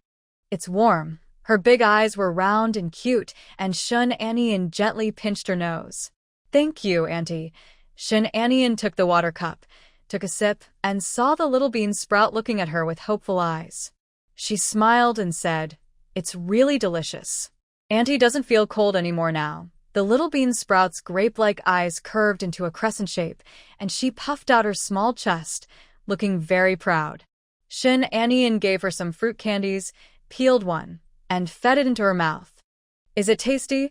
The little bean sprout nodded eagerly, munching and making muffled sounds, replying vaguely, "Very good." The little one held a candy in her mouth, her pink cheeks puffed up like a tiny hamster eating, looking adorable enough to melt anyone's heart. Shin Anian gently pinched the little bean sprout's face. Her skin was smooth and tender. Childhood skin is truly wonderful. "Go play now." The little bean sprout, with sharp eyes, saw Chin's mother and ran over happily, calling, "Grandma." Chin's mother looked down at her with a full smile. "What did you eat? Why are you so happy?" "Candy." Chin's mother picked her up. "You little glutton." Seeing her so happy, Shin Anian asked, "Mom, is there some good news? Why are you so cheerful?" "Nothing special. I went visiting during the New Year, talked with everyone, and felt happy inside." That afternoon, she put on her new cotton coat and leather shoes and went around the village chatting with people. She complained to everyone she met, "My third daughter-in-law spends too much money. She bought such expensive cotton coats and leather shoes without blinking. We farmers don't usually dress so well. If I tell her I don't want her to spend so much, she won't be happy. You all see, earning money doesn't mean wasting it like that, right?" After bragging a bit, she felt satisfied and returned home happily. She couldn't help but feel proud. It was because they had previously talked behind her back, saying that her third daughter-in-law, a city girl, was spoiled and wouldn't last long. She kept that in mind secretly. She wanted to go out and show everyone how filial her daughter-in-law was. Have any of their daughters-in-law bought them cotton coats or leather shoes? Probably not. She wanted to wear her new clothes out and make them jealous. Looking at those gossiping old women, she wondered if they would dare to talk behind her back again. Shin Anian didn't know what Chin's mother was doing. If she found out, she might remind her. If she kept showing off like this, no one would want to chat with her anymore. Little Bean took a candy from her pocket and offered it to Chin's mother, saying, "Grandma, here is a candy." "Grandma doesn't eat candy. You keep it for yourself," replied Chin's mother. Little Bean stubbornly held out the candy to her mouth, saying, "Grandma, here." Chin's mother felt like her heart was filled with honey, sweet and warm. This child is so caring. She always thinks of others even when eating. Reluctantly, Chin's mother took a piece of candy and said, "Look, Grandma ate some. Little Bean smiled happily, her round eyes curling into crescent shapes. Chin's mother also smiled and put her down, saying, "Go play with your cousin." She happily went to her room to change clothes, planning to cook in the kitchen. Such nice clothes would be a shame to get dirty while cooking. Little Bean ran into the room on her tiptoes, saying, "Baby, Annie gave me candy. Here's a sweet." Shen Anian knew she was eager to share her happiness with Qin Hongbao and advised, "Walk slowly. Be careful not to fall." After Little Bean ran away, she went to find Qin's father to talk about letting the educated youth take her place in class, offering a reward of 3 work points for the night. Qin's father immediately agreed after hearing her. No one likes to work for free, and they wouldn't be happy about it either. Besides, they could afford to pay. All right, we'll do as you say. Do you have someone you like? Dad, what do you think of Lin Hui? Qin's father had been classmates with Lin Hui in the literacy class. She was quite patient, able to answer questions calmly when asked. Lin Hui is a very patient girl, quite good. Then I'll find a time to talk to her. Since it was the New Year period, the literacy class was on break. The educated youth had also gone home for the holiday, and it was uncertain if they had returned. Shen Anian planned to find a time later to talk to Lin Hui and hear her thoughts. After dinner, Little Stone had already washed her dirty clothes. She was standing on a bench, tiptoeing, stretching her small arms, trying hard to hang the wet clothes up. She looked carefully and saw that Little Stone hadn't washed the clothes properly. There was still mud on them. Qin's auntie, who was very clean, wouldn't let him wear such dirty clothes. Sure enough, after Little Stone left, Qin's auntie came over and took the clothes down. Looking at Shun Anian, she smiled and said, "He needs to wash himself properly, so he will understand that washing clothes isn't easy." Shun Anian nodded. "Big sister-in-law, you really know how to teach children. It's nothing special. These wild kids need to learn a lesson. I need to wash his clothes again quickly, so he doesn't see me doing it. If Little Stone sees me washing his clothes, all my efforts to teach him will be wasted. Big sister-in-law, you can go ahead and do your work." Shun Anian took some clothes to wash. After washing in hot water, she felt warm and went back to her room to sleep. Just as she lay down, Qin Jingqi leaned over. One hand supported her side, and the other wrapped around her waist, pulling her close. Shen Anian scolded softly. "Can't you control yourself a little?" When they first got married, they would lie on the same bed but kept a distance from each other. But now, he clings to her every night. "I'm already holding back," Shun Anian. Since returning, he hasn't had a single night of rest. If he didn't hold back, what would that be like? Shun Anian reached out and hugged him. "Your injury just healed. It's better to take it easy." Qin Jingqi pressed closer, whispering in her ear with a husky voice, "Wife, you don't know my true strength." A deep and lasting friendly exchange began, with the heroine biting the corner of the blanket, not daring to make a sound. Qin Lao Si and the others live next door. The room isn't soundproof, so if she makes any noise, they will definitely hear. After it was over, Qin Jingqi looked at the thing thrown nearby and immediately stopped. Shen Anian's soul returned to her body. She looked up and saw Qin Jingqi's face dark and unreadable. She asked in a hoarse voice, "What happened?" Qin Jingqi was silent for a while, then said in a deep voice, "The broke." Shen Anian's mind was still a bit foggy. Hearing Qin Jingqi's words suddenly, she didn't react right away. When she finally understood, she opened her eyes wide and looked at him. "What did you say?" Qin Jingqi glanced again at the thing thrown aside. It indeed had a small tear. Although the tear wasn't big, it was broken. The broke. Shen Anian quickly got up from the bed, feeling her waist ache. She clenched her teeth to endure the discomfort, and looked at the. Why did it break?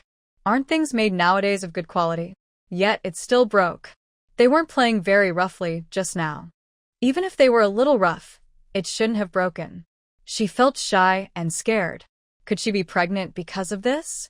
She wasn't mentally prepared to have a baby. She quickly put on her clothes and stood up.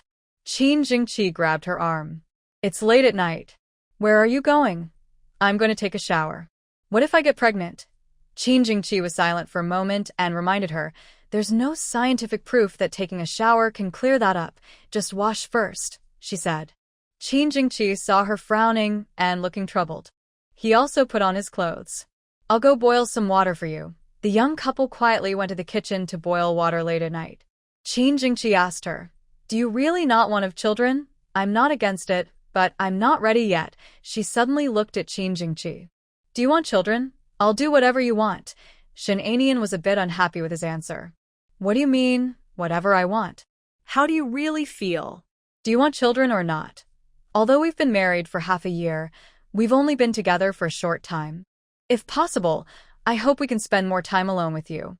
I don't want children right now, but if I do get pregnant this time, I wouldn't want to have an abortion." He spoke sincerely, and Shen Anian knew he was being honest. She also felt a bit conflicted. She wasn't mentally prepared. If she really got pregnant, she didn't know what to do. "Let's wait and see."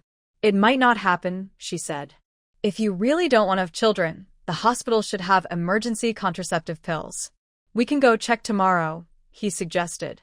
"Let me think about it," she replied. Qin Jingqi took the hot water to the bathroom and washed her from head to toe until she was clean. They had already been busy late into the night. Shen Anian kept thinking about pregnancy and couldn't fall asleep. It wasn't until the rooster crowed that she finally dozed off. When she woke up again, she felt much calmer. The chances of immediate success were low, and the worries she had were unlikely to happen. She couldn't sleep, and Qin Jingqi naturally hadn't slept either. He kept paying attention to her movements. Until she fell asleep, Qin Jingqi also closed his eyes for a moment. After waking up, Qin Jingqi asked her, "Do you want me to go with you to the hospital? I need to think about it first. If I have a child, I haven't decided whether I want to keep it." She didn't make a decision, and Qin Jingqi didn't pressure her, allowing her to think it over herself. Shen Anian finished breakfast and went to the commune. With Secretary Chen's note, the finance department quickly settled her salary. Besides Li Gan and He Xiaoying, her colleagues in the office were very surprised to hear she was leaving. Isn't everything going well? Why did she suddenly resign? Compared to others' confusion and shock, Sister Yang was happy. She thought Shen Anian's personality simply didn't suit working in an official office. If she left, that would be really great. Shen Anian hadn't worked at the commune for long, and she didn't interact closely with everyone, but when someone was leaving, colleagues suddenly felt more attached. When she said goodbye to everyone, they genuinely felt reluctant and asked what happened, why she suddenly decided to resign. Shen Anian only said she was going to follow her family and didn't say much more. She didn't have many belongings, and those small items could be given to the office staff. She kept her cup as a keepsake. Finally, she said farewell to Secretary Chen. He looked at her for a long time and then advised, "Work hard in the future. I believe that wherever you go, you will shine." "Thank you, Secretary." "I will." After leaving Secretary Chen's office, she saw He Xiaoying with red eyes looking at her. "Xiaoying, I'm leaving. I will definitely miss you." Shen Anian looked at this emotional young woman and gently patted her shoulder. "Even if I leave, we are still friends. If anything happens in the future, write me a letter." "Really? You're really willing to stay in touch with me?" Shen Anian couldn't help but smile. "You're the only friend I made at the commune. Of course, you can write to me." "Okay, I will definitely write to you in the future." Shen Anian left the commune and went to the food factory. She worked together with everyone. After persistent effort, she finally made a soup base that she was happy with. This meant they could start mass production. When Secretary Chen heard the news, he gave the number to Director Zhou. Director Zhou immediately called Hongri Market. Hongri Market didn't hesitate and ordered 1,000 servings of rich bone broth noodles and 1,000 servings of chicken and mushroom noodles. However, they had one condition. They wanted Shen Anian to personally deliver the goods. When Shen Anian heard this, she agreed without hesitation. She thought that maybe she could also have the chance to promote instant noodles elsewhere. When she returned home, Qin Jingqi was not there. Qin's mother was taking care of little Dohua. She went over to play with the child. Little Dohua giggled happily, holding her finger with his chubby hand. That soft touch made Shen Anian feel warm inside. This was what a human baby was like. If she was pregnant, in 10 months she could have such a cute, soft little human. In that moment, Her uncertain feelings about the whole day finally found an answer. If she really got pregnant, she would have the baby. Besides, she might not even be pregnant. Qin Jingqi was not surprised when he learned about Shen Anian's decision. When she refused to go to the hospital, he already knew she was leaning toward keeping the baby. But he still asked again, "Are you sure you want to have the baby?" Shen Anian nodded. "I've decided. If I have a baby, I will keep it." "Don't you want that too?" "I don't dislike it. I just think you're still young and we just got married. Having a baby now might be hard for you to handle. You're 26, and you're willing to have a child just to accommodate me?" Qin Jingqi exhaled slowly. He sensed a hint of dislike in her tone. He was only 7 years older than her. He wasn't that old.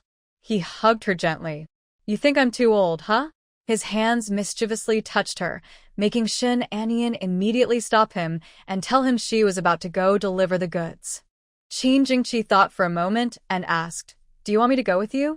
"No need, I can handle this myself. You should spend time with your family.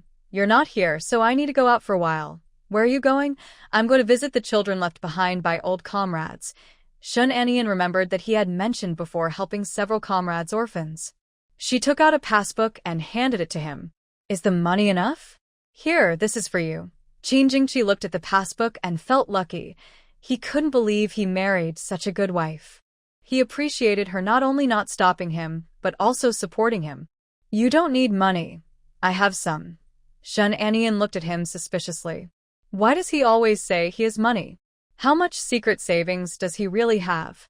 "How much money have you hidden from me?" Qin Jingqi cleared his throat softly. "Not much. I don't believe it. Every time I ask, you say you still have money. You must have hidden quite a bit. Your allowance is all turned in. Tell me, where does your money come from?" "I hardly spend the money I save each month." He doesn't smoke or drink, eats at the canteen every day, and doesn't spend much in the army. Shen Anian exclaimed, "You really are easy to take care of. I thought you would want me to turn in all my money." Shen Anian widened her eyes slightly. "Why would you think that? That's your money. You can spend it however you want. Why should I make you turn it in?" He keeps most of his allowance for himself each month, leaving only 10 yuan for her. She wouldn't even ask him to turn over that small amount.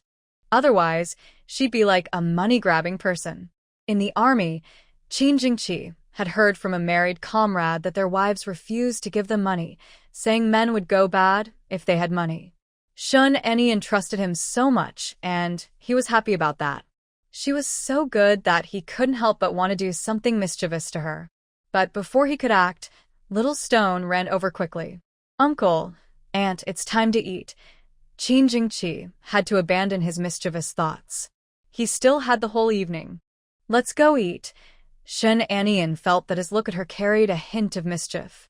She wrinkled her nose and ignored Qin Jingqi, holding Little Stone's hand to go to the main hall for dinner. At the dinner table, she told everyone that she had resigned from her job. Everyone was a bit surprised. However, after hearing that she was going to follow the army, they understood her decision. Fourth sister-in-law looked at her eagerly, asking, "Third sister-in-law, you're no longer working for the commune. Can your job be passed on to someone else?" "I heard that jobs in the town can be transferred. My younger brother hasn't found work yet, but he's clever and could do well as a commune worker." Shen Anian's face showed some difficulty in expression. She didn't have a good impression of fourth sister-in-law, especially after the last time Ma Chunhua caused trouble at her house. She had no good feelings toward their family. She didn't want her brother to work at the commune and risk meeting someone like Sister Yang again. Moreover, she wondered why she should give her job to someone who had no real connection to her. As a sister-in-law, she spoke politely. "This isn't something I can decide." "Why can't you decide? Isn't this your own job? Are you unwilling to give it to my younger brother?" "Don't worry, even if it costs money, we're willing to buy it." Old Qin, the fourth brother-in-law, looked at her coldly. "Willing to buy? Has your family paid back the money they owe us?" "Better pay it back first." His words made her sister-in-law choke and fall silent, not daring to speak further. Still, she decided to find a time to tell her family about this. Maybe her youngest brother would really get a chance to work at the commune, which would boost their reputation. If she had a brother working at the commune, old Qin wouldn't dare treat her like this. Shen Anian naturally didn't know what her sister-in-law was thinking. She told everyone she would go out in a few days to pick up goods and probably wouldn't return for a few days. Mother Qin supported her work, but since the Lunar New Year's 15th was coming soon, she asked if she could come back by then. Shen Anian thought for a moment. Probably not back by the 15th. Mother Qin felt a bit disappointed but comforted her. It's okay if you can't come back. What's important is your work. Shen Anian replied. Thank you, Mom, for understanding. There's nothing to understand. You're doing this for everyone. Just tell me when you're going out and I'll prepare some food for you. Thanks, Mom. Shen Anian left 2 days later and Qin Jingqi left shortly after her. His first stop was a village called Ma Family Village. A few years ago, one of his soldiers died at the border. He has a young brother and an elderly mother who is blind. Over the years, he has been sending money to his family. Now, during the holiday, he has time off and wants to visit his elderly mother. Shen Anian was heading to Feng City, accompanied by Li Aihong and Lin Qingshan. Feng City is far from Ningtown. Shen Anian was worried that her mentor might be too tired from driving, so they decided to take turns driving. Her mentor was surprised to learn she could drive. These days, not many women can drive, and female drivers are very rare. Seeing Shen Anian so confident, her mentor let her drive. When he saw she was driving steadily, he finally relaxed. They took turns driving for a whole day and night, with a 3-hour rest in the middle, and finally arrived in Feng City. They delivered the goods to the warehouse, where the buyer checked the items. He counted the goods, checked if the instant noodles were damaged, and only accepted them after inspection. Seeing many boxes of instant noodles on the truck, he asked, "What are these?" "Some are beef bone broth noodles, some are chicken mushroom noodles, and we also developed a new spicy pork rib flavor. We plan to apply for a tasting event at your shopping mall, next to the store. Would it be possible to borrow a space?" The buyer was surprised. "A tasting event?" "Yes, we want to do a trial tasting to attract people to your mall. Can you lend us a space? This activity would benefit the mall with no downside. They only need a small area. The mall doesn't have to provide anything else. If the tasting goes well, people might buy more at the mall, increasing sales." However, the buyer, a small procurement officer, didn't say everything outright. "I need to ask my manager for approval," he said. "Okay, if your mall agrees, we also need hot water and a table. Those are not a problem." The buyer took them to settle the bill. One pack of instant noodles costs 13 cents, with an 8-cent cost, earning 5 cents per pack. They sold a total of 2,000 packages of instant noodles this time, earning 100 yuan. This amount of money is not much. But progress happens step by step. Money is earned little by little. The purchasing agent told the manager what Shen Anian said, and the mall manager naturally agreed. They didn't need to provide staff or supplies, just hot water, and it would serve as good promotion. There was nothing to refuse. The tasting event started in the afternoon. People shopping at the mall didn't know what was happening, but the smell of the noodles was so tempting that it drew them over. Everyone heard it was a mall activity and became interested. People love to join in the fun, and offering free tastings is like giving out free eggs in later generations. Older folks especially enjoy it. An older woman asked, "Can we really eat it?" "Yes, ma'am. Don't worry," Shen Anian replied. She handed her a small bowl of noodles, and the woman took a bite. "The flavor is good, different from regular instant noodles. This is our factory's product, made with pork bone broth, very nutritious. Just 3 minutes to soak, very convenient, and it's filling. This type of noodles is new in the mall. Everyone can come see, and even if you don't buy, just walk around and support us."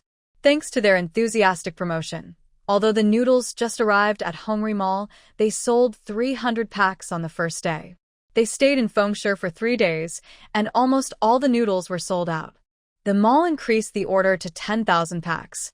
They ordered 4,000 packs of pork bone broth noodles and 4,000 packs of chicken and mushroom noodles, plus 2,000 packs of spicy ribs noodles. Hearing these numbers, Li Aihong was speechless for a long time. 10,000 packs would earn them 500 yuan, a big profit and very profitable for them. When Shen Anian called Director Zhou, she specifically advised him that with too few workers, it was time to expand the factory, at least to hire 100 people. Director Zhou didn't expect that after just one deal was made, she would want to expand the factory. But since the order was over 10,000 units, she definitely qualified to request an expansion. It seems he needs to prepare a report and quickly apply to the higher-ups. Lee I-hong heard Shin Anian talking to Director Zhou and said with a smile, "Our food factory has only been open a few days, and I didn't expect it to expand so quickly." Shun Anian said, "That's just the beginning. My goal is to expand this food factory to several hundred or even 1,000 workers." Lee I-hong's mouth formed an "oh" in surprise. Over 1,000 workers? That would be bigger than the largest factory in the county. Seeing her disbelief, Shin Anian smiled and said, "You don't believe I can do this? Or do you think instant noodles don't have such a big market?" "No, I didn't mean that. I think your dream is very big." Shin Anian pursed her lips and smiled. "If we had a few more big factories like this, providing jobs for the people, our Yuaning town could finally shake off the label of being a poor town." Lee I-hong was moved by her words. Who wouldn't want to get rid of the poverty label? They both felt a heavy burden on their shoulders. After leaving Fengshe, Shin Anian didn't return to Yuaning town. Instead, she went to Hengshe to see Chen Jinjin. When Chen Jinjin saw her, she was very happy. "How is Captain Qin doing now?" "Thanks to you, he's recovered." "I knew it. Good people are blessed." "He'll be fine. Since Captain Qin is recovering from his injuries, why aren't you with him? How come you're here to see me? Do you remember I asked you to send me some instant noodles before?" Chen Jinjin nodded. "That was before the new year." "Of course I remember. I made some improvements to the instant noodles. I want to show Uncle Yang to see if they can be sold in stores." Chen Jinjin's eyes widened in surprise. "You improved them? That's amazing. Hurry, I'll take you to see my uncle." She was eager to taste the new version of the instant noodles. Yang Peng saw Chen Jinjin bringing Shun Anian over happily and knew there was another business opportunity. "Uncle, Anian made very tasty instant noodles. You must try them." Yang Peng initially thought Shun Anian brought something special. When he heard it was just instant noodles, he felt a bit disappointed. The Dakai shopping mall also sold some instant noodles, but they didn't sell very well. So, hearing that Shun Anian brought instant noodles this time, he wasn't very excited. He looked at the packages in Shun Anian's hand. The packaging was nice and looked very appetizing. The taste of instant noodles is not very good, and even if the packaging looks nice, no one would buy noodles just because of the packaging. Shun Anian saw his reaction and smiled, saying, "Uncle Yang, I've brought some instant noodles. Would you like to try them?" Yang Peng replied, "Honestly, we also recently ordered a batch of instant noodles. Based on sales, they haven't sold very well. Xihua is a big factory. Your factory is small and local, so it's not as well known as Xihua. It's hard to compete with them. If there are two similar products, I believe most people would prefer Xihua's." Although his words were a bit harsh, they were true. In terms of factory strength and reputation, their small new factory is far behind Xihua. But Shun Anian didn't want to give up so easily. "Uncle Yang, I put a lot of effort into improving the noodles this time. Would you mind trying a sample?" Chen Jinjin also teased him nearby. "That's right, Anian worked so hard." "Uncle, just taste her work." Yang Peng was teased and had no choice but to agree, nodding. "All right, I'll give it a try." Chen Jinjin winked at her, signaling her to seize the chance. "Uncle Yang, do you have hot water?" "I need a few bowls of boiling water." Yes, right here." Chen Jinjin skillfully took a thermos from the table, saying, "There's hot water inside." Shun Anian opened the package and placed the noodles in a lunchbox. Yang Peng saw the noodles she took out. They looked different from the ones sold in stores. The noodles were thinner and a golden yellow, making them look more appealing. Not only were the noodles different, but the seasonings were too. Most instant noodles on the market only come with one seasoning packet, but she brought 3 small packets. Yang Peng asked, "What are these?" "These include the broth-based seasoning mix and vegetable pack. Our factory's instant noodles come in 3 flavors: rich bone broth, chicken with mushrooms, and spicy ribs. The vegetable pack contains carrots, mushrooms, and other vegetables." Yang Peng became more interested. Their broth base is also different from what's sold in the market. Currently, instant noodles are soaked in hot water, and adding the seasoning packet makes the taste quite mild. not as detailed or varied as they are now. After Shun Anian poured the water and added the seasonings, the smell was already very good. She covered the bowl and explained to Yang Prung, "This noodles need to soak for 3 minutes." Yang Peng's eyebrows moved slightly. The soaking time is shorter than that of regular market instant noodles. Jinjin sniffed and said, "It smells so good. It must taste great. You'll be able to taste it soon." Jinjin kept watching the time. After 3 minutes, she looked at Shun Anian and asked, "Can we start eating now?" Shun Anian nodded. Yes. Jinjin immediately opened the lid. She had a bowl of rich bone broth noodles. As soon as she opened the lid, a strong meaty aroma wafted out. She exaggeratedly sniffed and said, "It smells so delicious." Yang Peng nodded unconsciously. The flavor is indeed different and much more fragrant than other instant noodles, making people very hungry and eager to eat. "Uncle, I'm going to eat now." She took a bowl, picked up chopsticks, and took a big bite of noodles. Her eyes suddenly widened after tasting it. These noodles are different from usual. They are more elastic and very flavorful. "Uncle, you must try it. It's really delicious." Yang Peng was more reserved. He picked up his chopsticks, took a bite, and agreed that it was very good. He finished half a bowl of noodles after just a few bites. Then they tried the chicken with mushrooms flavor and the braised pork ribs flavor. Both tasted very good. Seeing his relaxed expression and the happy look on his face, Shun Anian guessed he was quite satisfied. These flavors of instant noodles are not yet sold in Hung City. I believe they would sell well if we start selling them. Our factory also has a promotion now where we can do tasting events near shopping malls to promote these noodles and help the mall boost sales. If I place an order with you, when can you deliver the goods? The tasting event is quite innovative and Yang Peng wanted to see how effective it would be. If he ordered from them, he wondered who would be sent to run the event. He liked Shun Anian more. She is smart, good at talking, and capable. He felt more at ease leaving this task to her. "Uncle Yang, how many goods do you need?" "First, we need 1,000 packs of the same flavor." "All right, I'll call the factory first to have them deliver the instant noodles. I'll receive the shipment here and coordinate with the mall to run a promotional event. Uncle Yang, we can do a tasting at the mall entrance. It will be easy to attract customers inside." "Of course, that's a great idea." Then it settled. Yang Peng handed her the phone, and Shun Anian called factory director Zhou. They had already agreed before leaving. When she delivered the goods, the food factory was still producing instant noodles, so there was stock in the warehouse. After Shun Anian's call, Director Zhou quickly found a vehicle to deliver the noodles Yang Peng requested. The next morning, the noodles arrived. Shun Anian went to receive the delivery. Yang Peng sent someone to check the shipment and placed the noodles directly on the counter for sale.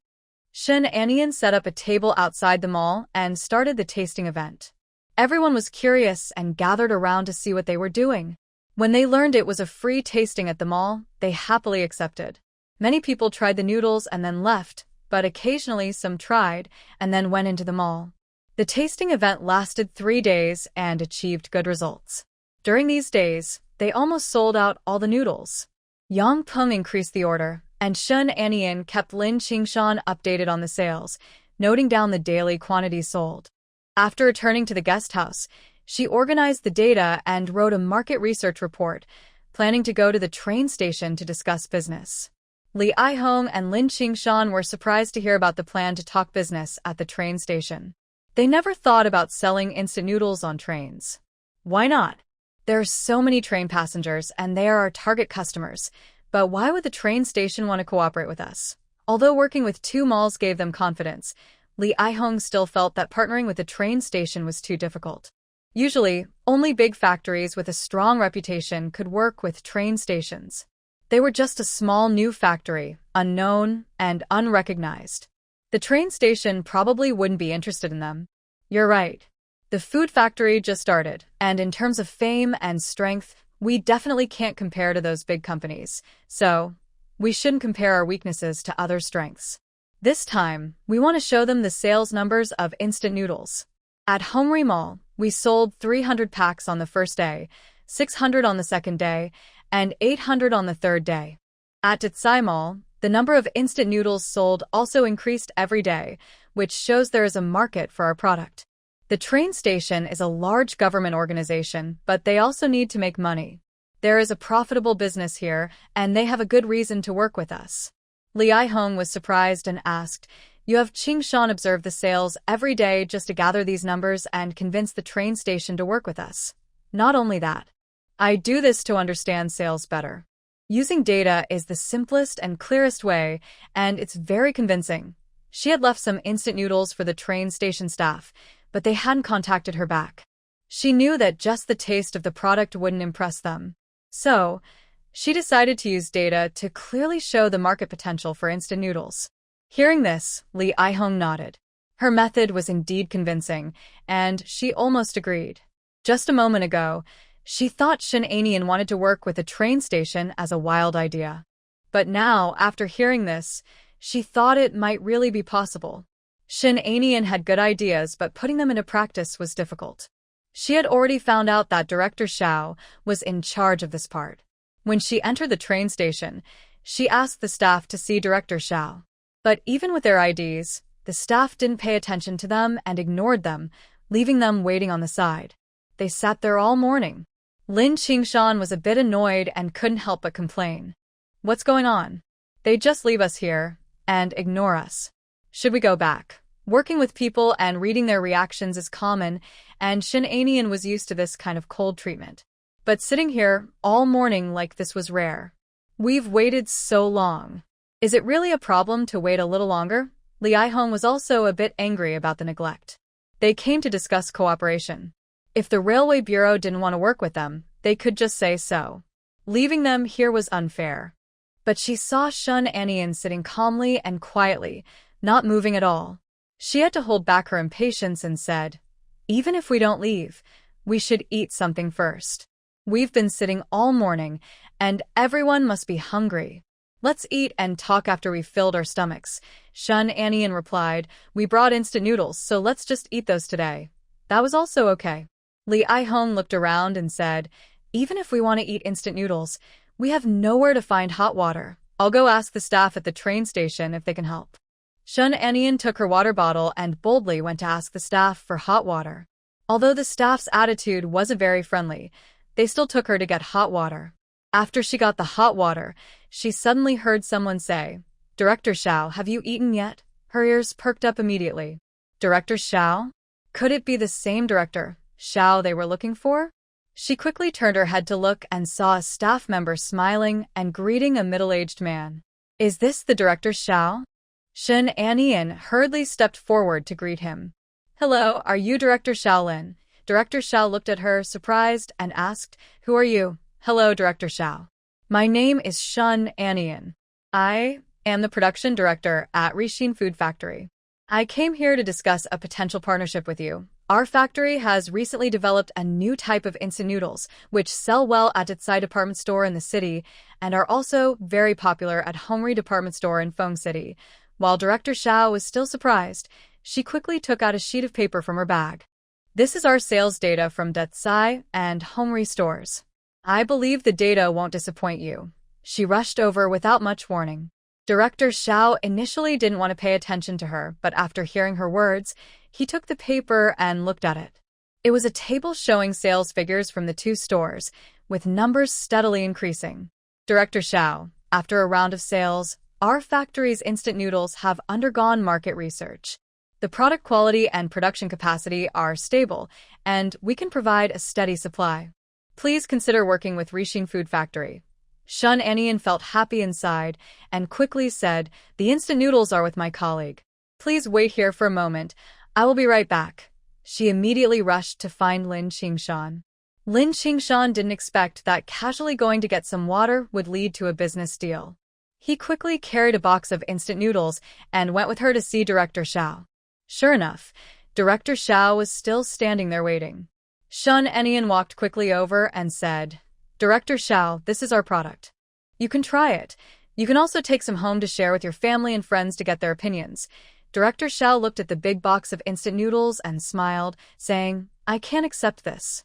If I take it, it might look like accepting a bribe. You're being too serious. These are just samples.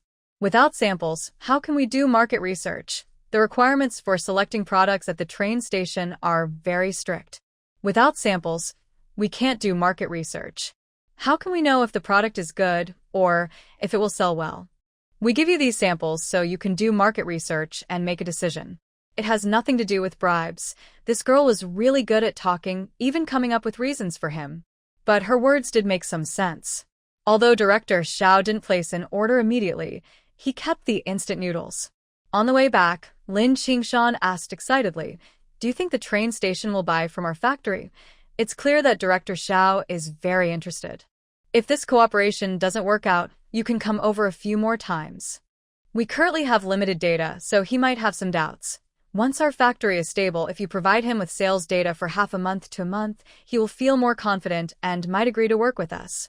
If that still doesn't work, we can apply to the train station to have someone sell the products on the train. It doesn't need to be long, just 2 or 3 days. If the train station sees that instant noodles sell well on the train, they will be interested. But we need to negotiate with them slowly. She didn't have time for that now, but the food factory could follow this idea. The train station was a big opportunity, and they had to seize it. Lin Qingshan listened to her and felt a bit disappointed that they couldn't start working with the train station immediately. However, he quickly adjusted his attitude. At a large place like the train station, just being considered by their food factory was already very good. So, what should we do next? First, rest for the afternoon, then go back tomorrow. Lin Qingshan was a bit surprised. You're leaving so soon? Everything here has been taken care of, so of course we need to go back. Lin Qingshan nodded mechanically. It was time to go back. Red Sun Mall and Akai Mall had received 30,000 packages of goods. They needed to hurry back and finish the deliveries quickly. This time, although they didn't immediately reach a partnership with a train station, and it was a bit disappointing, Shenanian was already satisfied after signing these 2 orders. When they returned to the factory, it was almost evening. A young woman was chatting with the security guard, Grandpa Wang, near the guardhouse. When Shenanian and the others entered, Grandpa Wang greeted them. "You're back." "Yes, we're back, Grandpa Wang." Grandpa Wang smiled happily as he watched them. It seemed the food factory had been very busy these days, with everyone working overtime. "I heard the factory plans to expand the workshop and even hire more workers." The factory director, Zhou, also plans to have his grandson come for an exam to work at the food factory. After such a long trip, why not rest? "It's almost dark, and you're still here at the factory." Shenanian replied, "We still need to report to the director." "Grandpa, we'll talk later. We're going inside now." "All right, we'll chat when you have time." As Shenanian passed through the gate, he noticed the young girl was actually Cheng Chichi. He was a bit surprised. How did she end up here? But she had her own things to do, so she didn't pay much attention and went into the factory. Inside the workshop, workers were busy rushing the orders. With a 30,000 package order and only 50 workers, time was very tight. Even if the factory wanted to hire new workers, it would take some time. So, Director Zhou could only extend working hours to finish the orders as soon as possible. When Director Zhou saw Shenanian and the others arrive, his eyes looked at Shenanian as if he were seeing a treasure. "Shun, you've returned. It's been a long journey, and I appreciate your hard work." Shenanian handed him 2 signed contracts. "Director Zhou, these are the agreements we made with Hongri and Itsai. Please take a look." Director Zhou flipped through them and nodded. "Thanks to you, we wouldn't have secured such big orders for the food factory. Don't mention it. The orders are secured now. Just work hard to meet the deadlines and deliver the goods on time. Don't worry. Even if we work non-stop, we'll get everything done without delay. While rushing to meet the deadlines is important, workers' health is also vital. They need proper rest." "How is the factory expansion going?" Director Zhou smiled. "I've already applied to the leaders and they've approved hiring more workers. I plan to hold an exam in a few days to select some workers, which will also help ease the workload. Leave the factory arrangements to you."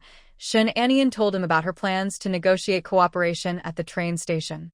Director Zhou was stunned for a moment. If they could succeed, it would be a huge business deal. It's no exaggeration to say that if they partnered with a train station, their sales could double. Thinking of this, Director Zhou felt a bit disappointed that the train station didn't agree to cooperate this time. "Don't worry. I will send people to follow up and try to secure that contract. That's very kind of you. You're too modest.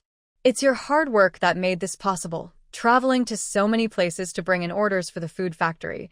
Director Zhou, I won't be coming to the factory tomorrow. I'll leave everything in your hands. Director Zhou was taken aback by this news. After a moment, he asked, You're not coming? The factory already has orders and production is stabilizing. Even if I come, I wouldn't be much help. I think it's better I stay away and focus on my own matters. You've helped us so much. We haven't even had a chance to thank you properly. At least a small gift would be a nice gesture. Someone who has helped so much shouldn't leave empty-handed. He felt he was being a bit rude. Everyone is working for the people. No need for gifts. At least I should give you some bonus. How about this? I will take some money from the deposits of these orders as your bonus. Shun Anian waved her hand to refuse. No need for that. It's the result of everyone's hard work, not just mine. I don't need gifts or bonuses. As long as I can run the factory well and solve everyone's employment issues, I will be happy. Director Zhou was speechless, looking at her for a long time without saying a word. Shun Anian has such a strong sense of responsibility. No wonder she became an official at the commune. I can't compare to her. Director Zhou, you're busy. I'll go now. Shun Anian took her bicycle and prepared to go home. But just as she left the factory gate, someone stopped her. She looked at Cheng Chi-Chi blocking her way, feeling a bit confused. She didn't seem to have any dealings with her before, so why was she stopping her? Do you need something?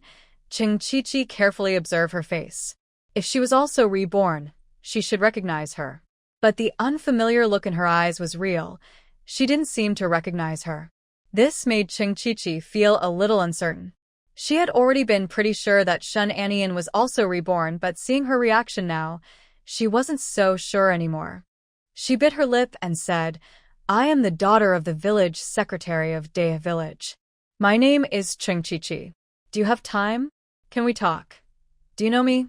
Of course I do. You are Shun Anian, a youth sent from Hengshi to Dea Village. You like Chun Heng. After saying that, her eyes stayed fixed on Shun Anian's face, worried she might miss any subtle expression. She remembered that Shun Anian liked Chun Heng very much in her previous life.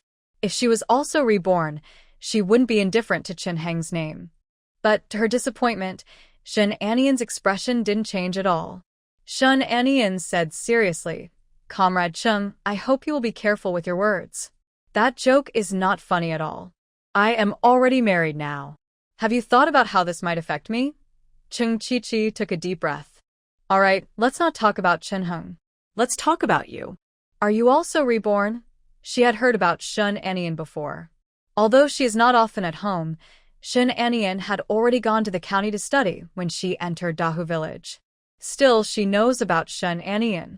The village's educated youth are usually more noticed, especially a young, pretty girl like Shun Anian, who is often mentioned by others.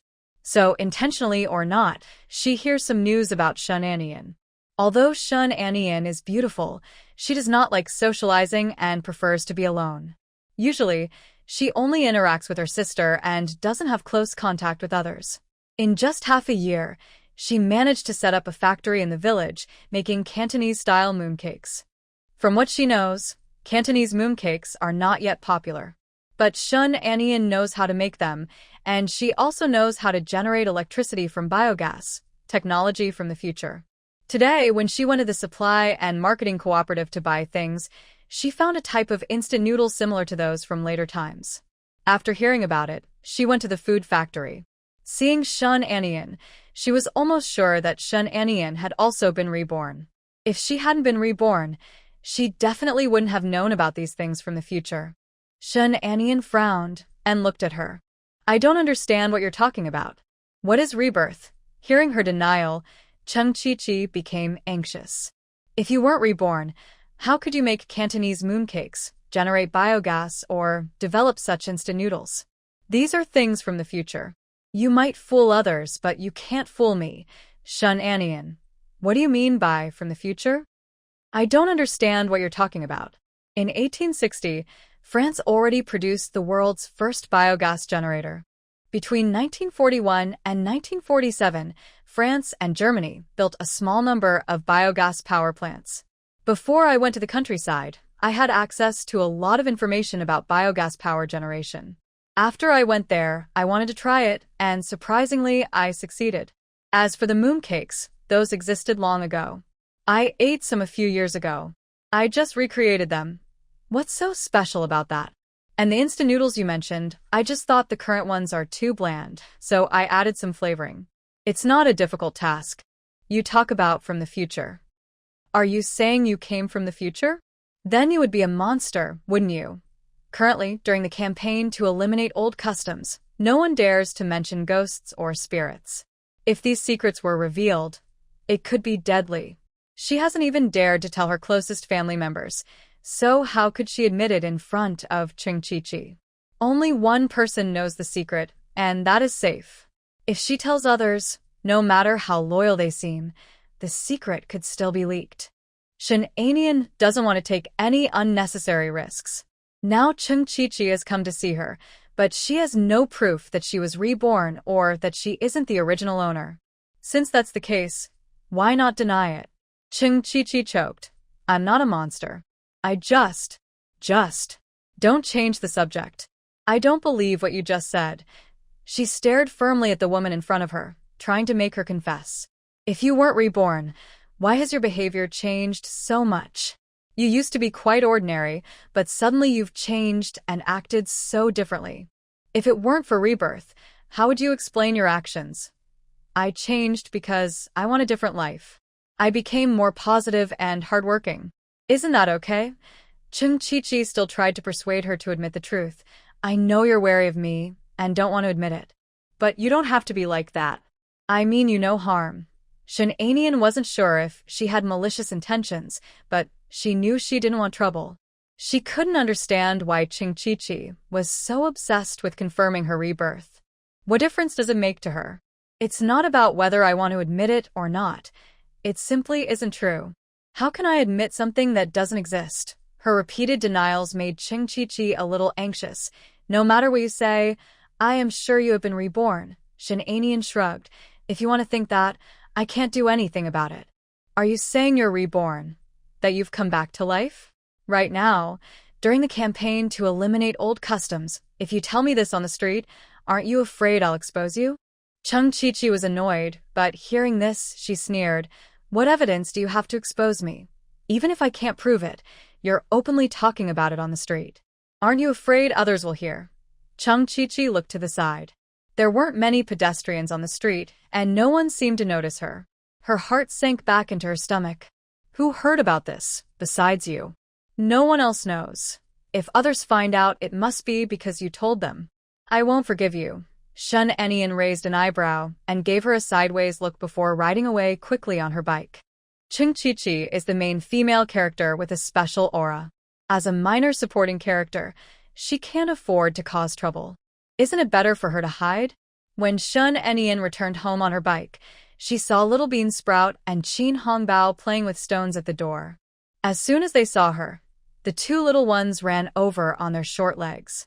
Little Bean Sprout hugged her leg and looked up, her big, clear grape-like eyes pleading, Andy, I want to ride the bike. Although Qin Hongjin and the others could ride bikes now, Qin's mother was worried they might fall and didn't let the children ride. Little Bean Sprout and Qin Hongbao really wanted to ride. Little Bean Sprout was standing at the door, watching her eagerly. Who could resist the charm of such adorable kids? Anyway, she couldn't resist either. Okay, everyone can take turns riding. Is that good? The children immediately cheered, raising their hands, eager to be the first. Seeing the children almost start arguing, Shen Anian put her luggage by the door and picked up Qin Hongbao. Let the babies ride twice first, then Bean Sprout, and finally Little Bean. She helped them onto the bike seat, then wrapped her arms around her from behind, saying, We're leaving now. Qin Hongbao waved her hand. Let's go. She rode steadily, choosing flat ground, riding slowly and comfortably. At first, Qin Hongjin was a little scared, but after one round, she wasn't afraid anymore and seemed to want more. She rode 5 rounds, then saw the other 2 kids watching her eagerly. She returned Qin Hongjin and carried Little Bean Sprout to continue riding. Next was Little Bean Sprout. When Qin Jingqi came over and saw them sitting on the bike, Shen Anian's face turned red, and she was still sweating. But Little Bean Sprout on the bike was very excited. Tired now? Want to get off? Shen Anian was a bit tired, so she stopped. Qin Jingqi helped Little Bean Sprout down. The children were still very excited and asked Shen Anian to continue riding the next day. Once again, there is a new wave of adorable children. Shen Anian clears her throat lightly and says, "All right, since everyone is so enthusiastic, I'll agree." The little kids cheer excitedly. Little Bean sprouts out her finger and says, "Auntie, promise." Shen Anian hooks her pinky with her and Little Bean softly says, "Pinky promise, no breaking for 100 years. Lying is bad." Okay, the promise is made. Let's go home and eat. Go home and eat. Qin Jingqi helps her carry her luggage into the room. Qin's mother sees her and smiles. Nian Nian is back. Little Bean immediately gets excited and says, "Andy, let's play with cars." Qin's mother quickly understands. "Did Annie just take you for a bike ride?" Little Bean nods and points to the other two children. "We rode in the car.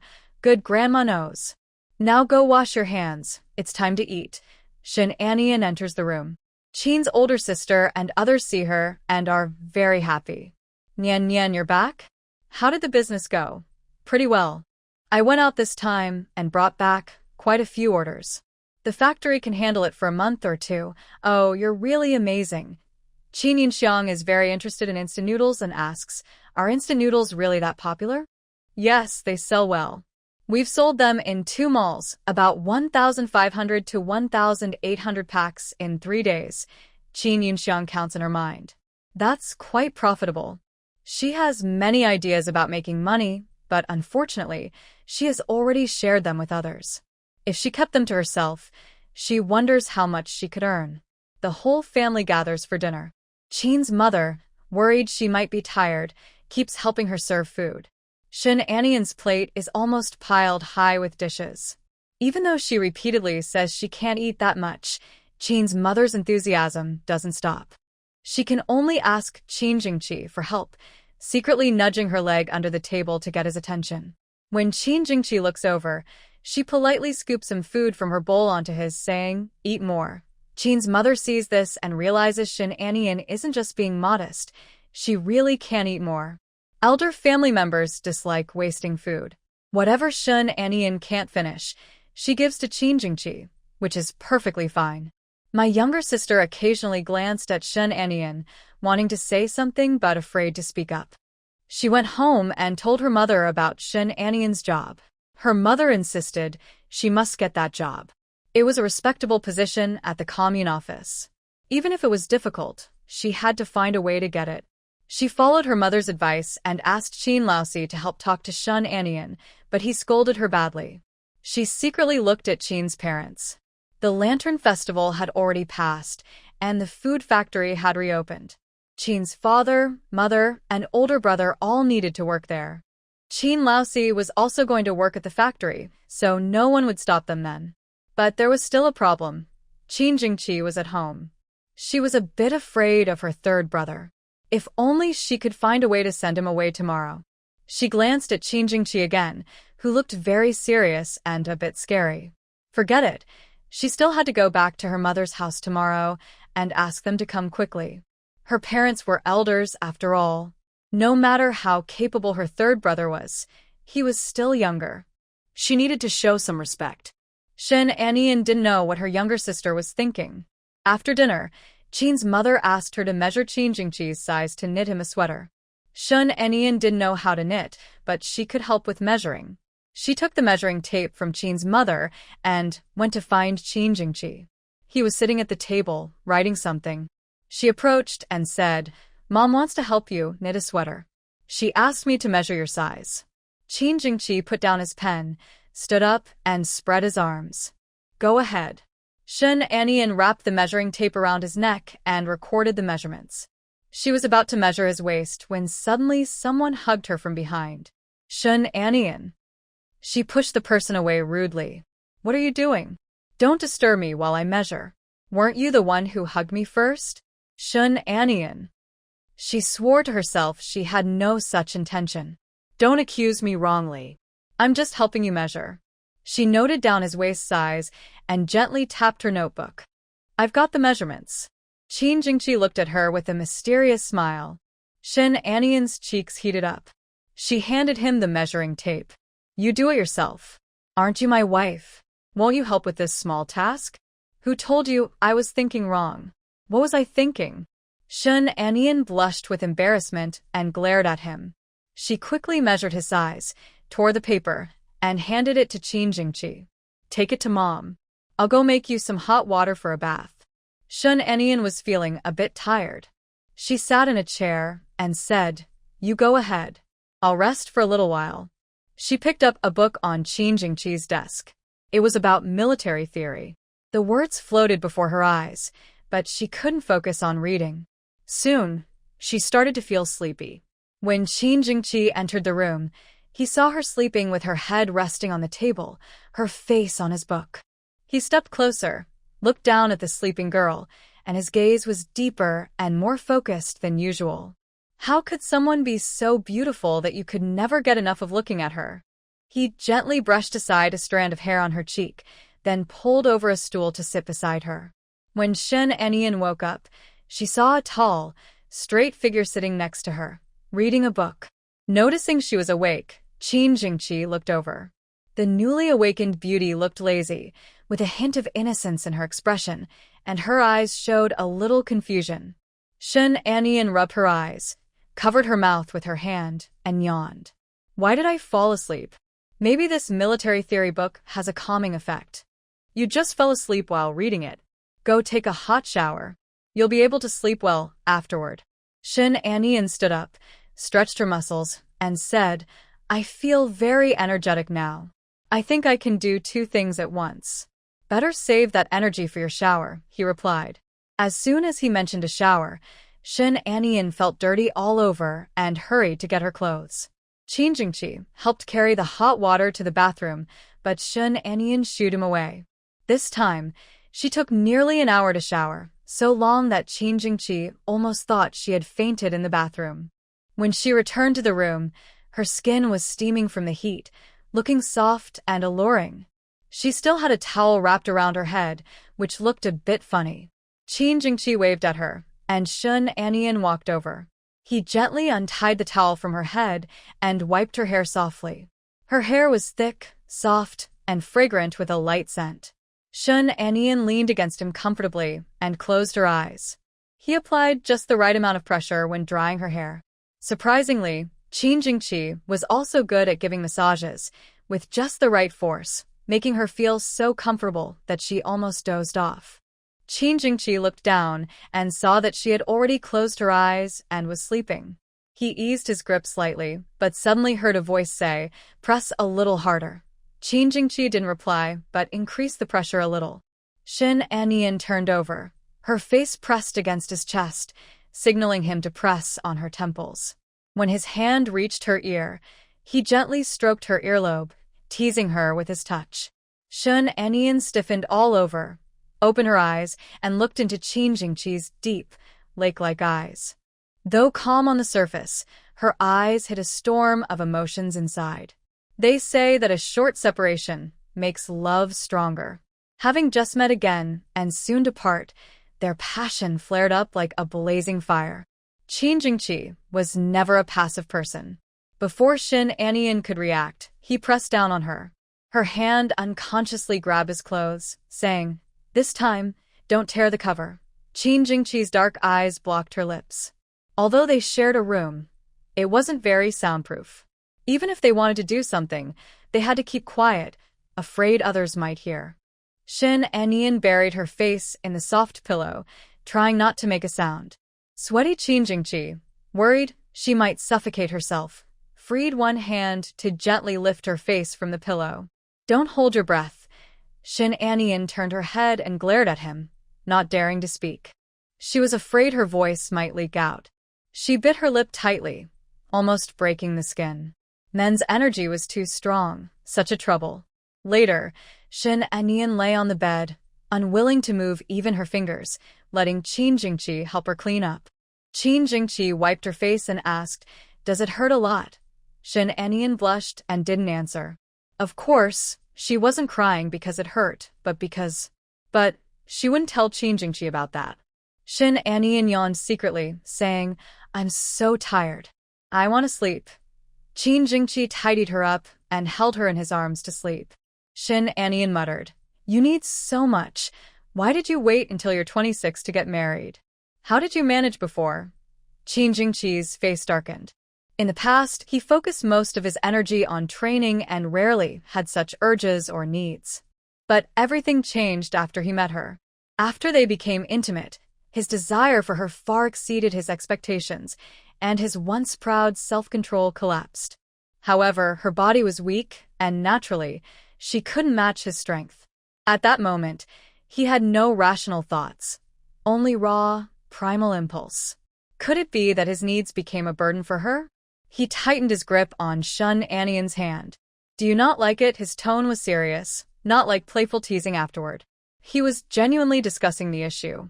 Shun Anian felt that if she said she didn't like it, maybe he would really stop touching her and live a monk-like life. She buried her face in his chest and replied, I don't dislike it, then found a comfortable position and fell asleep. When Shun Anian woke up, no one was in bed, and the room was empty. She looked at her watch on the bedside table. Surprisingly, it was already 11:30. How did she sleep for so long? Luckily, she didn't have work today. She rubbed her sore waist, forced herself to get up, and put on her clothes. She took a cup of spiritual spring water from her space, drank it, and felt a bit better before leaving the room. As she stepped out, she saw Qin Xiaomei. Qin Xiaomei looked at her with a sarcastic tone. Third sister-in-law is really lucky, sleeping until noon without doing anything. Shin Anian was tired of her bad attitude and retorted directly. You wake up early, and you're still at home now. What have you been up to? At least I wake up early. Qin Jingqi came out of the kitchen carrying food. You wake up early, but you can't cook or do chores. How can you still talk about being third sister-in-law? Qin Xiaomei, embarrassed by her brother's words, pouted. Third brother, why are you helping her bully me? She's my wife. If I don't help her, who will I help? Qin Xiaomei was so angry she stomped her feet. I'm your real sister. Am I not closer to you than your wife? My wife is going to be with me for life. Who do you think is closer? Qin Xiaomei was really about to get mad at him. Third brother truly forgets his friends when he has a wife. He no longer cares about his sister. Why are you just standing there? Go to the kitchen and bring out the dishes. He turned to Shun Anian. Come inside and eat. Third brother Qin personally cooked, which made Shun Anian very excited. She really wanted to taste his cooking skills. When she saw the shredded potatoes turn into a lump, she realized she had high expectations for Qin Jingqi. But he was willing to do housework, which was still worth praising. Is this your first time cooking? No, I cooked a few meals before when I was on missions. That's pretty good. Cooking a few times and reaching this level is better than most people. Qin Jingqi slightly raised his eyebrows. He felt like these words didn't sound like praise. Little Stone was playing outside. But when it was time to eat, he would come home on his own, running all sweaty. Shun Anian and Qin Hongjin also brought their younger sisters back. Little Bean Sprout and Little Bean Seed looked at her eagerly. Auntie, ride the car. Shun Anian felt a bit guilty. Yesterday, she had already promised the children she would take them, but she almost forgot about it. After we finish eating, I'll take you to ride the car. Shun Anian looked around but didn't see her fourth sister-in-law, so she asked Little Bean Seed, Where is your mom? Why isn't she here? Little Bean Seed shook her head. Mom isn't here. Qin Hongjin explained, Fourth aunt left early this morning. She asked me to take care of Bean Seed. Has she not come back yet? Qin Hongjin shook her head. Shun Anian felt a bit speechless. Can she be more reliable? She left such a small child in the care of a 6-year-old girl, and she's been gone all morning. She's worried something might happen. She really didn't know whether to call her brave or irresponsible. Forget about her. Come on, let's eat. The children sat down and picked up their bowls, ready to eat. Shun Anian glanced and saw her fourth sister-in-law sneaking in from outside, acting as if she was afraid someone would find out she did something bad. Looking at Shun Anian, the younger sister-in-law felt a bit awkward, but she quickly returned to normal and said, I went outside for a walk. Shen Anian didn't believe her words. Her face showed she was feeling guilty, but she didn't say much. Come back and eat dinner. The younger sister-in-law carried Xiao Dohua over and, upon seeing the food on the table, frowned in dissatisfaction. Why are we eating this? Shen Anian wasn't used to her. Her husband made the food, and she hadn't even complained. What right did she have to pick at it? If she didn't want to eat, she could make her own food. Waiting for free food, she started to find fault again. If you're not happy, you don't have to eat. No one is forcing you. I just said one thing. I didn't say I wouldn't eat. Shen Anian didn't want to argue with her. She picked up her bowl and started eating. Honestly, Qin Jingqi's cooking skills weren't very good. If she had to give an opinion, she could only say it was cooked, but the flavor was not worth insisting on. The best tasting thing on the table was probably the canned meat. Qin Xiaomei finished dinner, threw down her bowl, and went out to play. Today, she went to Qin Hongjian to wash dishes. She carried the empty bowl into the kitchen, ready to wash it. Xiao Dia had been eager to ride the bike. As soon as she put down her bowl, she reached out to pull Shen Anian, wanting to ride. Shen Anian patted her slightly swollen belly. Let's rest for a while first, then go ride the bike, okay? If we go now, it might hurt your stomach. Xiao Dia nodded and sat on a small stool beside her, seeming to guard her. The younger sister-in-law held Xiao Dohua and tried to soothe her, occasionally glancing at Qin Jingqi. After a long while, she finally gathered her courage to speak to him. Third brother, are you not going out today? No need to go out. The younger sister-in-law was a bit anxious. If he didn't go out, what about her plans? Someone was coming over soon. She thought of Xiao Shirtu and said, Shirtu keeps saying that your third uncle is in the army and wants to play with him. Your third uncle is free now, so you should hurry and ask him to take you out to have fun. Her attempt to distract him was very obvious. Qin Jingqi looked at her and wondered what she was trying to do. The fourth younger sister was swept by his gaze, feeling as if he knew what she wanted to do, which made her even more nervous. Third brother's face was dark, and his heart was cold. He was quite intimidating. Shen Anian saw that the fourth younger sister was deliberately trying to distract Qin Jingqi and was very curious about what she really wanted to do. She also saw Little Stone, who was excited and blushing because of the fourth younger sister's suggestion. She knew Little Stone admired Qin Jingqi very much and wanted to play with him, but he didn't dare to speak up. She said to Qin Jingqi, "You go play with Little Stone." Qin Jingqi looked at her, and her doubt was very clear. She was asking why he was being sent away. Shen Anian replied, "Little Stone really wants to spend time with you, Uncle Third. We're about to leave for the army soon, so you should take this chance to play with him." Qin Jingqi really didn't know what to do with such a small child. But since she said so, Qin Jingqi naturally agreed. Seeing how excited Little Stone was, Qin Jingqi stood up. "Let's go." Little Stone was even more excited. "Uncle Third, wait for me. I'll go get my toy gun." The gun he mentioned was a toy gun Shen Anian had given him. Little Stone went back to his room to get the toy gun and eagerly followed Qin Jingqi out. Seeing Qin Jingqi leave, the fourth younger sister finally felt relieved. The biggest obstacle was gone. Their plans might succeed. Shen Anian noticed her expression and felt more convinced that she was planning something and that this was aimed at herself. She decided to wait and see what trouble she was planning to cause. The fourth younger sister was eagerly waiting for her family to arrive. But when she looked up and saw Shen Anian staring at her intently, she was startled. "Third sister-in-law, why are you looking at me like that?" Dohua has fallen asleep. She looked down and saw that the child in her arms was indeed sleeping peacefully. "Then I'll take the child back to the room first." As she was about to carry the child back to her room, Ma Chunhua came over, followed by two people. Shen Anian recognized one as the older sister-in-law from the Gao family she had seen before, and the other was a young man with a long face she had not seen before. Ma Chunhua smiled as she entered, looking at Shen Anian with a gentle smile. "Third sister-in-law, I brought her younger brother to visit Dohua's mother." "Why aren't they here?" "She just went into the room." "You can go in and look for her." She entered the house, and it was fine. She would come out later and see us. "Today, the two of us will have a talk." Ma Chunhwa was very friendly, acting as if she didn't remember their previous argument and was eager to be nice. Shin Anian probably already knew what they were here for and just watched quietly. Ma Chunhwa turned to Sister Gao and took out the things she brought. This is a pound of egg cakes and some fruit candies we bought at the supply and marketing cooperative. Don't dislike them. Shin Anian looked at the items on the table with a smile. Thank you so much, Auntie. I'll pass your kindness to Dohua. These are for you. We bought them especially for you at the supply and marketing cooperative. We heard you might be joining the army, so we bought these for you to take along on the road. Shin Anian pretended to be surprised. Only family members know about me joining the army. How did this news get to you? Did someone in your family tell you? Ma Chunhwa looked a bit embarrassed. It's because Hongxing accidentally mentioned it a few days ago when she came home.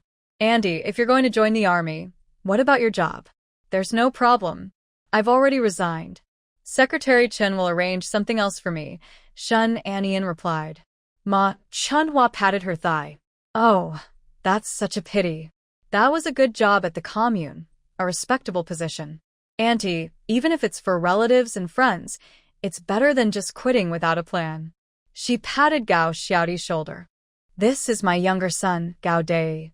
He's 20 years old. He's quite clever and knows many people in town. His friends are all important folks. I think since you're leaving your job, it's a pity to just let it go. Why not let Dai take your place at the commune? What do you think? When she moved to the countryside, Shin Anian heard about Gao Dai. People said he was lazy and liked to steal chickens and do petty tricks. She didn't expect him to be her sister-in-law's younger brother. She looked up at Gao Dai. He had a long face, styled in a 3/7 part, making his face look even longer. His way of looking at people made her feel uncomfortable. It seemed like he was sneaky and had bad intentions. Ma Chunhwa's smile froze on her face. Third sister-in-law, you're really joking. We are proper relatives. What do you mean by unrelated? I'm not related to you at all. Your daughter married fourth brother, so you're his mother-in-law, but your family is just playing around with us. What kind of relatives are we? Her words were harsh and clearly aimed at distancing herself from them, which made Gao Dai very angry. He had already considered that job his own. Shin Anian's actions were like cutting off his chance to work at the commune. He slammed the table and stood up angrily, glaring at Shin Anian. Speak to me more politely. When she was a commune officer, she had some power, and he might have been afraid of her. But now she had resigned, and she was nothing. She was just a woman, and he wasn't afraid of her. Shin Anian was frightened by him and shrank back beside Shin Anian. Shin Anian patted her back to comfort her. Qin Hongbao was so scared she pouted and looked like she was about to cry. Shin Anian picked her up. Don't be afraid. Don't be afraid. It's okay now. After calming the children, she looked coldly at Gao Dai. Who do you think you are, coming to my house and causing trouble? You barged into my home, forcing me to give you my work. When I refused, you tried to scare me. Do you know that with your behavior, I could report you to the police? Ma Chunhwa's face darkened. Go ahead, I want to see if the police will arrest us or you. Our family has been poor farmers for 5 generations. We are an honest, proud family. You, on the other hand, look down on us because of your background. Someone like you, a capitalist, should be shaved and taken for a walk in the street. Although she hadn't been oppressed by capitalists, she had watched movies where capitalists were even more hated than landlords. In the movies, capitalists were always hated and attacked. This woman was the daughter of a capitalist and deserved criticism too. Gao Dai saw them fighting with Shin Anian and felt a bit anxious. No matter her status, she was now married to Qin Jingqi, who was not someone to be messed with. Before coming, they had agreed to talk nicely, but now they were arguing after just a few words. She wanted to say a few words of advice, but saw Ma Chunhwa pointing at Shin Anian and saying, "We came to you because we respect you. Don't forget what's right. If this matter cannot be resolved, we will report you. Just wait and see what happens on the street." This is what the landlord family fears most. She remembers the landlord in the village. He was only 50 years old that year, very strong. After walking around the street, He looked exhausted, and within a few months, he passed away. If someone like him couldn't handle it, she doesn't believe that young girl Shin Anian wouldn't be afraid when she hears such words. Shin Anian is not afraid of them. She was shocked by the shamelessness of the Gao family. They seem to have their own logic. If they get good things, they believe they must have them. If you refuse, they think you are wrong. Her younger sister-in-law is like this, and so are these people. Others can't understand their way of thinking, but they believe they are not at fault. The problem lies with others. Just as she was about to speak, a tall figure entered and asked, "Who do you want to report?" Qin Jingqi heard that the Gao family came to the door, so he rushed over to see what was happening. He didn't expect his wife to be bullied. Gao Dei looked fiercely at Shin Anian, and Ma Chuanhua's hand was almost touching her face. The children were so scared they almost cried, and Shin Anian held them in her arms to comfort them. Thinking that she was alone facing the Gao family's bullies made him feel very upset. If he had been there, these people wouldn't dare to treat her like this. He was angry, and his voice sounded more stern than usual. "Who do you want to report?" His words shocked everyone in the house. Ma Chunhua and others turned to look. Seeing Qin Jingqi's face dark as coal, Ma Chunhua was so frightened she took a step back. Wasn't he just not here earlier? Where did he come from now? She was genuinely afraid of Qin Jingqi. He had a dark face and a cruel heart, a difficult person to provoke. Although he only came back once every year and a half, his influence was still strong. Even she, as an elder, didn't dare to speak loudly in front of him. Ma Chunhua awkwardly forced a smile and asked, "His third uncle, why are you back? If I didn't come back, would you have bullied my wife to death?" Ma Chunhua's smile became even more awkward. No, We just came to see Do Hua and talk to his third aunt. Seeing his dark, stern face, Ma Chunhua completely lost her courage to speak. This mischievous kid used to be less intimidating. Why does he seem scarier as he gets older? Qin Jingqi walked over to Shin Anian, his expression softening a little. He asked Shin Anian, "Are you scared?" Shin Anian shook her head. "I'm okay, but the children are quite frightened." Qin Jingqi glanced at the children curled up in her arms, his brows tightening. His cold gaze swept over the three people from the Gao family. "You can come see the fourth wife, I don't care. But if you want to cause trouble in my house, you've come to the wrong place." Although Ma Chunhua was afraid of Qin Jingqi, she was still upset inside, being scolded like a child. "I'm also your elder. Why are you talking to me like that? If you know you're an elder, remember your place and don't do things that don't suit your status." "What did I do that's inappropriate? Like now, bringing your family and others here to pressure my wife to give up her work. That's not proper behavior. Since I'm the mother-in-law of the fourth son, I've been polite to you. If it were someone else, I'd have already yelled at you." Ma Chunhua was trembling with anger. She almost pointed at his nose and scolded him, but he said she was being polite. Qin Jingqi was too tired to bother with them. He looked at Shin Anian and said, "You wanted to go ride bikes, right? Let's go. I'll go with you."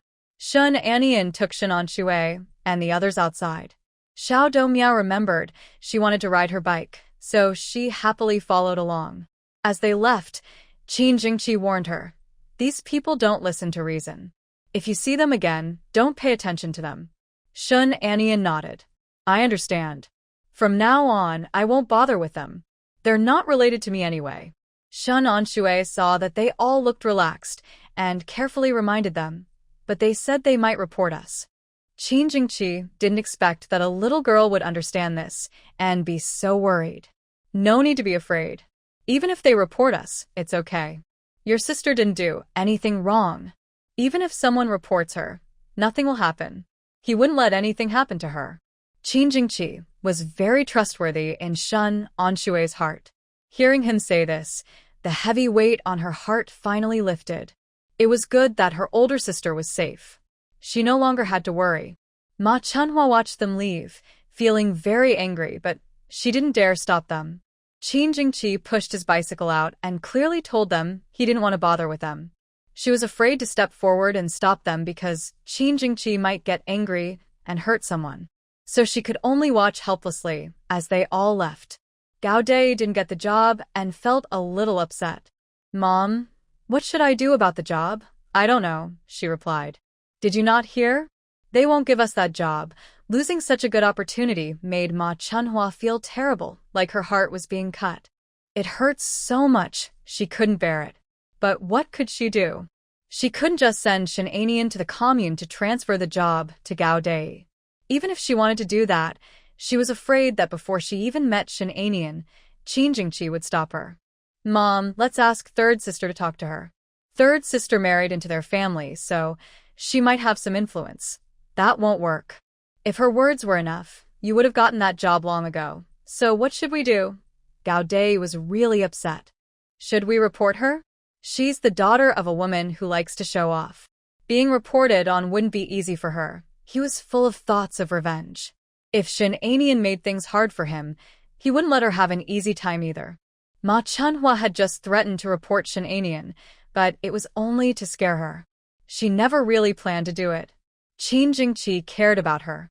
The Qin family's elders all supported her. If they reported her, it would offend the Qin family. Now that the Qin family was doing well, everyone was eager to build connections. Offending them wouldn't be good. She had lived most of her life and wasn't so foolish as to make such a mistake. Hongxing, why are you still hiding? Your third sister-in-law ran away long ago. Come out now. Her younger sister-in-law had been hiding inside for a while. She had heard their words several times and almost couldn't hold back from rushing out. But she was afraid of being scolded by Qin Jingqi, so she didn't come out. Now that she heard Qin Jingqi and the others had left, she came out of her room. Mom, what happened? Did they say anything about the job? You heard it yourself. Why are you still asking? What should we do now? This is something you need to think of a way to handle. Her younger sister-in-law felt discouraged. What can I do? No one takes me seriously now, and no one wants to listen to me. Not only Qin father and Qin mother, but even Qin Lao Si didn't listen to her. Ma Chunhua whispered various things to her, and the younger sister-in-law hesitated a bit. Can this really work? She asked. Of course it can. Are you only thinking about living a good life for yourself and not helping the family? The younger sister-in-law quickly waved her hands. No, I didn't mean that. If I could help the family, I would. That's good. Remember, you came from me. We are family. You can only rely on your maternal family. If you help your brother now and he becomes successful later, as the older sister, you'll also have face, right? Mother, I understand. Don't worry.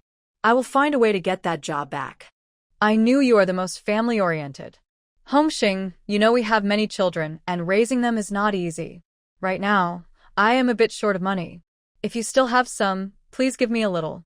Your nephew will never forget you when he grows up. They will definitely treat you well. Mother, I really have no money. Old Qin has taken all his wages and won't give me a penny. I don't have any left.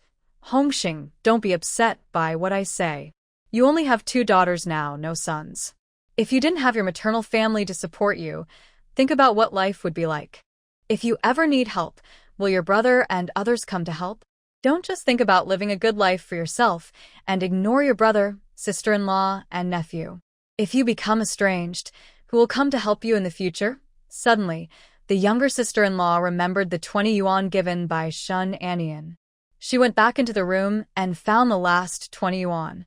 Ma Chunhua saw her holding a thin piece of paper, and it was clear there wasn't much money. She felt a bit dissatisfied. The younger sister-in-law also noticed her expression and explained, Mother, this is all I have. It's also the money from Annie Qin for Dohua's full moon celebration a few days ago. Ma Chunhua took the money, patted her hand, and said, I knew you are the most dependable in our family. Your father, and I never doubted you. The younger sister-in-law felt both touched and guilty.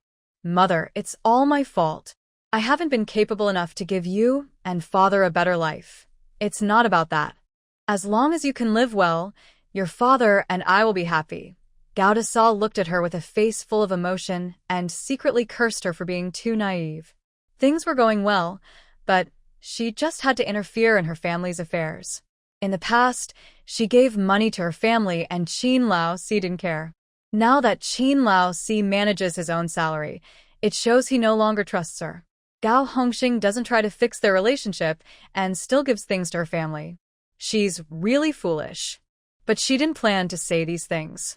If others want to do this, why should she act as the bad person? Later, Ma Chunhua finally came home, holding nutritional supplements sent by Shun Anian for Xiao Miao and fabric bought by Qin's mother for Xiao Hua and Xiao Miao. Qin Jingqi was riding a bike with the children. He has long legs and strong strength, so he pedaled very fast. When Xiao Dia just sat on the bike, she was scared, but soon she was laughing happily and didn't want to get off. By chance, Qin Jingqi looked up and saw Ma Chunhua carrying a bunch of things, walking out of the village proudly. It seems her sister-in-law still hasn't changed her bad habits. He didn't want to get involved in his brother's family matters, so he didn't say much and didn't even look that way. Shun Anian also saw this. Indeed, people are hard to change, and some habits are difficult to break. It seems her sister-in-law won't change. With her personality, she will eventually have a falling out with Qin Laosi. But divorce might not be a bad thing. Separating from someone who isn't right for you can be good. Both can find someone more compatible, and life might be easier. Qin Jingqi took the children for several rounds of playing. When they were finally tired and happy, Shun Anian waved for them to go home. Xiao Duya and Qin Hongbao ran around happily, their faces flushed and cheerfully shouted, "Let's go home." The sister-in-law was sulking at home. Seeing them come back happily, she was so angry her nose almost crooked. She was scolded by her mother for refusing Shun Anian, yet she still looked happy. Seeing Xiao Miao smiling so brightly at Shun Anian made her even angrier. She rushed over, grabbed Xiao Miao, and slapped her buttocks several times. "I told you to go out and you know whether people are good or bad, but you still dared to go out to play. If I sold you, you wouldn't even know." Her words were clearly meant for herself. Shun Anian frowned and said, "Sister-in-law, please clarify. Qin Jingqi is Xiao Miao's third uncle, and I am her third aunt. If you think we are bad for Xiao Miao, is that right?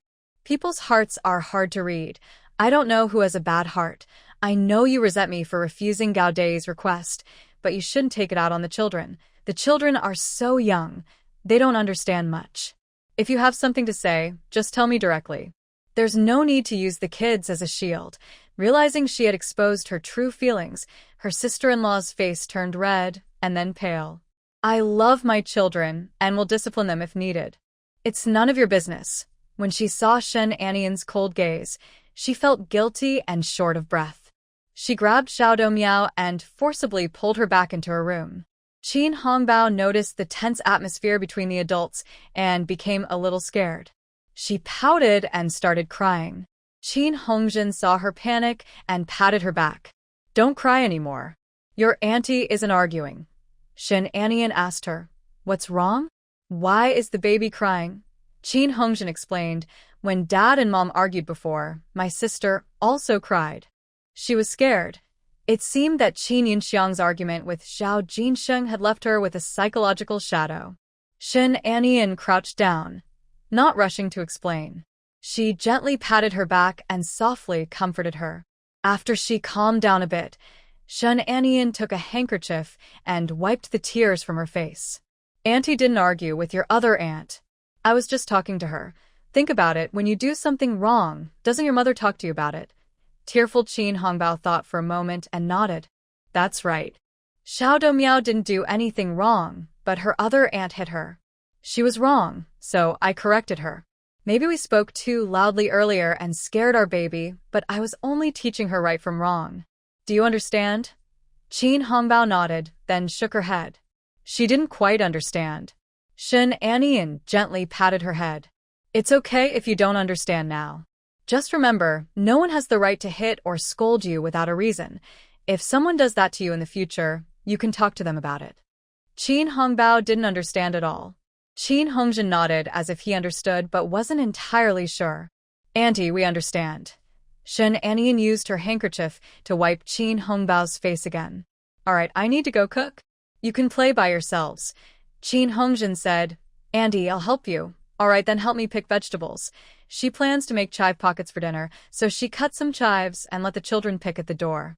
Mother Qin came home from work and heard the villagers say that the Gao family had come again and took back quite a few things.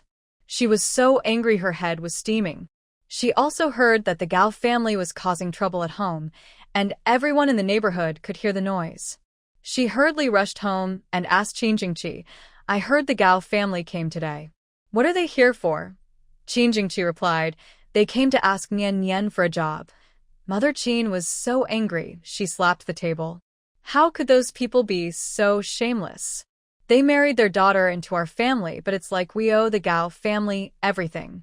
They come to take things when they are short of food, and now they're here asking for work even though they have none. What's next?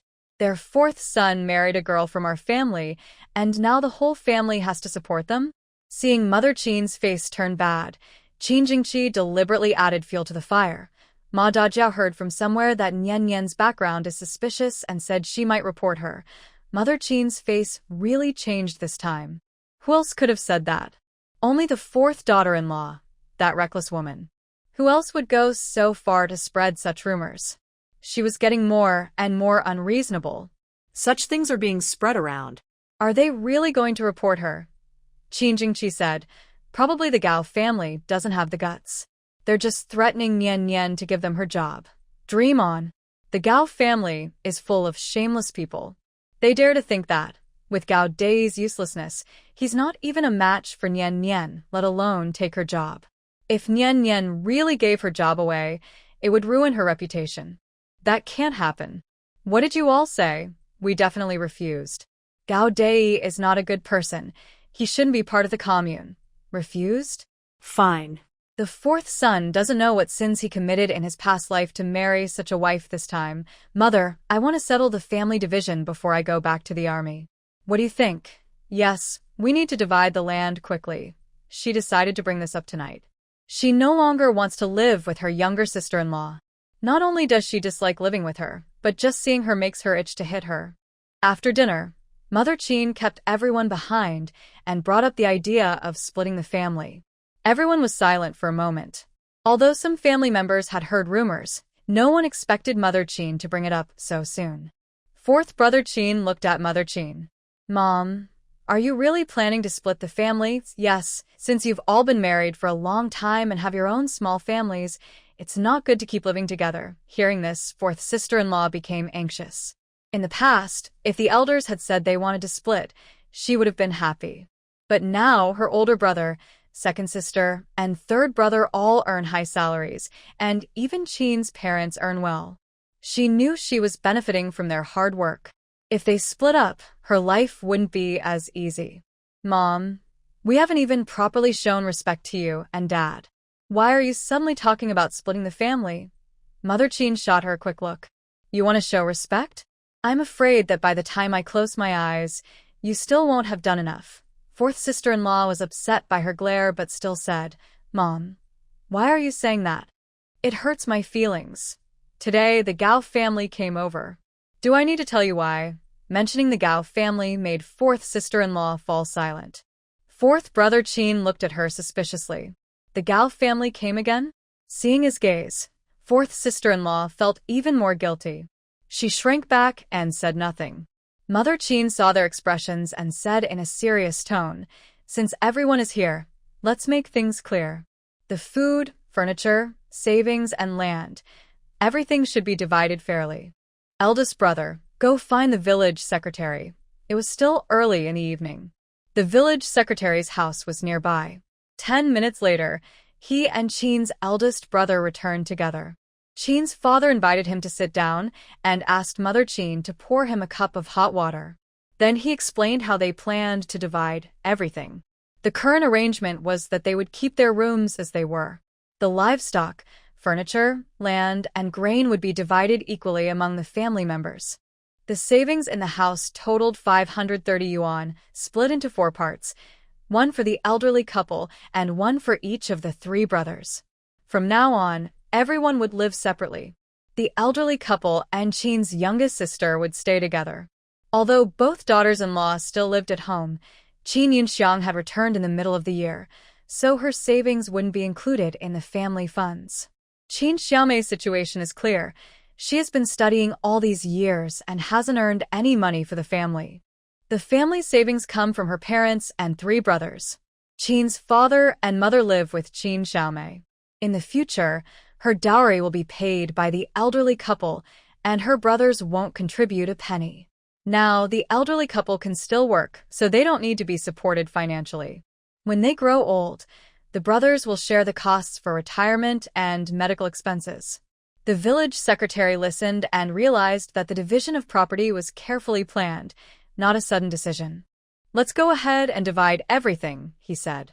At first, Qin Xiaomei was worried when her mother suggested dividing the family, but when she saw her parents wouldn't abandon her, she felt happy.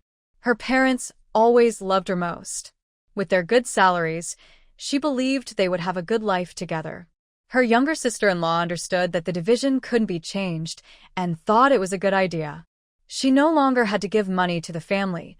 Now, the money was in her own hands, and she could take charge. However, dividing the household items was tricky. There weren't enough pots and pans for everyone. Her older brothers, being wealthy, could easily buy new things.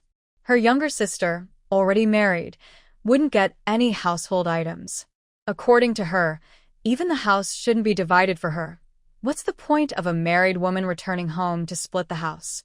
She nudged Qin Laosi, about to speak, but he pulled away and ignored her. Her younger sister-in-law was upset. What did this mean? She couldn't even suggest her opinion during the family division? Qin's mother took out the money, 530 yuan, and divided it into 4 parts, each with 132.5 yuan. Next, they would divide the grain and furniture. There were 3 chickens at home, raised by Qin's mother and Little Stone. Qin Jingqi chose to give up his share. Qin's mother, big brother Qin, and Qin Laosi each received 1 chicken. They also divided the family land. Qin Jingqi, being in the army most of the year, didn't want land. But Qin's father thought it was unfair for him not to have land, since he came from the countryside, so they divided the land into 6 parts. Because Qin Jingqi was often away, his share of the land was managed by his parents for now. Food was divided based on the number of people. Since Qin Jingqi was about to return to the army, he voluntarily gave his share of the food to the elders.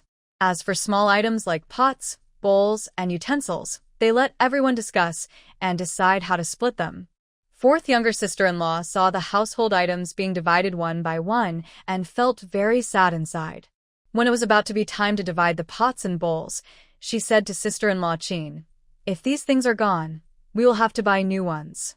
That means we will have less money. Big brother and sister-in-law, you are both workers with good salaries. Please don't compete with us for these small things." Sister-in-law Qin didn't say anything. The 2 of them worked at a food factory and earned over 30 yuan a month. After paying 10 yuan to the family each month, the rest was theirs to keep. They usually didn't spend much money. After working in the factory for 5 or 6 months, they saved about 300 yuan. Buying these things was easy for them. Moreover, she knew that 4th younger sister-in-law liked to take small advantages and didn't want to cause trouble now, so she agreed to her wishes. The village secretary asked them, "Have you all agreed? If so, I will write it down, and later you can sign. Don't argue about it in the future."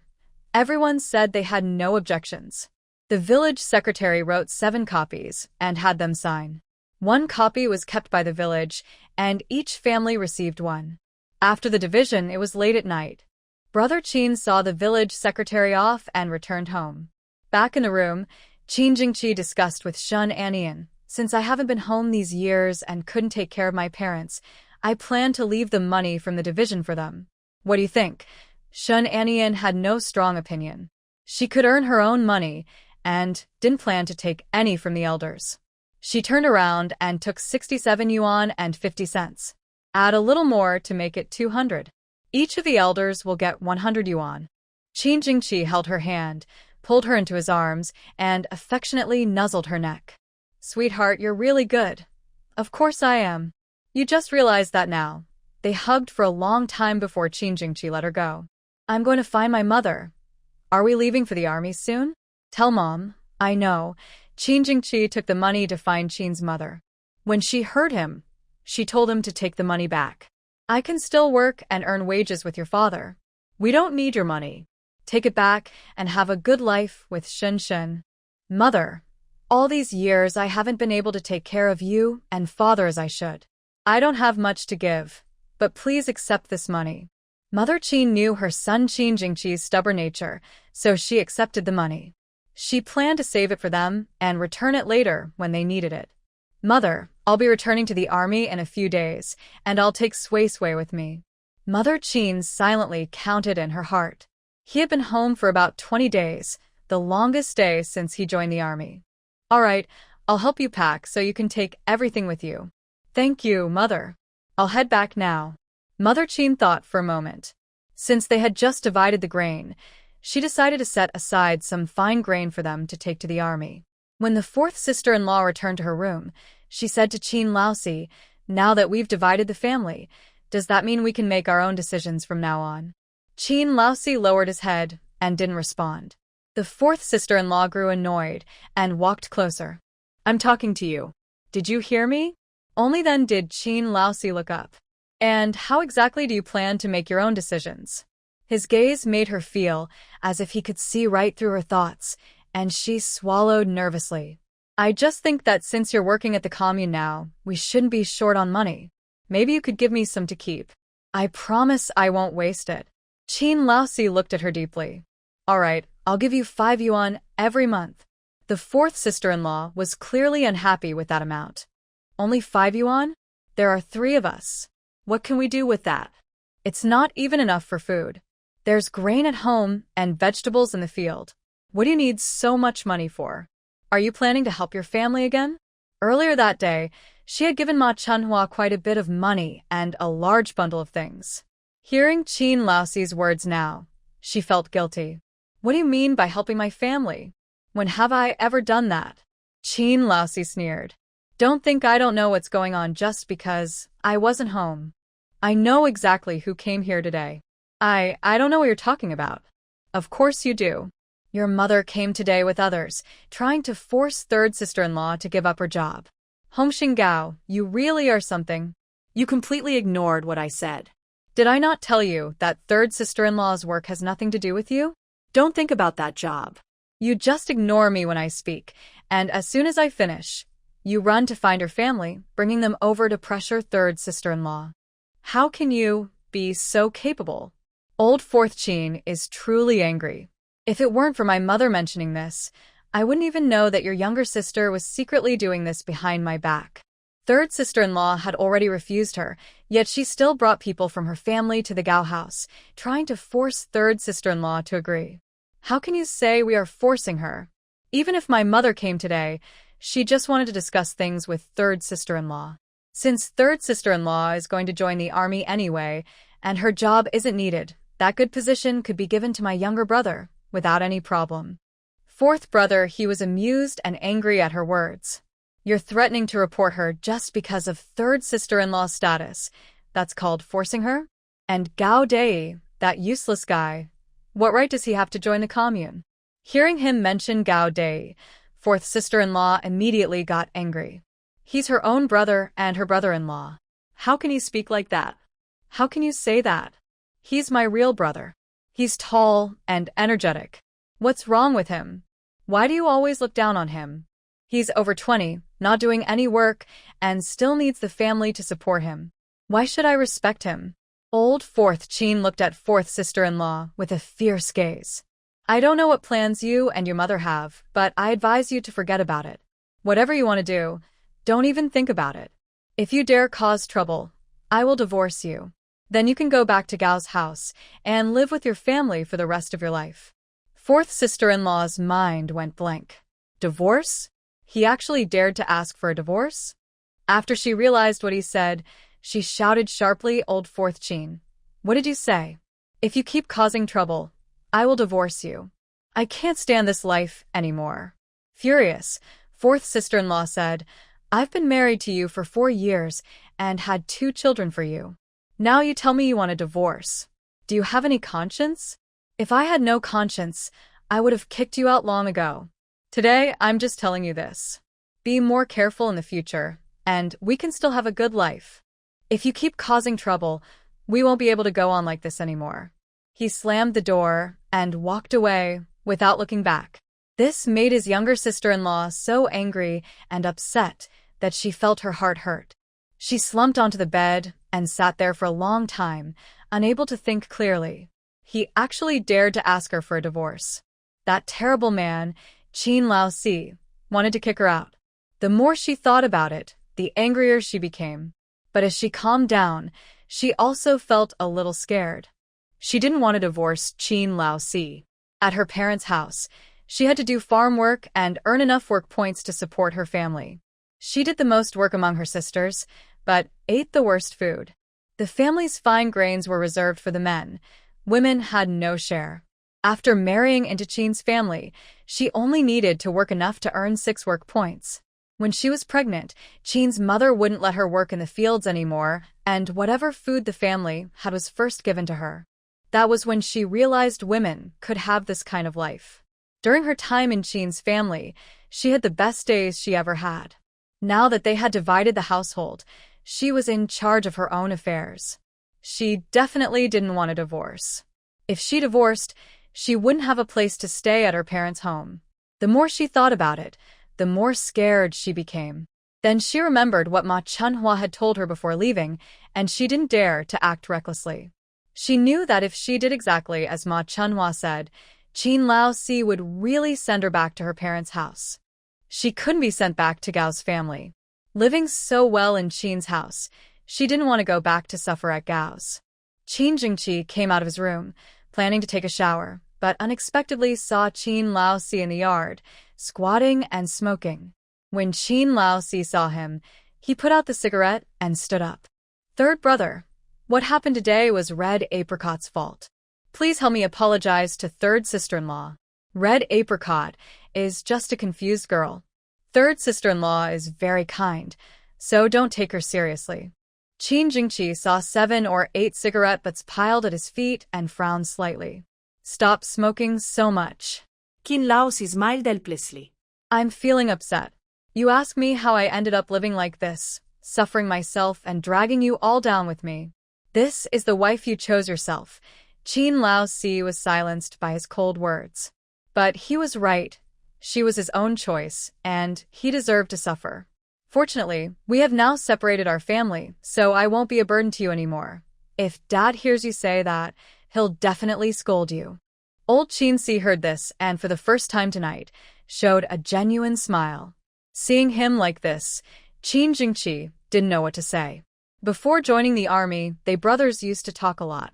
But since enlisting, they rarely kept in touch, and their conversations became fewer. "Don't worry about being a burden or not. If you have any trouble in the future, just come to me." Old Qin-si knew he always made final promises, so he patted his shoulder. "Third brother, thank you." Qin Jingqi looked at his back. In his 20s, he seemed somewhat disheartened. It seems getting married has a big impact on a person. Fortunately, his wife is very good. Since Qin Jingqi told Qin's mother he would return to the army in a few days, she started packing their things. Qin Jingqi asked Qin's father to prepare a travel introduction letter and an ID card. With the ID card, he went to the police station to handle the household registration transfer. Shun Anian didn't go with him. She stayed up too late last night and naturally woke up late again. When she woke up, Qin Jingqi was already gone. He was energetic, so it was good for him to go out and move around, saving his strength from wasting on her. Fourth sister-in-law placed the little bean flower on the bed to sleep and came out to get some air. She just happened to see Shun Anian. She was wearing a new cotton coat, her hair loosely braided into 2 plaits, her skin white and glowing, with eyes that looked like they were filled with water, and the corners of her eyes turned up like hooks. Compared to herself, she was wearing clothes from 5 years ago, nothing like what Shun Anian wore. A strange feeling of jealousy suddenly rose in her heart, followed by anger. She also dressed like this at home, not knowing who she was trying to attract. She walked over and sourly said, "Third sister-in-law, your clothes look really nice. I want to make a set like that too, but I don't have such pretty fabric." Shun Anian pretended not to understand her meaning. "Then wait until you have fabric to make it. You're still young. With this color of clothes, you can still wear them in a couple of years." Fourth sister-in-law clenched her teeth. She was deliberately doing this. Third sister-in-law, you're about to return to the army with third brother soon. I see you have a lot of things. Maybe you can't take all of them with you. It doesn't matter. We have a house at home, so I can leave things in my room. These things aren't necessary. They might get spoiled easily. It would be a pity if they get eaten by bugs later. Shun Anian couldn't help but secretly sneer. She hasn't left yet, and she's already worried about her belongings. Even if she can't take everything, she definitely won't give her anything. That's a pity. Those are keepsakes from my parents, very meaningful to me. Fourth sister-in-law, thanks to your reminder, I will take good care of my things and protect them. Fourth sister-in-law almost spat blood. When did she remind her? Even if she did, it was just to keep her belongings for herself. She was about to speak, but Shun Anian had already turned and gone into the kitchen. Fourth sister-in-law didn't dare to follow and angrily returned to her room. In the evening, Shun Anian went to find Lin Hui and asked if she would like to replace the literacy class teacher for a reward of 3 work points. Lin Hui naturally agreed. That night, she gave a lesson to the villagers. Although she was a bit nervous, overall it went well. People in the literacy class asked her why she wanted to change teachers. When they learned Shun Anian was going to follow the army, they felt reluctant to see her go. The next day, Aunt Chin brought her 5 jean of dried peanuts, 2 chickens, and some cloth. 5 jean of dried peanuts was quite a lot. It was from the previous team's supplies. It seemed her family had been reluctant to eat it, and now they were giving it to her. In the countryside, cloth tickets were hard to come by. Clothes were sewn and mended repeatedly, never wasting a single inch of fabric. They must have stored this cloth for a long time. Second aunt, I can't accept this cloth. Please take it back and make new clothes for Li Hua and the others. How can I not accept it? You've helped our family so much. I haven't had a chance to thank you.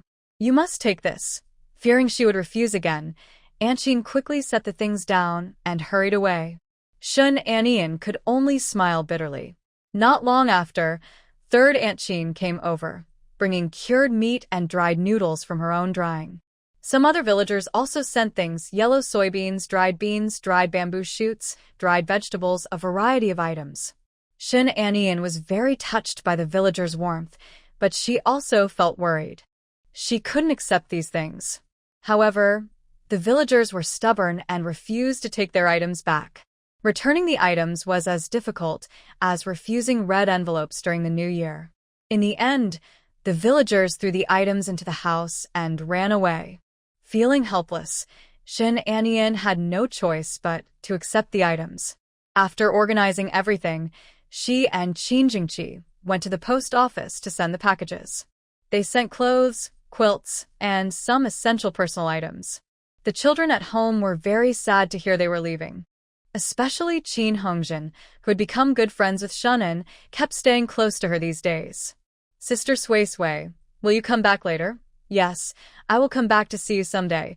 This promise didn't ease Qin Hongjin's sadness. Shun and sister shared her hairpins, pencils, and hair ties with her friends, making them happy, and then they all went to play together. Shun Anian divided her unused, organized belongings among Aunt Qin and Qin Yunxiang. Aunt Qin touched the fine fabrics of the clothes, worried she might damage them with her rough hands. These dresses are so beautiful. Why don't you want them? Her parents always gave her the best things. She liked these pretty clothes, but after the family's trouble, she couldn't wear them anymore. With her status, it was too flashy and could cause trouble. Big sister-in-law, second sister, I can't wear these clothes outside anymore. It would be a waste to keep them hidden away, so I want to give them to you. Aunt Qin felt a bit embarrassed. These fabrics are so nice. It's a pity we can't wear them. Maybe we can alter them so you can wear them. Big sister-in-law, you don't need to be so polite. Just take them. Qin Yunxiang pursed her lips. All right, we'll accept them. These fabrics are really soft. I've never worn such good material before. Let's hurry and finish making them, so we can wear them for photos in a few days. Qin Yunxiang nodded repeatedly. Let's quickly get our clothes ready so we can wear them for the photo in a few days. Yesterday, Shun Enian suggested that the whole family go to the photo studio to take pictures. Qin's father and mother were a bit shy and hesitant to go. However, When Shin Anian mentioned that the family didn't have a full family portrait yet, and since everyone was together now, they should take one to keep for the future, Chin's mother was convinced. She agreed to gather everyone for the photo. When Chin's mother told everyone about this plan, they all agreed. On the day of the photo shoot, the adults and children all wore new clothes and looked very happy. Chin's younger sister carefully applied snow cream, put on a new hair ribbon, and even used pig fat to moisturize her lips, looking lively and cheerful. Chin's father took out the ox cart and called everyone to get on to go to the town. Little Dohua had eyes and little feet that kept stomping, eager to be held by Chin's fourth brother. Chin's fourth brother picked her up. Chin Yunxiang smiled and asked, "Why does the little girl only stick to her dad and not her mom?" Chin's mother looked at her fourth sister-in-law with a cold face. Although the child was young, she knew who treated her well. Fourth sister-in-law didn't like children and didn't take good care of little Dohua. But since Chin's fourth brother came back, he often looked after the child, so little Dohua naturally became close to her dad. "Let's get in the car quickly so we can take the photos." The children at home were very excited. They had been looking forward to the photo shoot for several days. Little Stone even brought his most impressive toy gun. The photo studio wasn't very busy. When they arrived, the owner was free. Seeing so many people coming together, the owner smiled happily, guessing it was a big family. Nowadays, taking photos is expensive. A family portrait like theirs probably costs over $1. Single photos cost 50 cents, and developing them costs 20 cents each. With so many photos to develop, the owner knew he would make good money. "Dear friends, what kind of photos would you like to take? We want to take a family portrait. These days, there's no need for fancy backgrounds." The owner brought out 2 chairs and let them arrange themselves. After some discussion, the family decided that Chin's father and mother would hold the child and sit in front, with the child sitting beside them. The rest of the family would stand behind. Children are the hardest to control. Little Bean Sprout is already 3 years old and easier to manage. Little Dohua, who is only 2 months old, is currently crying loudly. Mother Chin finally calmed her down and sat properly. The photographer took a precious family photo. This was Mother Chin's first time taking a photo. She was stiff, and her expression was also stiff, but luckily, it looked like she was smiling. After taking the family photo, Shin Anian asked Chin father and mother to take a picture together. Chin father felt a bit shy, and Mother Chin also looked a little embarrassed. "We've seen each other for most of our lives. There's not much point in taking more photos. Mom, you've been married to Dad for many years. You should take more pictures. That would just waste money." "How can that be called waste? Doing something meaningful isn't a waste." Shin Anian knew they were shy. She gave Chin Jingqi a look. Chin Jingqi helped Chin father sit down on a chair, and Shin Anian also pushed Mother Chin over. They took a photo together. This time, their expressions looked more natural. Big brother Chin asked big sister Chin, "When we got married, did we also not take a wedding photo?" Big sister Chin shot him a sidelong glance. He said, "Back then, our family was so poor, we didn't have money to take photos. At that time, there was no money for photos. Should we take one now?" Big sister Chin hesitated and nodded. "All right, let's take one." They took a couple's photo, then took another with their 2 children. Fourth sister-in-law looked a bit tempted and said to fourth brother Chin, "Why don't we also take a photo? Didn't we already take one when we got married?" Fourth sister-in-law was dissatisfied. "We're here now, why not? We have Do Miao and Do Hua now. Taking a photo now is different from back then." Fourth brother Chin didn't have any special ideas about taking photos, but everyone was in a good mood today.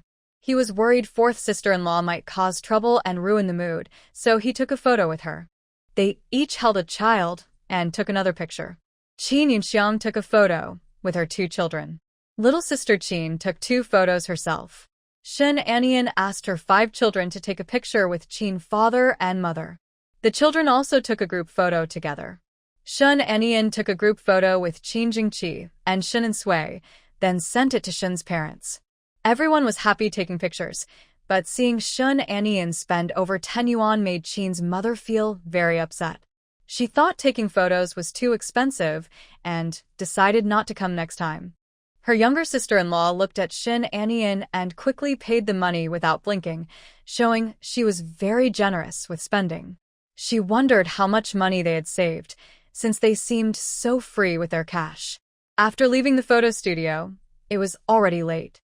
The younger sister-in-law looked around and said, "It's almost mealtime. Why don't we eat something in town before heading home?" Chin's mother looked at her disapprovingly. With such a big family, eating out would cost a lot of money. She definitely didn't want to spend that much, and in the end, her third son would have to pay. This Gao Hongxing liked to cause trouble in places like this. When her sister-in-law glared at her, she explained, "Even if we're not hungry, the kids are." "Stone, are you hungry?" Stone was the only grandson in the family, and she didn't believe Chin's mother would let him go hungry. Little Stone touched his stomach and said, "I'm a little hungry."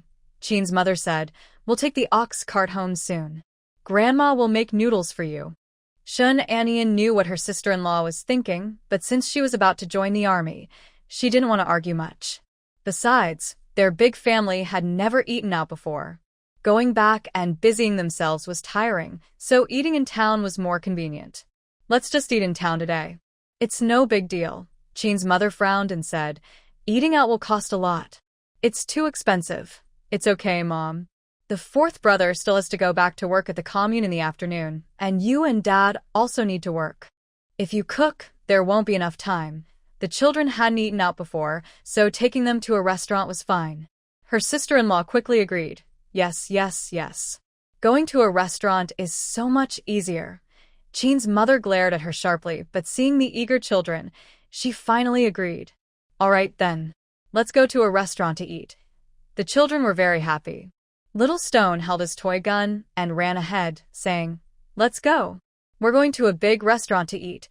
It is now mealtime, and the state-run restaurant is quite busy." Shun Anian said to Shinansue, "You kids order some dishes." Qin Xiaomei was a bit unhappy. She was happy to finally eat at a state-run restaurant and wanted to choose her favorite food. "Third sister-in-law, I want to order two. Just one dish for you." Qin Xiaomei pouted. One dish is better than none, at least they can order something. The menu on the small blackboard listed today's dishes. The children who could read discussed what to order, but the younger ones who couldn't read didn't know what the dishes were. Shun Enian looked at Qin Hongjin and smiled. Jinjin has only been in school for half a year, and she can recognize so many characters. Qin Yunxiang said, "Most of what she knows is from the literacy class. She has a good memory. Sometimes I still have to ask her about things when she comes back." "That's great. She's making good progress, and will find reading easier." "Exactly. Now she loves reading. She keeps saying how her teacher praises her, and she's very motivated." Qin Hongjin heard her mother say this and felt a little shy. "Third uncle's wife, we've chosen what to eat. Then let's place the order. Stir-fried chicken with potatoes, braised pork, homemade tofu, pickled vegetable stew with pork belly." Qin Yunxiang suddenly had a toothache. "Stop. Why are you ordering so much meat?" They didn't have enough meat coupons to buy all that meat. The kids' planning was unreliable. Shun Anian smiled and stopped her. "Second sister, don't worry. I have 3 gene of meat coupons, enough for this. But you shouldn't spoil them like this. This meal might use up your month's meat coupons. Our family is so big. Even if we order so much, no one will eat much. Just these few dishes." "All right, then let's eat." Qin Xiaomei said, "I want to eat braised pig's trotter." Xiao Shitu ordered again. "I want meat buns." The waiter took their order but noticed they didn't have enough meat coupons left. "These coupons aren't enough for meat buns. If you want meat buns, you'll have to swap out some of the meat dishes." Shun Anian didn't decide and handed the choice to the children. All the children wanted to eat, but in the end, they decided not to have meat buns and instead chose vermicelli buns. Everyone enjoyed the meal very much. The children thought eating outside was especially delicious. After finishing her meal and leaving the state-run restaurant, Shin Anian saw a familiar face walking toward her with a young man. They looked very close, like a couple.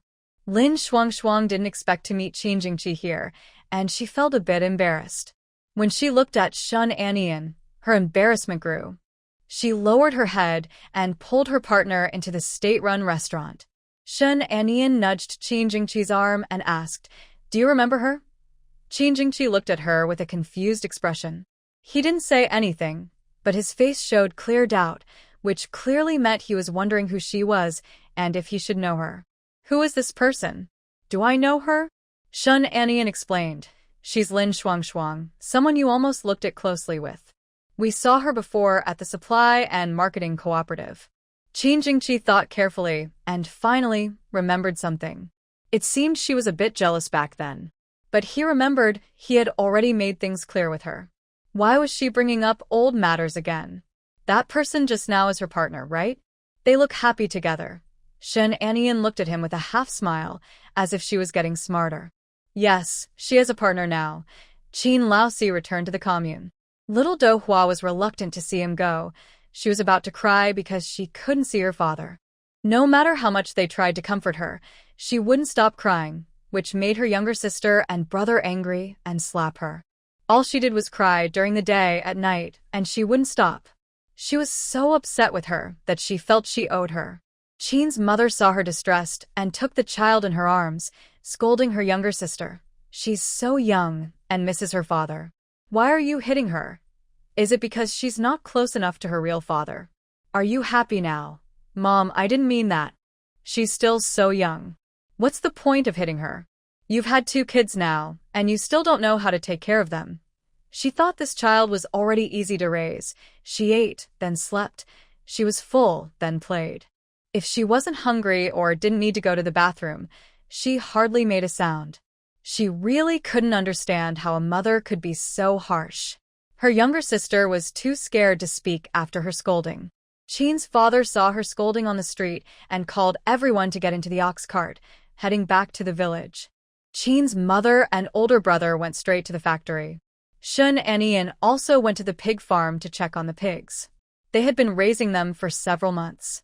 The small piglets, once pink and chubby, now weighed about 50 or 60 jin. She went around the biogas pond again and chatted with the village women. The women held her hands and kept reminding her to come back often and not forget Dahuang village. Shin Anian naturally agreed, and later, because of some family matters, she managed to escape the warm circle of the women. Within a few days, she received the photos and sent them to Shun's father. Mrs. Qin looked at the group photo and was very pleased. The whole family looked neat and tidy, and she decided to display it in the main hall. That night, Mrs. Qin called Shun Anian into her room to talk. Since Anian studied a lot and knew many things, she naturally had higher expectations for marriage. But she knew her son well. He might not meet Anian's hopes. Not to mention his personality. He's not good at comforting others and he's busy with work, so he doesn't have much time to spend with Anian. Anian, Jingqi is a quiet boy, a bit cold and busy with work. He probably won't have much time to be with you in the future. If he ever makes you feel wronged, tell me, and I'll give him a good talking. Shun Anian smiled. Mom, don't worry. I will have a good life with Qin Jingqi. With her words, Mrs. Qin felt more at ease. In the middle of the night, the kitchen lights suddenly turned on. Mrs. Qin started a fire and prepared food. She kneaded half a basin of dough, chopped meat, and made meat buns for them. She also made meat pies for them to eat on the train. By the time Shin Anian and the others woke up, Mrs. Qin had already prepared everything. In the morning, they ate meat buns. Shin Anian looked at the big table of food and felt very touched. She wondered how early she had gotten up to prepare everything. After breakfast, Shin Anian was packed into a cart by her father, who personally saw them off to the station. The family was reluctant to see them leave, especially the children. They looked tearful as they said goodbye. Seeing that it was getting late, Shun Anian called Shun Onrui to get into the car. Qin's father and mother saw them off at the station, while the others stayed at home. Shun Onrui kept waving to her friends, goodbye, Jinjin, Stone, Bean Sprout, and Meow. Qin's father drove the cart and took them to the town station. Qin Jingqi and Qin's father carried their belongings onto the train. Mother Qin looked at them with a sad face and advised, the station is messy. Take good care of the children and have a good life in the army. Mom, I understand. Remember to write back when you get to the army and let us know you're safe. Shun Anian asked Qin's father, Dad, when will the village's phone application be approved? If the village installs a phone, it will be easier to call you. No news yet. I'll go ask later. The ticket seller urged them to get on the train. Shun Anian said, Mom and Dad, we're leaving. Take good care of yourselves. After the train left the station, Mother Qin turned away and quietly wiped her tears. Qin's father comforted her. It's good that they are together. Why are you crying? Now that they are leaving, I don't know when they'll see each other again. I just can't bear to part. If they live together, maybe in a year or so, they'll have a baby. Hearing this, Mother Qin's sadness suddenly disappeared. It was true. Being together, the couple might soon bring good news. We're going to the postal office to ask about the phone. Let's go. Qin Jingqi, Shun Anian, and Shun Anrui got off the bus in the county town, then took another bus to the city. It was already evening. Fortunately, they bought sleeper tickets so they could sleep on the train at night. Because Shun Anrui was young, Shun Anian was worried she might fall off the bed while sleeping, so she let her sleep on the lower bunk. Qin Jingqi put their belongings under the bed. At mealtime, Qin Jingqi went to get hot water to make instant noodles. Shun Anian was a bit tired, but after eating a hot bowl of noodles, she felt much better. The train traveled for 3 hours, with a 15-minute stop. Qin Jingqi went to get more hot water. The blankets on the train were thin, and Shun Anian was afraid of the cold. She used the hot water bottle to warm her blanket. At that moment, an older woman with 2 large bags came over and stopped at their seat. The woman smiled at Shun Anrui. Little girl, is no one here? I want to sit for a while. Before Shun Anrui could speak, the woman had already tucked her things under the bed and sat down heavily. Shun Anrui remembered what Shun Anian had told her about being cautious of human traffickers, so she moved to the side. Shun Anian put down her belongings and smiled, saying, Ma'am, this is our seat. The child is young and loves to sleep. It's late, so she should be sleeping now. Please find another place to sit, the older woman replied casually. If she wants to sleep, let her sleep. She's so small. How much space does she need? You sit over there and she won't be able to sleep well. Ma'am, soon the attendant will come to check tickets and they'll call you back to your own carriage. That won't happen. I already bought a ticket, so I just came here to sit. It doesn't interfere with their work. She was clearly used to this behavior, which explained her confidence in occupying someone else's seat and refusing to be moved. No matter the era, some people always take advantage of their age to act confidently and selfishly. Ma'am, could you please sit somewhere else? The child is tired and wants to sleep. Sitting here makes it hard for her to rest. She thought her tone was polite enough, but as soon as the older woman heard her, she started shouting. Do you look down on us country folks? Why do you always want to chase me away? This person was quite interesting. She wasn't in her seat but refused to leave and even tried to guilt trip her. Ma'am, I'm not trying to chase you away. It's late and you've been sitting here all along, which is disturbing our sleep. I'm just resting here for a bit. What does it matter to you? Young people, why are you so harsh?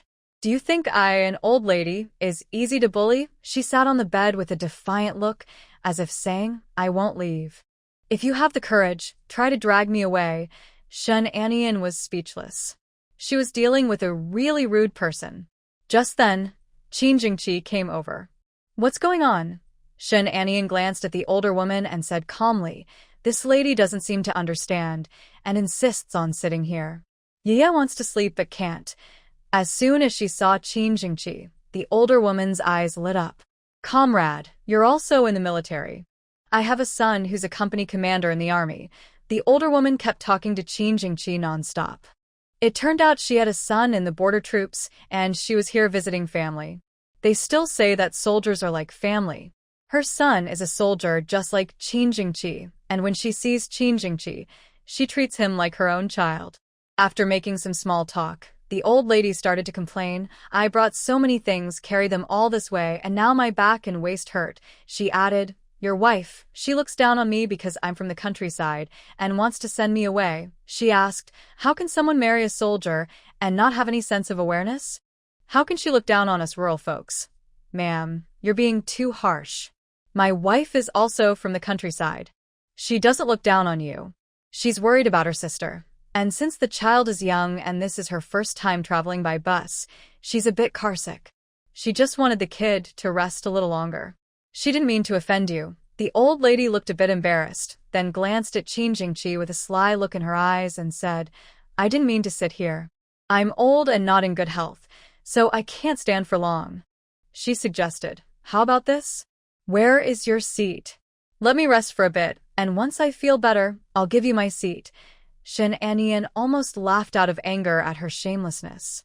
At her age, does she only care about saving face? How could she say such bold things with confidence? Qin Jingqi's face remained calm. When he was in the army, he had heard comrades complain about similar situations. Villagers often took advantage of soldiers' status to claim their seats during travel. Because of their military identity, they couldn't argue back, afraid of tarnishing the army's reputation. They had to suffer in silence, sometimes standing for dozens of hours. He had experienced this himself. Sometimes he would give up his seat after standing for hours, but this time, the wait was too long.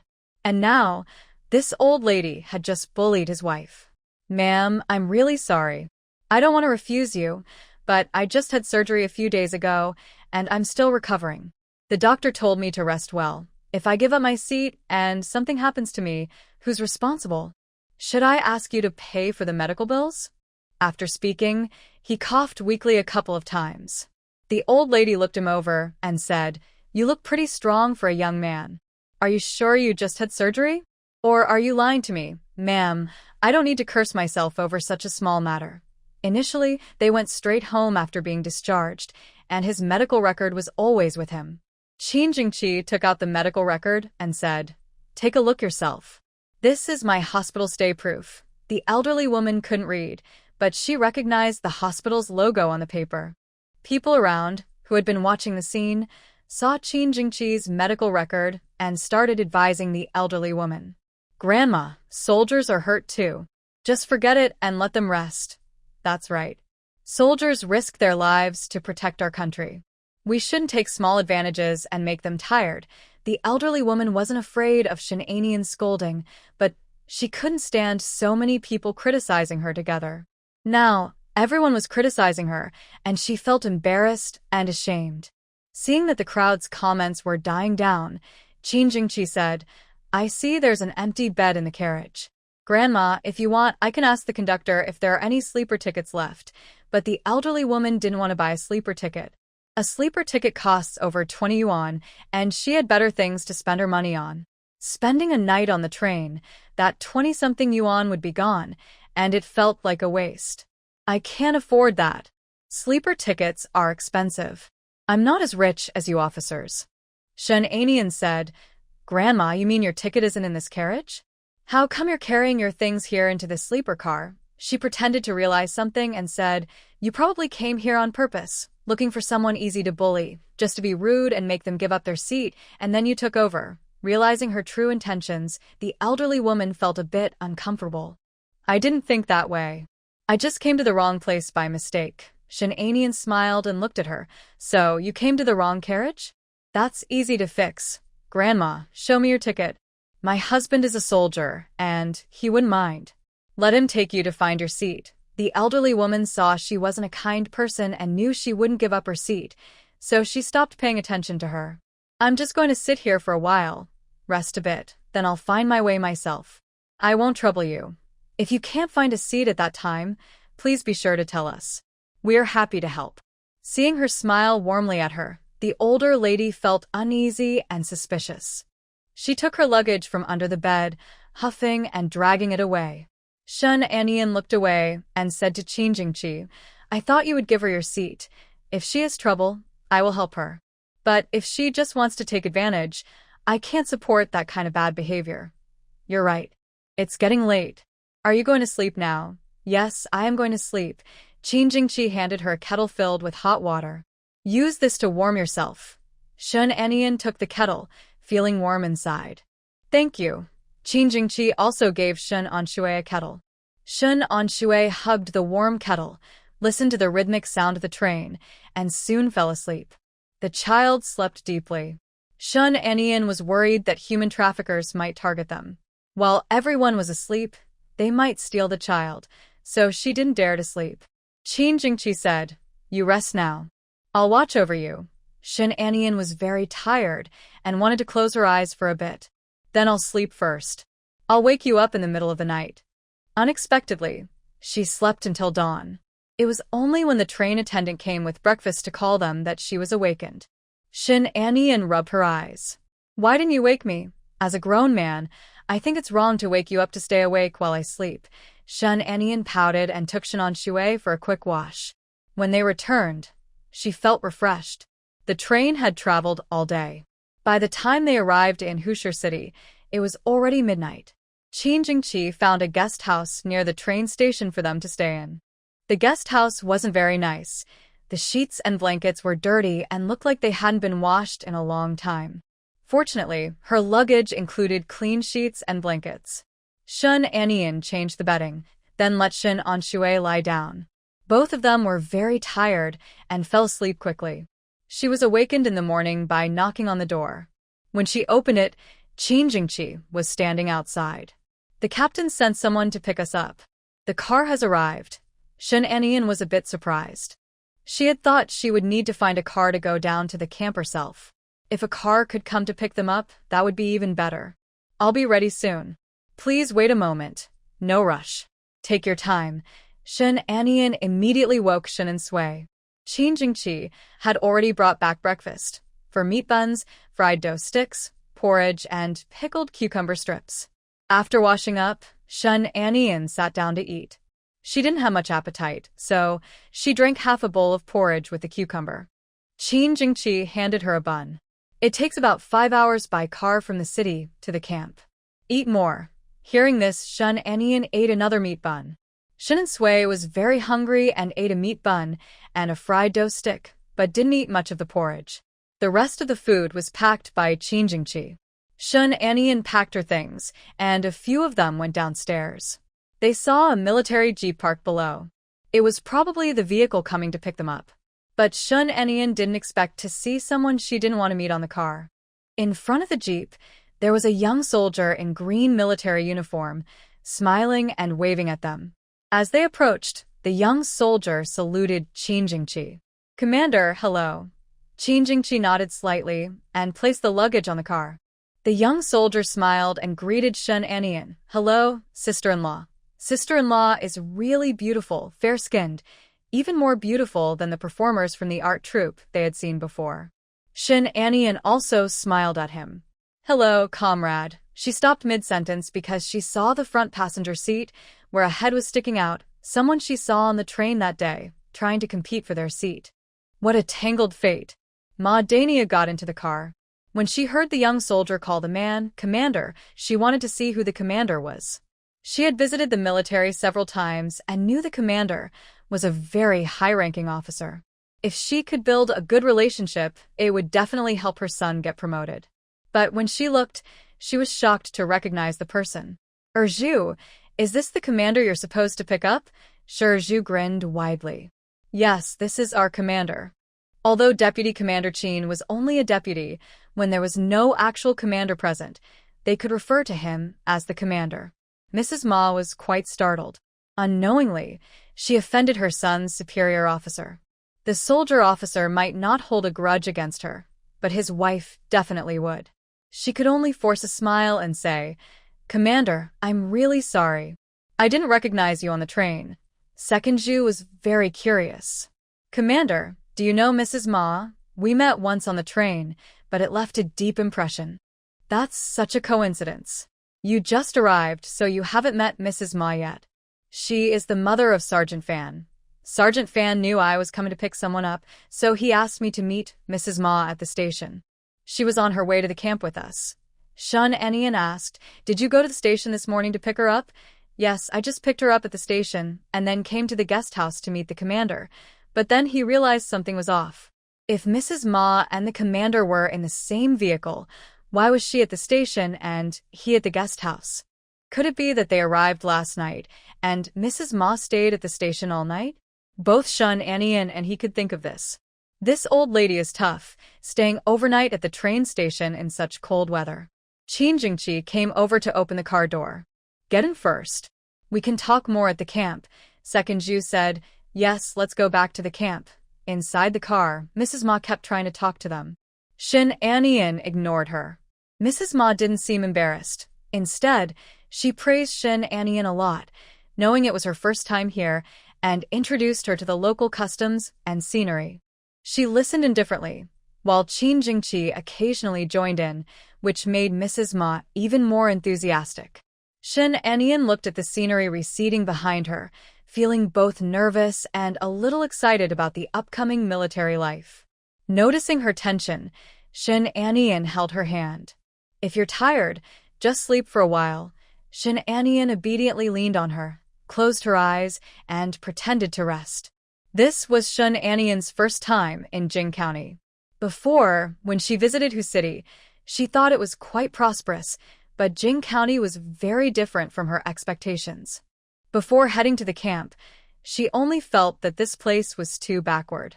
Jing County, a small city, was not much better than Yuaning Town. Knowing that Yuaning Town is already a poor town, I really don't know how difficult life here must be. The jeep drove all the way to the camp and stopped in front of a small house.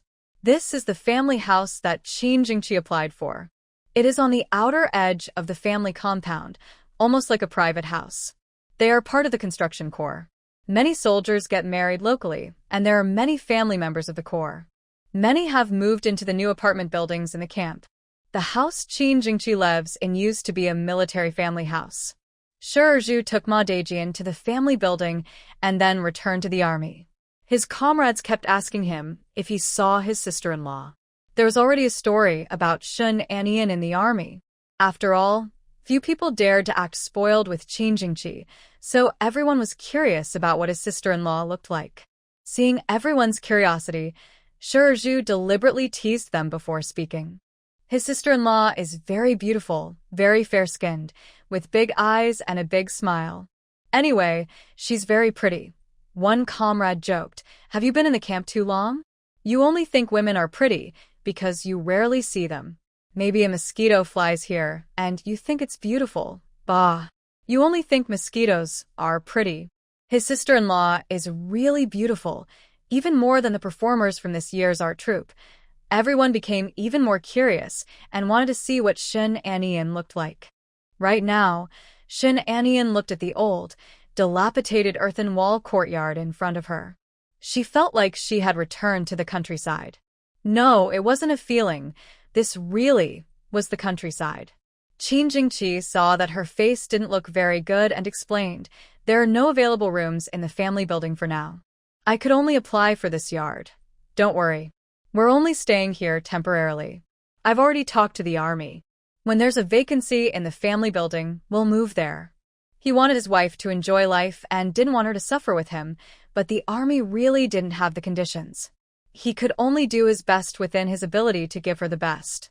Right now, he could only make her feel a little wronged.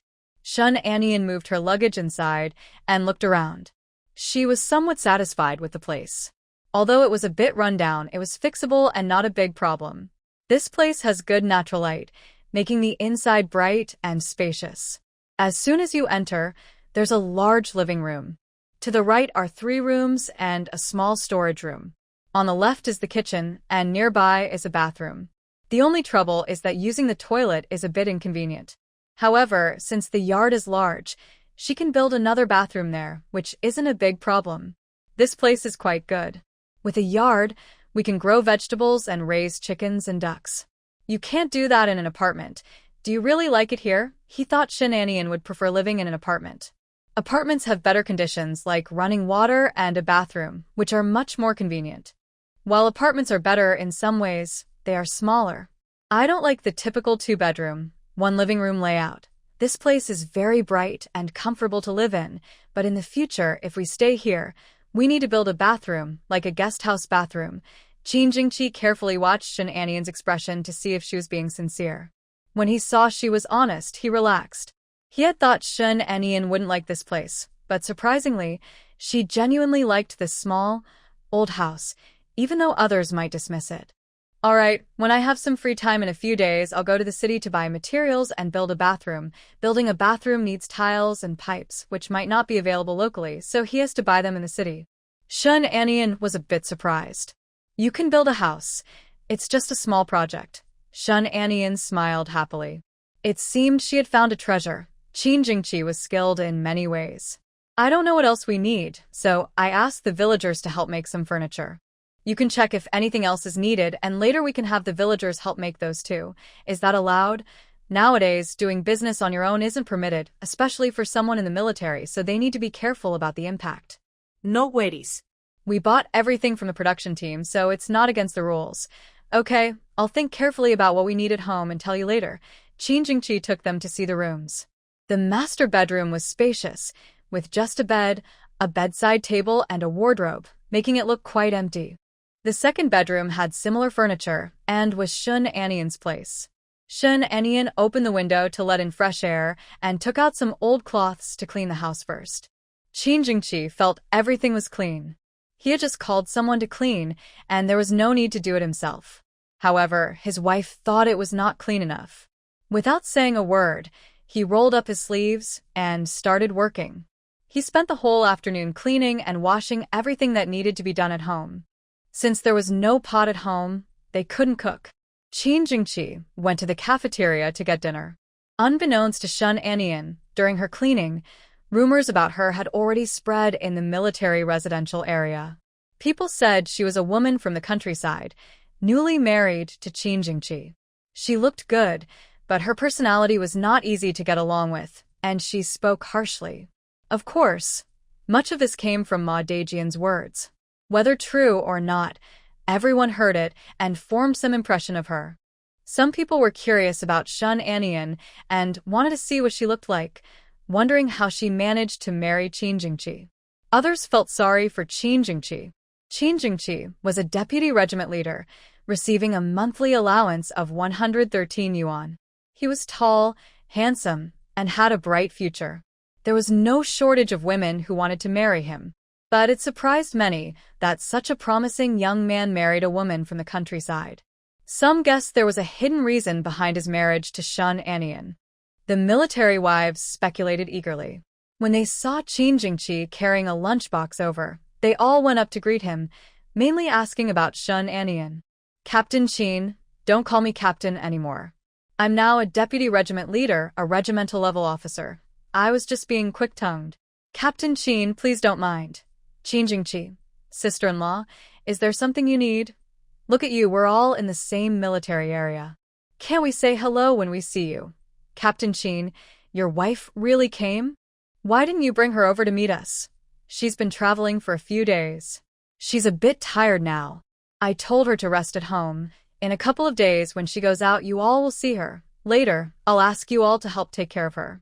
She just arrived and doesn't know much. The military wives exchanged glances. It was surprising to see Captain Qin caring for someone. All right, we'll go see her in a couple of days.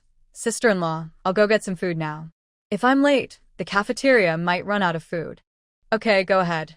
After Qin Jingqi left, the military wives started talking again. Captain Qin really protects his wife. It's like a natural law, one thing controls another.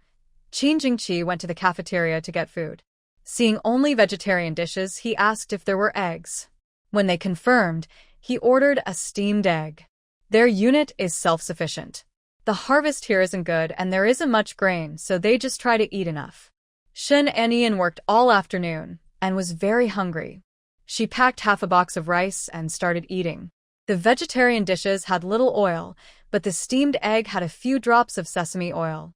The simple food made her feel emotional. Do you all eat like this every day? She believed that Qin Jingqi would try to make sure they ate well on her first meal here. The best dish was just steamed egg? The hardships here far exceeded her expectations. Qin Jingqi looked at Shun Anian's expression, worried she might regret following the army and want to go home. The conditions here are indeed worse than at home. Border areas are indeed tougher. What do you mean tougher? This is too hard. Now she finally understood why he could save so much money. There's nowhere to spend it here.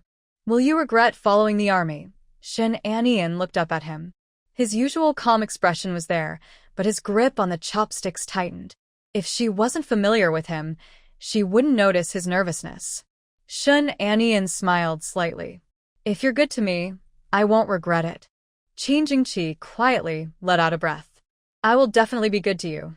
Then, tonight, turn on the hot water so I can take a shower. Qin Jingqi. They didn't have the conditions for a hot shower, but he could borrow some hot water for her to wash. Hearing this, Shun Anian felt exhausted and didn't want to talk anymore. She was just making things harder for herself. Knowing how tough it was here, she shouldn't have cleaned the room but gone to town to buy supplies. But it was too late to regret now. Qin Jingqi carried 2 kettles of hot water and went to the neighbor's house to fetch more. Fortunately, there was a well in the yard.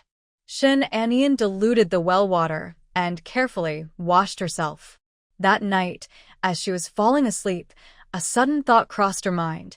She really felt like she was going through a tough ordeal. Previously, the conditions in Dea village were very poor.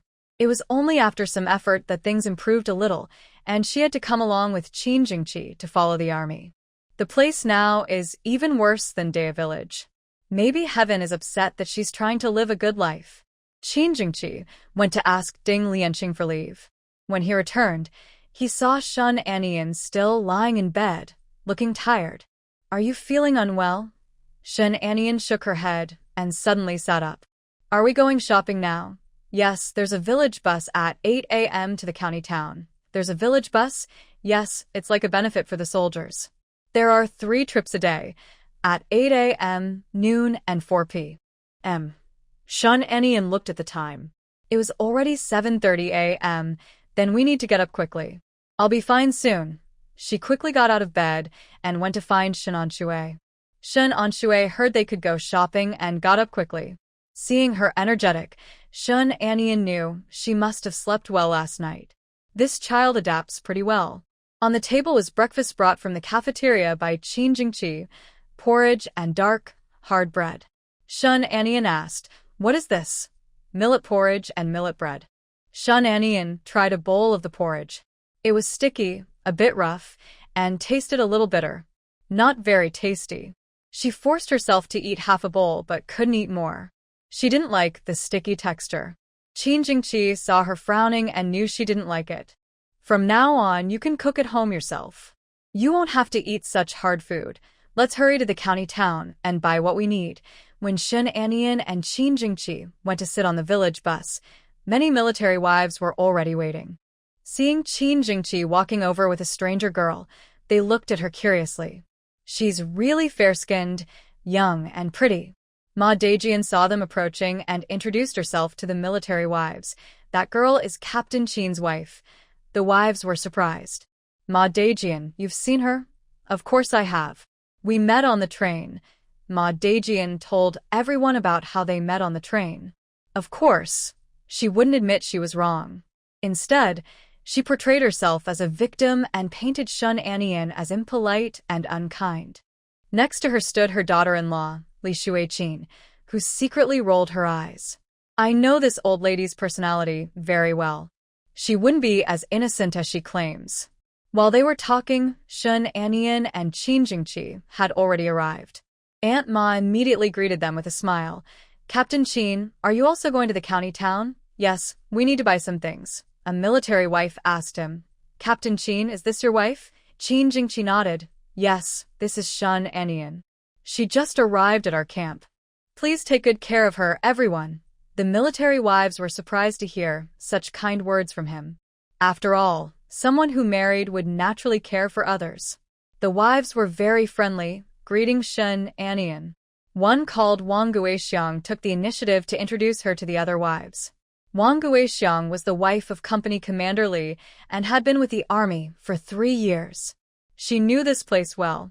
She was from the countryside. Some military wives were educated city women, while others, like her, were from rural areas. The educated wives looked down on them, thinking they were old-fashioned. They also thought the city wives were spoiled and pretentious, so they didn't get along. Shun Anian was from the countryside, which made her feel a bit close to her. If you need help with anything in the future, just come to me. We should support each other as military wives. Thank you, Sister Wang. Wang Guixiang looked at Qin Jingqi and smiled. Comrade Shen is really beautiful. Captain Qin, you're so lucky. She then looked at Shen Anian. This young girl is so pretty and polite. Whose child is she? Shen Anian replied. This is my sister. My parents are not feeling well, so I brought her here to take care of her. She gently patted Shen Anian's shoulder. Say hello to the sisters-in-law. Although she felt a bit uncomfortable being watched by everyone, Shen Anian still greeted them politely. Hello, sisters-in-law. Wang Guixiang smiled warmly. This girl is so pretty and well-mannered. That's really nice. The other wives exchanged glances, but didn't say anything. I have only heard of second marriages where people bring their children along, but no one thought of marrying someone and also bringing their sister to take care of her. Even if they wanted to help their family, it doesn't make sense to marry and bring their sister along. The military wives just heard from Aunt Ma about Shen Anian, and their impression of her was not very good. Now, after hearing her words, their opinion has become even worse. In their eyes, Shen Anian seems like a woman who takes advantage of Qin Jingqi and doesn't know her place. Qin Jingqi, on the other hand, appears to be a fool who helps his mother-in-law and raises the children for free. Seeing the strange looks the others gave her, Shen Anian didn't take it to heart. She doesn't like to force herself into things. Her attitude towards others is to get along if possible. If not, she doesn't insist. She came here to live with Qin Jingqi, not to make friends. The village bus arrived. Everyone got on the bus, and they lively headed into the city. Wang Hohut told her that the camp is 2 hours' drive from the county town and only 40 minutes from the town. However, because the supply and marketing cooperative in the town offers very few options, they don't like going there. The camp also has a supply store, but it sells even fewer things. Usually they can buy dishes, oil, and salt for the home, but not much else. From Wang Hohut, Shen Anian learned a lot about the military family yard. If the military wives want to earn money, they also have to work in the fields to earn work points. Shen Anian glanced around. The military wives looked a bit dark-skinned, not much different from rural women. But Wang Hohut also mentioned that there is a sugar factory at the camp and some military wives work there. When she mentioned this, her tone was a bit strange, as if she looked down on it. Shen Anian felt something was off but didn't ask further. She had just arrived and wasn't familiar with them, so she didn't want to ask too many questions and had to suppress her curiosity. The road was bumpy, and the car jolted a lot. By the time they reached the county, Shen Anian felt dizzy. The group got off the bus in clusters and headed toward their destinations. Qin Jingqi took Shen Anian to a shopping mall. The mall has 2 floors, not many items, but it almost covers everything they need at home. As soon as Shen Anian entered the mall, she started shopping. A large iron pot is definitely a must-buy. We need a pot for cooking rice, a pot for boiling water, and also a kettle. There are cups at home for drinking water, but there are too few. If guests come, there won't be enough, so we need to buy more. We have towels at home, but no towels for bathing or face washing, so we need to buy some. Soap, laundry detergent, shampoo. Shen Anian also bought a pound of milk candies, a pound of fruit candies, and various seasonings. We need to buy some eggs and meat as well. After shopping, they carried their big and small bags to the state-run restaurant to eat. After finishing the meal, they had to catch the 2 o'clock train back to the camp. Some military wives saw what they were carrying and felt very jealous, while others thought they bought too much and believed Shen Anian didn't know how to manage money. Captain Qin, such a talented young man, how could he marry such a spendthrift wife? As soon as Shen Anian got on the train, she was looked over by everyone. She naturally knew what they were thinking. When she bought these things, she was worried she might buy too much and cause trouble for Qin Jingqi. But Qin Jingqi said it was no big deal. These are everyday necessities. Even if others ask, she could explain clearly. She thought he was right, so she bought everything confidently. But as soon as she got on the train, people looked at her as if she was a spendthrift wife. Ma Dejian spoke to her. Girl, you bought a lot. Even with Captain Qin's allowance, you can't spend so much. These are all pots, bowls, and utensils for the family. Not having them would be inconvenient. This is the only shopping trip, and everything is prepared. We won't need to buy more later. Wang Guixiang stepped in to help her out. You just arrived, and there's nothing at home you don't need. Everyone starts like this when they first come. I think you bought less than most of us. When we first arrived, besides these, we had to buy rice and oil too. My husband didn't help at all, so I had to carry everything alone. It was exhausting. Everyone resonated with her words and agreed. In most families, shopping is their job. The men at home are never willing to go out with them. No matter how much or how heavy the shopping is, the men never help. Hearing this, everyone started to envy Shen Anian again. Look at Commander Qin, such a high-ranking officer, yet so caring, specially accompanying his wife shopping. Just now, everyone saw that Qin Commander was carrying all the bags, while Shen Anian only held a small bag effortlessly. It's really inspiring to see such dedication. When will the men in our families have the same awareness? Listening to the military wives praise Qin Jingqi one after another, Shen Anian feels a bit emotional. A couple's home should be decorated by both partners. It's a bit exaggerated that Qin Jingqi came out to shop with her, and everyone praised him so highly. Their car was parked near the camp. The children, who had been playing, suddenly ran over all at once, each looking for their mother. Mom, is there anything tasty? Mom, I want candy. Mom, I want cookies. Wang Guixiang's two sons rushed over first, eager to ask their mother for food. Wang Guixiang told them, Tai Tu, Hammer, say hello to Sister Shen. She then explained to Shen Anian, this is my second son, Tai Tu, and the third son, Hammer. The two children were thin and dark.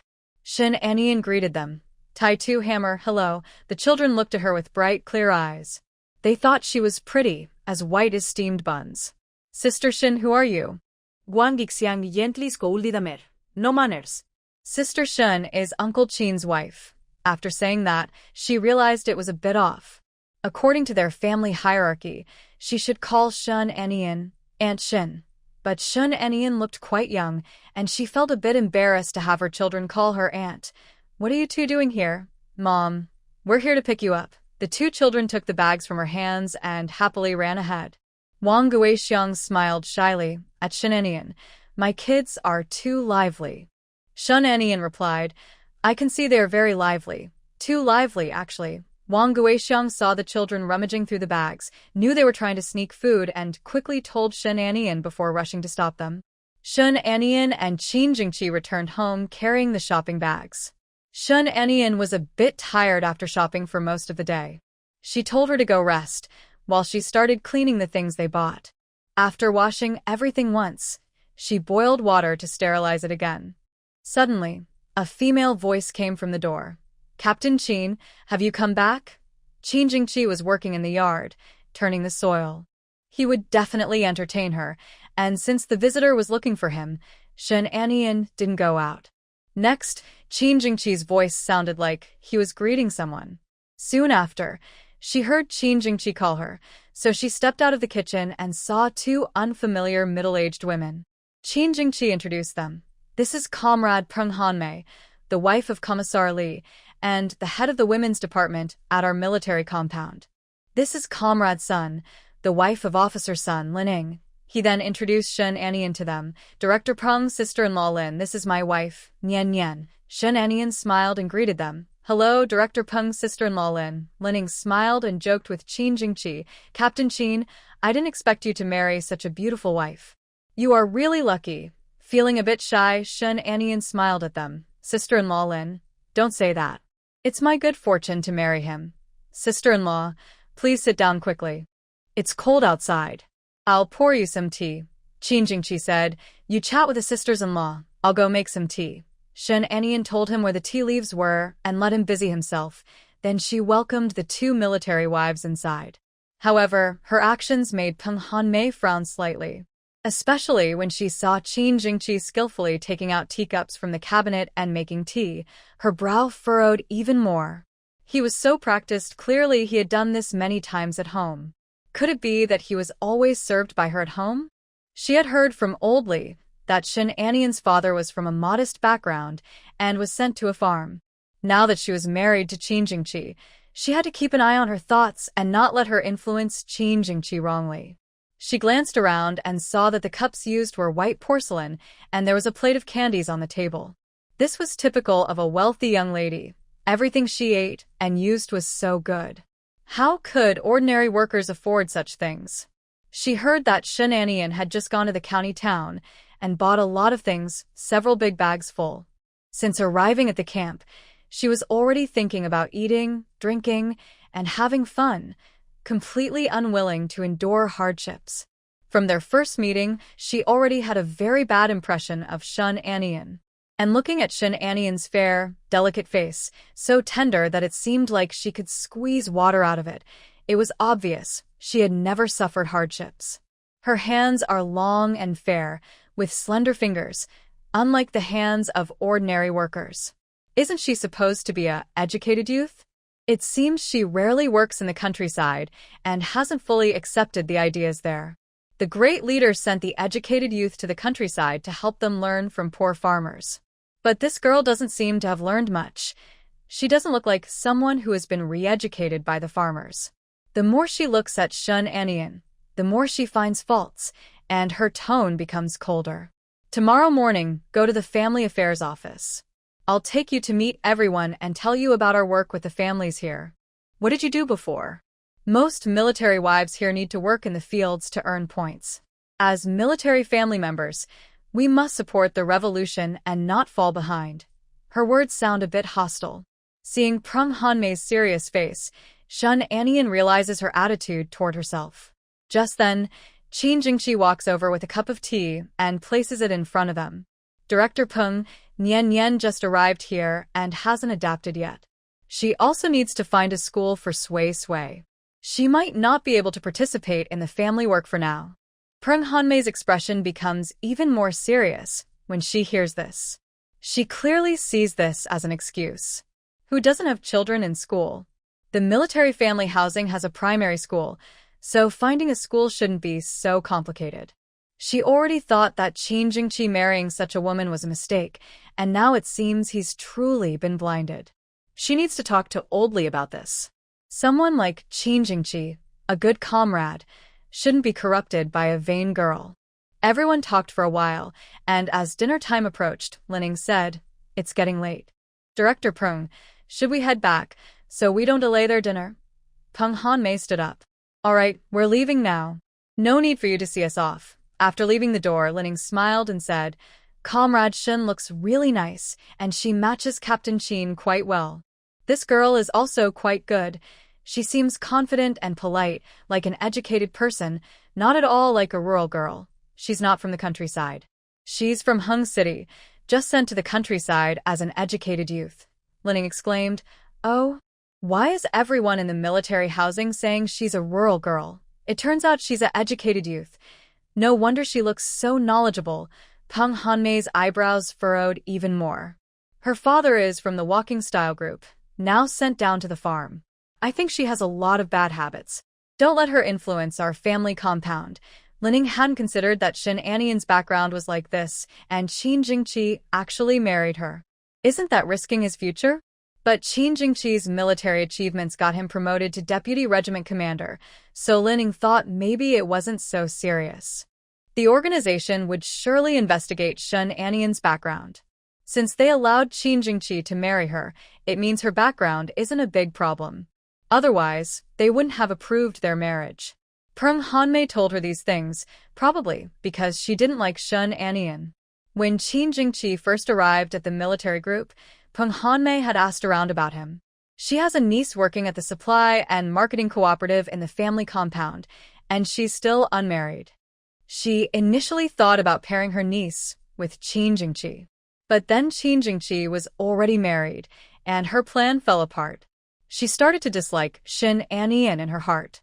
Linning thought this, but she didn't say much and changed the subject.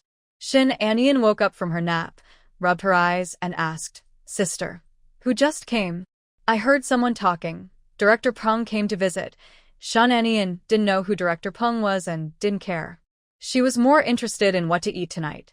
"Sister, what are we having for dinner? What do you want to eat?"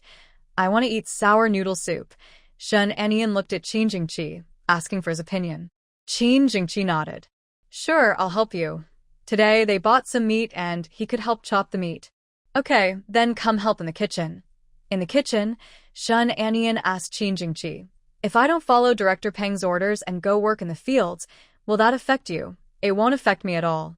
The work isn't urgent. If you want to go out and work, do it. If not, stay at home and do what you like. I can support you. I feel like Director Peng doesn't like me. Her eyes looked curious and hostile, and her attitude was very cold. Lin Ying's attitude was much friendlier. I like you, so that's enough. You don't have to worry about what others think. Shun Anian glared at him. Did you not hear her just now? She told me not to hold you back. Hold me back? Don't listen to her nonsense. My wife is so capable. Everyone in the village praises you. They say I married a good wife, and she has brought me a lot of honor. You don't need to waste energy on these things. Just do what you want. I support you, but Qin Jingqi gently ruffled her hair. You can trust me. I can protect you. Of course, I trust you. With Qin Jingqi's words, Shun Anian felt at ease. Although work isn't divided by status here, many people are farmers. With her skills, she could do something more meaningful. Is there a chicken farm at the camp? Is there a pig farm? There is a small pig farm with 6 pigs. Are you interested in farming? I learned about it before.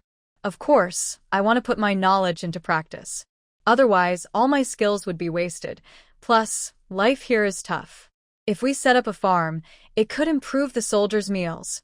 Yesterday's meal was so bland it left a deep impression on her. She found the food unappetizing. The soldiers exercise so much. Eating such meals year-round can't be good for their health. The children at the camp are also very pitiful. Each one looks thin and weak. If a farm is established, although they can't eat chicken every day, she could raise laying hens to get eggs and improve nutrition.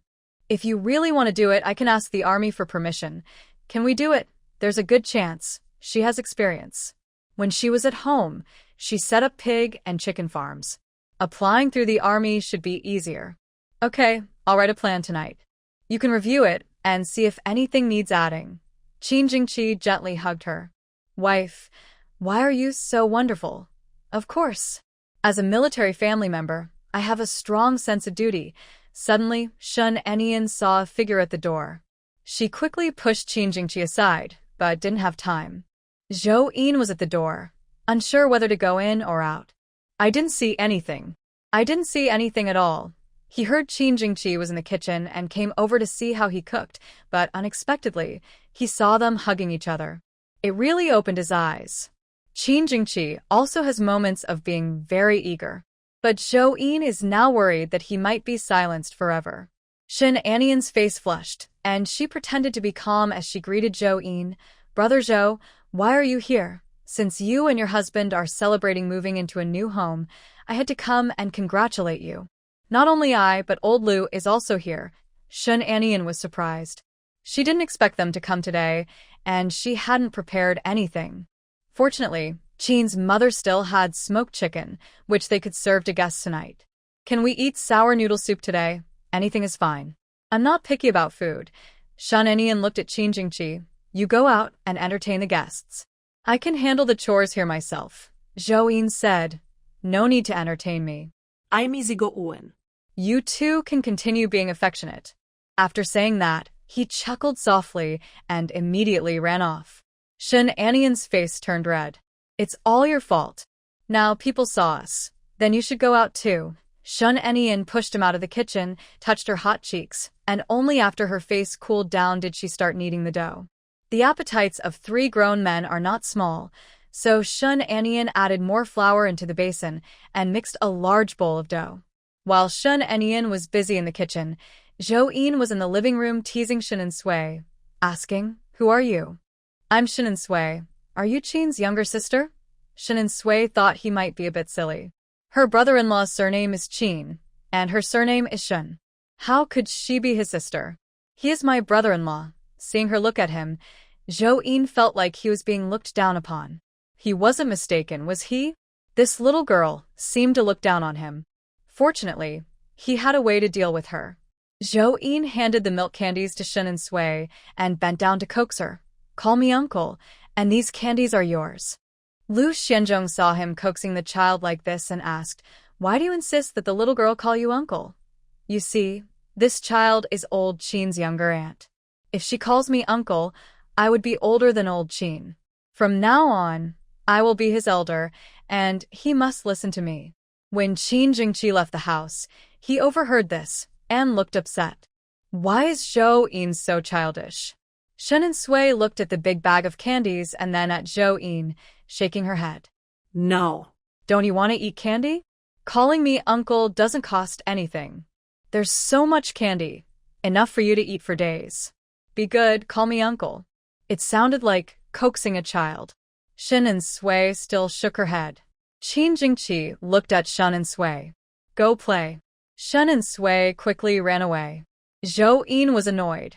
Your kid is just like you. Not easy to fool at all. Qin Jingqi poured water for both of them. Zhou Yin asked, does your wife feel comfortable living here? The conditions here are not as good as at home. We have to get used to it gradually. That's true. The conditions here are tough. If your wife didn't care about you, she wouldn't have agreed to follow the army. Can you ask her if she has any cousins or relatives she can introduce? Qin Jingqi replied, your sisters-in-law have introduced quite a few women, but none of them worked out. That's just a matter of fate. When the right person comes along, nothing can stop it. She doesn't have sisters, only a younger sister named Sui, who is 10 years old. No relatives? You should have friends, at least. They say like attracts like, and people tend to gather with those similar to them. Someone as beautiful and capable as your wife's sister must have good friends too. Lu Xianzong said, your standards are too high. Someone capable and beautiful, such people are hard to find. Beautiful is enough. I didn't expect you to be so superficial. When did I say I'm not superficial? They chatted for a while about farming. The military group added some people, and their camp's food supply was running low, so they needed to clear land. This season is perfect for farming, and they will plant crops in spring. The kitchen occasionally wafted delicious smells, making everyone hungry. Zhou Yin couldn't resist anymore, and went to see what was cooking. Little wife, what are you making that smells so good? I just cooked some smoked chicken. Zhou Yin's eyes lit up. Smoked chicken is so good. Last time you sent some to old Qin, we enjoyed it for a long time. The meal is ready. Go ahead and serve it. Okay, I love doing this. He, being tough and not afraid of hot things, carried the freshly cooked noodles out. He called Qin Jingqi and others to tidy up so they could eat. Shen Anian saw the big pile of things on the table, candies, creamer, and fruit. Why did you bring so many things again? Zhou Yin, congratulations on your housewarming. We can't come empty-handed. These are treats for the kids. If you feel embarrassed, just tell old Qin to invite us over more often for meals. No problem, as long as you don't mind. With your cooking skills, we definitely won't mind. Qin Jingqi, you can also join us for a meal. I need your help with something. Zhou Yin raised an eyebrow. What is it? I want to build a bathroom in the yard. I need some cement and pipes. Can you help find a way to get the materials? No problem. I'll ask around in a few days. Don't be so formal with me. From now on, I'll be counting on you to help improve our meals. Shen Anian called Shen Shui to come and eat. Besides the sour noodle soup, she cooked smoked chicken and spicy sour potato strips. A big bowl of noodles was quickly finished by everyone. Zhou Yin let out a full burp and slumped into his chair. Sister-in-law, your cooking is really good. Maybe you should work at the cafeteria. I can recommend you to work there. You'd be a blessing to everyone. Lu Xianzhong also thought that was a good idea. If sister-in-law hasn't arranged a job yet, she could help out at the cafeteria. Qin Jingqi, it depends on her. I won't interfere with her choice. Zhou Yin, sister-in-law, what do you think? I don't want to work at the cafeteria. I want to find another job, whatever I can do. Although Zhou Yin really wanted her to work at the cafeteria, she wasn't willing, and there was nothing he could do. All right then. If you change your mind, be sure to tell me. Shen Anian asked curiously, can you arrange a job at the cafeteria? That's not quite right. A few days ago, Old Fong from the cafeteria mentioned this matter and wanted to find someone quick and capable to help. I thought of you then. Thank you, but I don't plan to work in the cafeteria. Then forget it. Let Old Fong handle it himself. After dinner, Zhou Yin and the others went back home. Shen Anian heated water to take a shower. They hadn't been able to shower properly for 3 or 4 days. Now she felt uncomfortable all over. She heated the water first and let Shen Anshui wash up. The conditions were a bit simple, but she didn't mind. After washing, she felt very relaxed. She picked up the basin, about to wash her clothes, when Qin Jingqi came over and took the basin from her. I'll help you wash, but you said we should share chores. You cook, I wash clothes. Although he said that, she felt a little awkward about him helping to wash her underwear. Qin Jingqi had already taken the basin and walked away. Shen Anian scratched her cheek and slowly went back to the bedroom. She took out paper and a pen and started writing a plan. Qin Jingqi didn't know when he came in. He half leaned on her.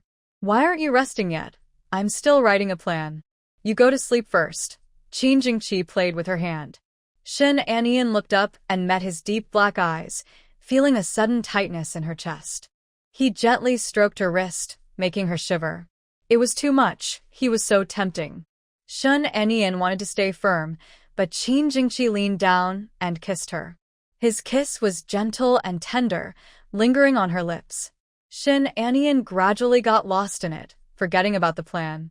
Maybe because she was at home, she felt twice as happy and excited, and she started to take the initiative. She hugged the man back, her fingertips tracing his back from top to bottom along his spine. Go to bed. He carried her to the bed. Shen Anian pushed him gently. Turn off the lights. He whispered something in her ear. Shen Anian's face turned bright red, and her body seemed to spark with electricity. Before she could react, his strong presence wrapped around her. She felt like a fish showing its belly in the water, helpless and at his mercy, unable to resist. Outside, the night was deep, but inside, spring was in the air. Qin Jingqi clearly saw how Shen Anian slowly blossomed. His whole body was boiling with excitement, as if he wanted to burst out and take control of the woman in front of him. Shen Anian thought she had misunderstood him.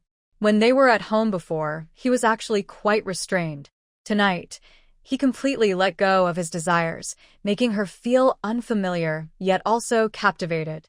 Before falling asleep, her last thought was, so this is what the real him is like. When Shen Anian woke up, Qin Jingqi was already gone. She sat up, holding her waist, feeling a dull pain that made her frown. There was no need to push so hard. Her waist was about to give out. She drank a sip of spiritual spring water before getting out of bed. Looking at the time, it was almost 7:30. There was a note on the bedside table. She picked it up and read that he had gone to the army and would return at noon. There was porridge cooking on the stove, and boiled eggs were ready, reminding her not to go hungry. She quickly got up. Yesterday, Peng Xuemei said she would take her to meet other family members, probably around 8 or 9 o'clock. She entered the kitchen and saw the porridge simmering on the stove, though the fire had already been turned off. She served the porridge and took out some pickles prepared by Qin's mother, placing everything on the table. On the table there were 4 eggs. Shen Anian went to call Shen Anshui for breakfast. Shen Anshui looked listless. Big sister, I feel a little unwell. What's wrong? Feeling hot. It's so uncomfortable. Shen Anian touched her forehead, feeling that her temperature was normal. But she was still worried, planning to take her to the clinic after breakfast. Eat your breakfast first. Later, I'll take you to see the doctor. Shen Anian poured 2 glasses of malted milk. There were no good things here. Only children's drinks, as adults shouldn't drink them. If this kind of treatment continued, it might make the children think that good things should only belong to them, which could make them selfish. She handed a glass of malted milk to Shen Anshui and sat down to eat breakfast with her. Drink something warm and see if your stomach feels better. The food was only a few bites eaten when suddenly there was a knock at the door. Shen Anian went to open it, and outside stood Peng Hanmei. She was here, so early. Good morning, Director Peng. It's not that early anymore. Everyone has gone to work.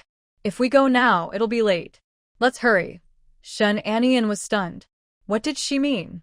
Yesterday, they agreed she would meet other military spouses. But now, from her tone, it seemed more than just meeting other wives. Director Peng, I'm sorry. My sister isn't feeling well. I want to take her to the clinic. Why don't you go first? Once she's checked, I'll come over. Peng Hanmei's face suddenly looked very serious. Yesterday, she didn't want to leave the ground, and now she's talking about illness. Could she be making an excuse? She glanced at the breakfast on the table: white porridge, 2 plates of pickles, 2 eggs, 1 untouched, 1 half-eaten, and Shun Anwei still had half in her hand. 2 people eating 4 eggs for breakfast? The smell of malted milk was in the air, and their cups probably contained malted milk too. They were eating very well. Just 1 breakfast, and they ate like this. It's hard to imagine what they'd have for the main meal. It really is the style of a wealthy young lady. She must correct all her bad habits. I see your sister looks very energetic. She doesn't seem sick at all. Comrade Shin, as a military spouse, you need to be aware. How can you lie just because you're afraid of hardship? You agreed yesterday, so why are you changing your mind today? It seemed she was determined to go today. Shin Anian looked at Shun Anwei with regret. Sway, I need to go out for a while. Can you stay home alone? Shin Anwei immediately put down her egg. Sister, I'll go with you. Your body isn't feeling well, right? Stay at home and rest. I'll be back soon. When I leave, lock the door, okay? Shun Anwei looked at her pitifully, making sure she wouldn't change her mind, then nodded. I understand. Shun Anian followed Peng Hanmei to the farm. They didn't speak during the journey. The military wives were weeding in the vegetable garden. Wang Guixiang is the person responsible for managing them. Seeing Shun Anian approach, she smiled and greeted her. Why are you here so early? Captain Qin is willing to let you come and work.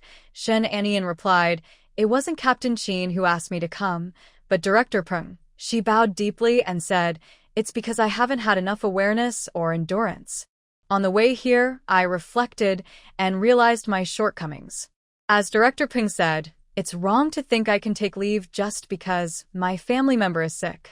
Even if I am sick myself, I should still work if I am able. I wanted to take leave to take my child to the clinic, which shows I lack the spirit expected of a military family member. I apologize to everyone. If Director Peng thinks my reflection isn't deep enough, I am willing to make another apology in front of all the family members and admit my narrow-mindedness. Everyone looked at Peng Shuemei strangely. They wondered, what does work attitude have to do with thinking? No one said family members must come and work. If someone is sick at home, wanting to stay and care for them is normal. Why does Director Peng insist on bringing her here and not even let her go to the clinic? It seems very unreasonable. Peng Hanmei was very angry when she heard this. Was she making a confession? Saying this in front of so many people on purpose to ruin her reputation. Your child is healthy. When I came, she was eating and jumping around. What illness could she have? Bringing you here to work was also to help you get to know other military wives and integrate into the group. But you keep making excuses. Now you're deliberately saying this to criticize me, trying to affect the unity among the wives. What is your real intention? Everyone felt the tension in her words. They looked at Xue Hanmei and Shun Anian, but didn't dare to speak. Wang Guixiang stepped forward to smooth things over. It's not the busy farming season now. Everyone is just weeding in the vegetable fields. It's light work. Later, you can go register. Shun Anian agreed. Okay, I'll follow my sister-in-law's arrangement. But sister-in-law, may I take half a day off to take my sister to the clinic first? Wang Guixiang saw Peng Hanmei pouting nearby and didn't dare agree to her request. Instead, she gave her a subtle look. Her man was just a company commander and was under the supervision of Commissar Li. Peng Hanmei had a strong personality. If she offended her, it could cause trouble for herself later. She looked at a military wife nearby, who pulled Shin Anian aside and said, Let me introduce you to the wives in our military housing area. These wives had also met a few others yesterday. Everyone wanted to ease the awkwardness, so they greeted her warmly. Seeing everyone's friendliness, Shun Anian couldn't keep a stern face and responded with smiles. Peng Hanmei saw her reaction and thought she had accepted her arrangement, feeling a little more at ease. She reminded her to work hard and quickly fit into the group before leaving. After she left, everyone asked Shun Anian what was going on. She explained everything to them. Her sister was sick and uncomfortable. She wanted to take her to the clinic, but Peng Hanmei wouldn't allow it. Not only that, she forcefully brought her to the farm to work in the fields, saying she was a military family member and lacked proper awareness. After explaining, she looked at Wang Guixiang and said, "Sister-in-law, everything I just said is sincere. If needed, I can not only apologize verbally, but also write a letter of self-criticism. I can even have it broadcasted in the unit to admit my mistakes." This all sounded quite serious.